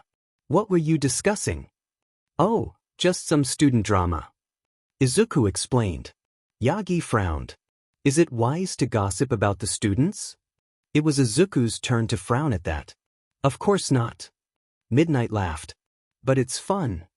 Yagi obviously didn't understand, but he dropped the topic. So, you weren't going to confess? Midnight asked the boy, who shook his head. Do you think he'd cute? Izuku choked on his spit. Kayama! Yagi reprimanded, aghast. What? She asked. It's a valid question. I'll best half the school is swooning over that Mirio-kun. Yagi was easily as red as Izuku, who was being soothed by a hand rubbing his back and a bottle of water from the staff cooler by Present Mike.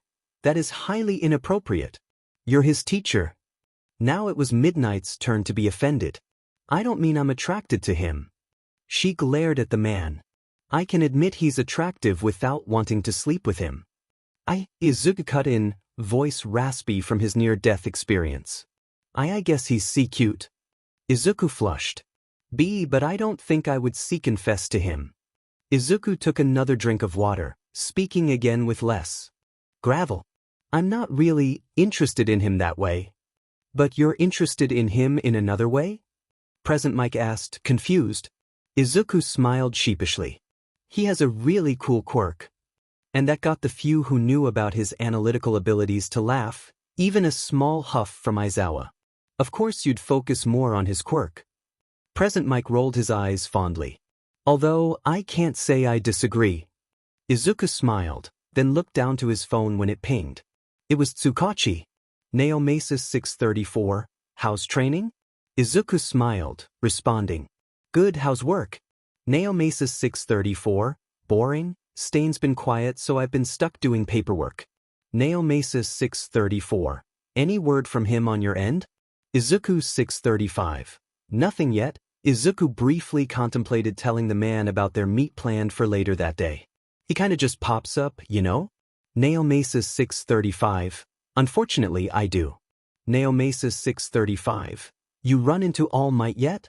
Izuku 635, not yet. Izuku looked up when a loud burst of laughter came from the conversation between Present Mike, Midnight and Aizawa beside him, then he turned back to his phone when it pinged. Neomasis 635, that's good. Neomasis 635, we'll try to keep it that way, let me know if it ever changes. Izuku smiled at the text, knowing that the man was holding back from saying more on the subject. Neomasa had been increasingly adamant that Izuku tell someone about what All Might did, or at the very least let him tell someone. Neomasis 636, I'll let you go now, take care. Izuku quickly shot back, you too, before pocketing his phone and standing to go meet Nedzu. As he left, Izuku noted that Yagi had vanished. So, Izuku started, rubbing his temples to stave off the forming headache. Everything we know about psychology today, we know because everyone hated this one guy and wanted to prove him wrong? Distressed was one word for it. The grainy, black and white photo of Frood laughed at his ire. Nedzu looked similarly amused. At first, yes. He mused, pushing all of the papers that Izuku had scattered over the desk into one uniform pile. Psychology wouldn't be nearly as popular if it weren't for Frood. But Izuku couldn't believe it. Psychology, it's so interesting. How could they only study it to prove him wrong? And that was another thing. He wasn't even wrong half the time. Nedzu laughed loudly, obviously enjoying his students' despair. Yes, but would you even know you enjoyed psychology, had it not been for early psychologists hating Frood? Izuku opened his mouth to say that yes, he would, but the words fell short. Well, maybe.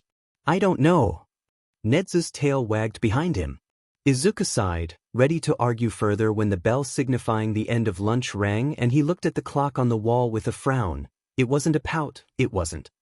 Well then, Nedzu hummed. I suppose we will have to postpone this discussion until another day.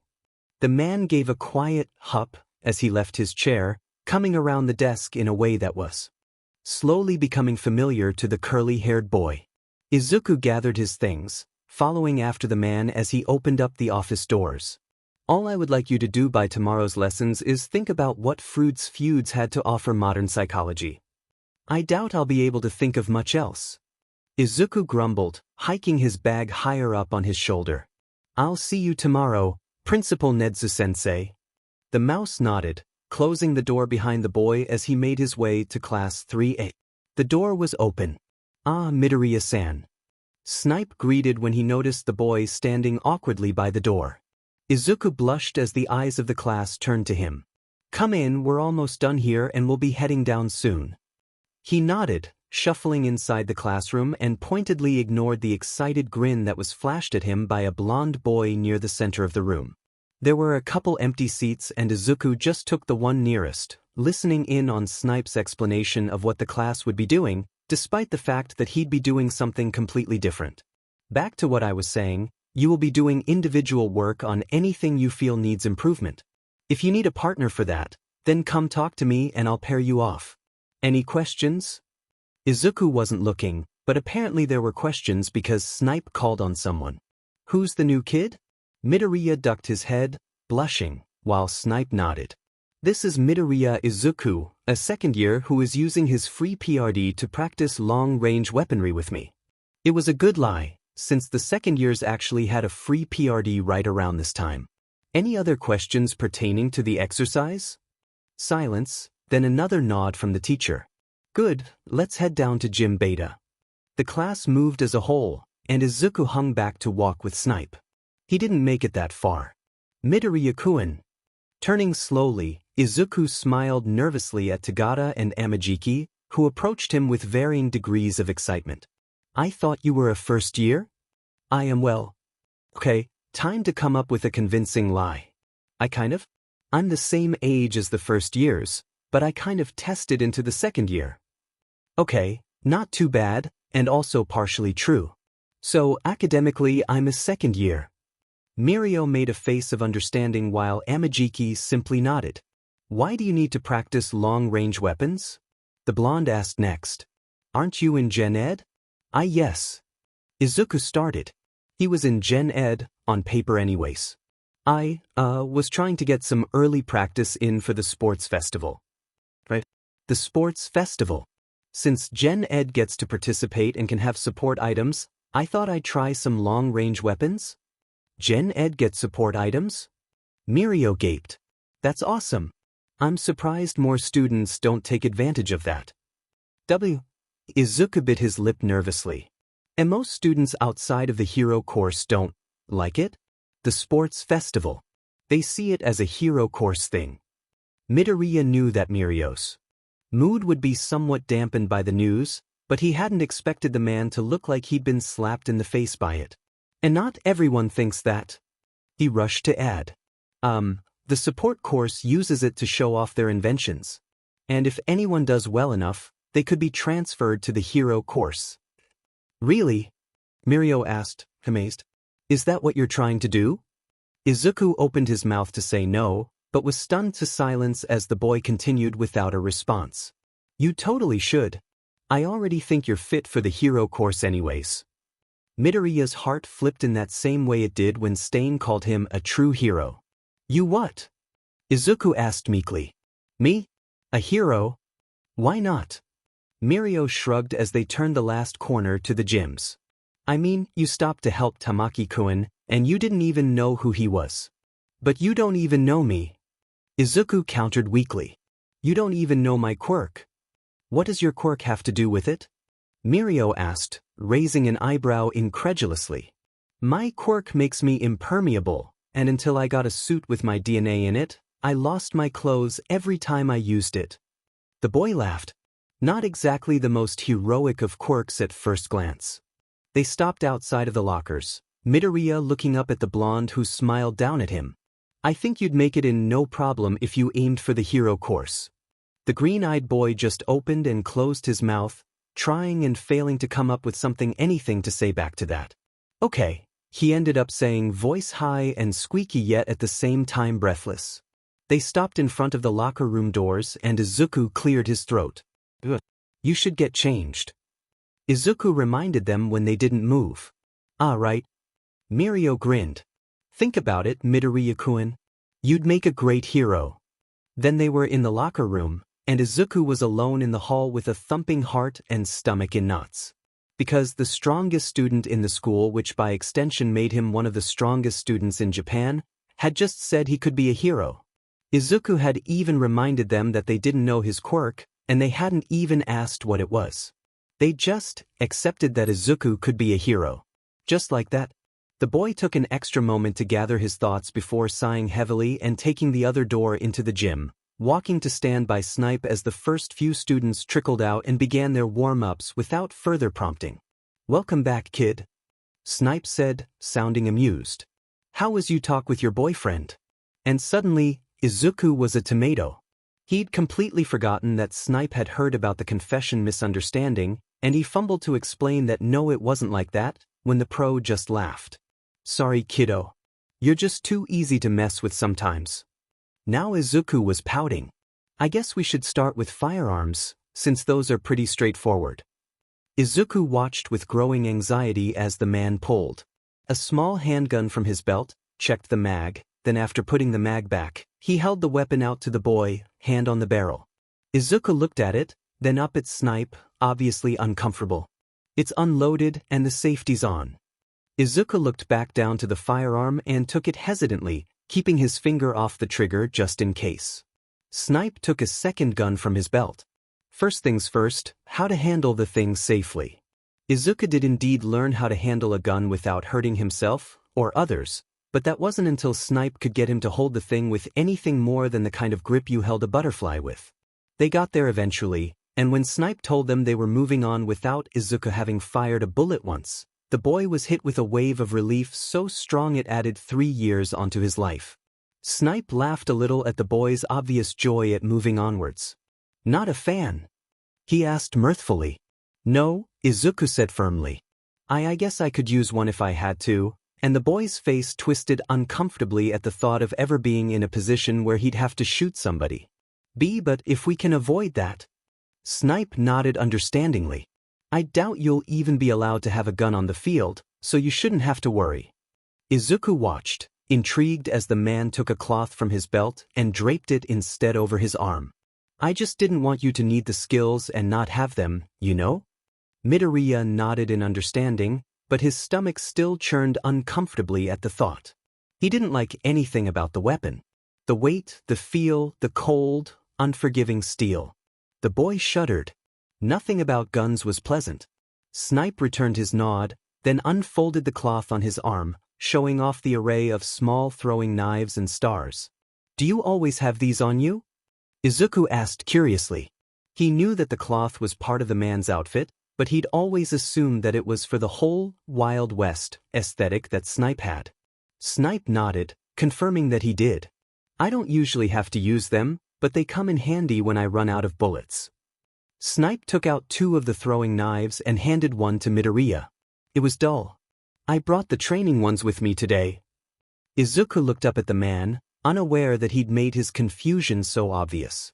They didn't make it very far with the throwing knives. They would have. Oh, they absolutely would have with the way Izuku took to the small blades like a moth to a flame, but it was just a few minutes in, at which point Izuku was already tossing them at targets with mediocre accuracy, not at all what you'd expect from a complete novice, that Izuku's phone rang. Izuku frowned. His phone was on silence. He knew that his phone was on silent, and that only a handful of people could text him when it was. He looked at Snipe apologetically and answered. "Midoriya," he said. "Hey Izuku, that was Naomasa. Sorry to bother you at school, but can you hand the phone to Aizawa?"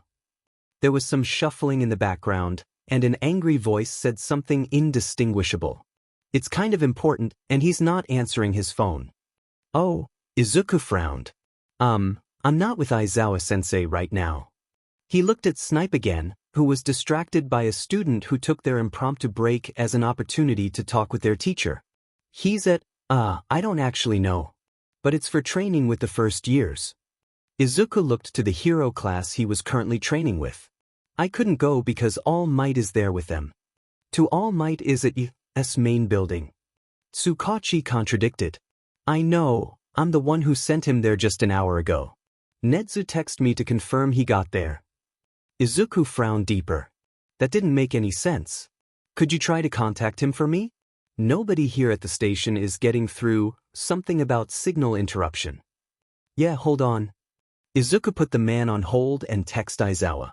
Just a simple "Tsukachi wanted to talk to you" kind of message, but when he hit send, it buffered for a moment before a message appeared in red text. The person you are trying to reach is not in service. That's not right. Izuku went back to the call with Tsukachi.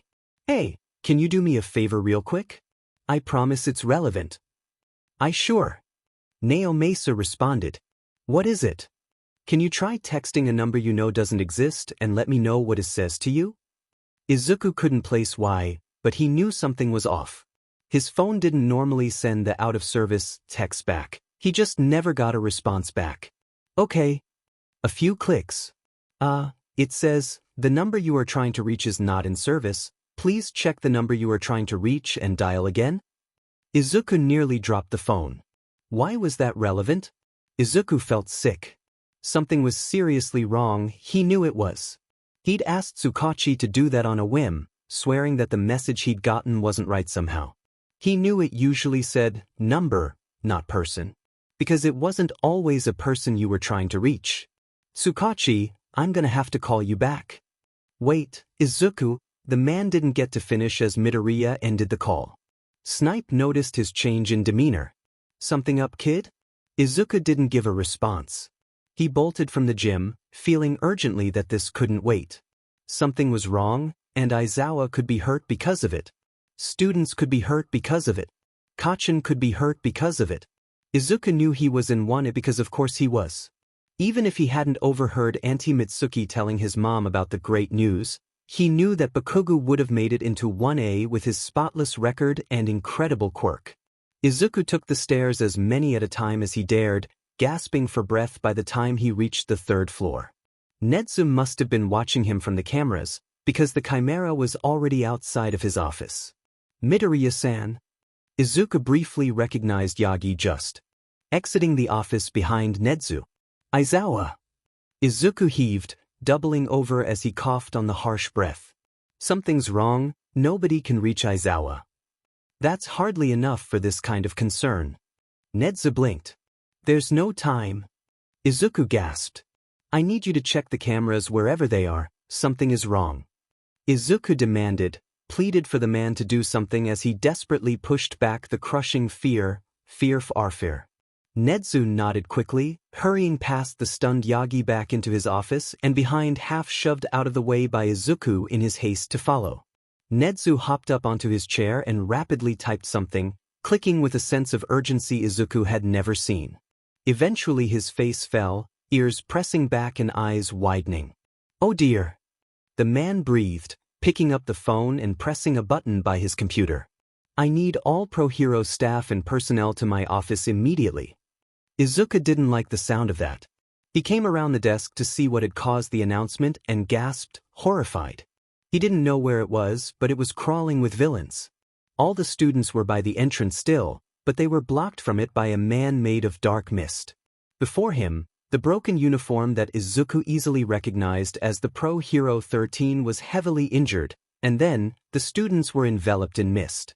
Izuku watched as half the students were sent away by the man. Turning his attention away from the students wasn't any better. Aizawa was in the midst of fighting hordes of villains, and though they dropped like flies in the face of the experienced pro, Izuku knew that speed and efficiency would only last so long. Most horrifying of all were the villains at the opposite end of the space, where a dark, hulking figure stood. It was inhuman as much as it was inhumane, and Izuku gagged at the exposed, fleshy brain it had. The door burst open, and Izuku flinched away so harshly he stumbled, only steadied by Nezu's paw. Midoriya what the snipe stopped at the look on Izuku's face. He was pale and sickly, looking one strong breeze away from fainting. What's wrong? There's been a break-in at the USJ. Nezu said gravely, hopping out of his seat and gently guiding Izuku into it. They need immediate help.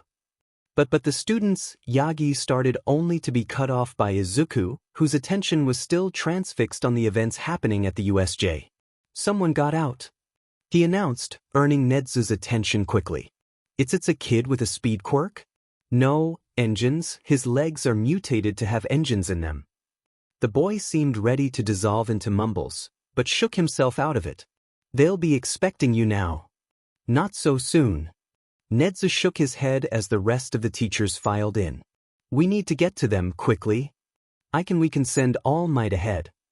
Yagi said, sounding just as urgent. He'll be quicker. You Yagi. Present Mike sighed exasperated. You know why that's not an option. You're the reason. That's not an option. And in Izuku's head, all the horrible little puzzle pieces began to come together. It all came together. As far back as All Might's urgency to leave on that horrible, fateful day. This seemingly benign man's involvement in the Stain case early on, his involvement with All Might, his slip-ups every time the number 1 pro hero was brought up. It all made sense.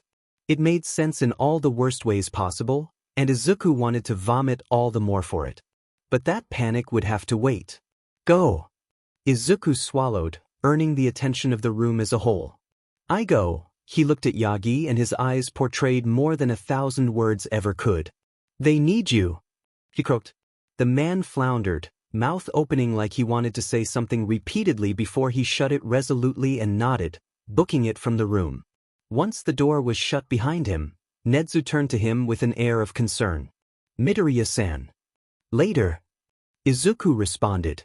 I'm not important right now. Nezu obviously disagreed, but he let the subject drop and began to arrange the staff for a rescue mission. Izuku leaned forward onto the desk, watching helplessly as 1A was attacked, and as Aizawa was beaten just as helplessly into the pavement.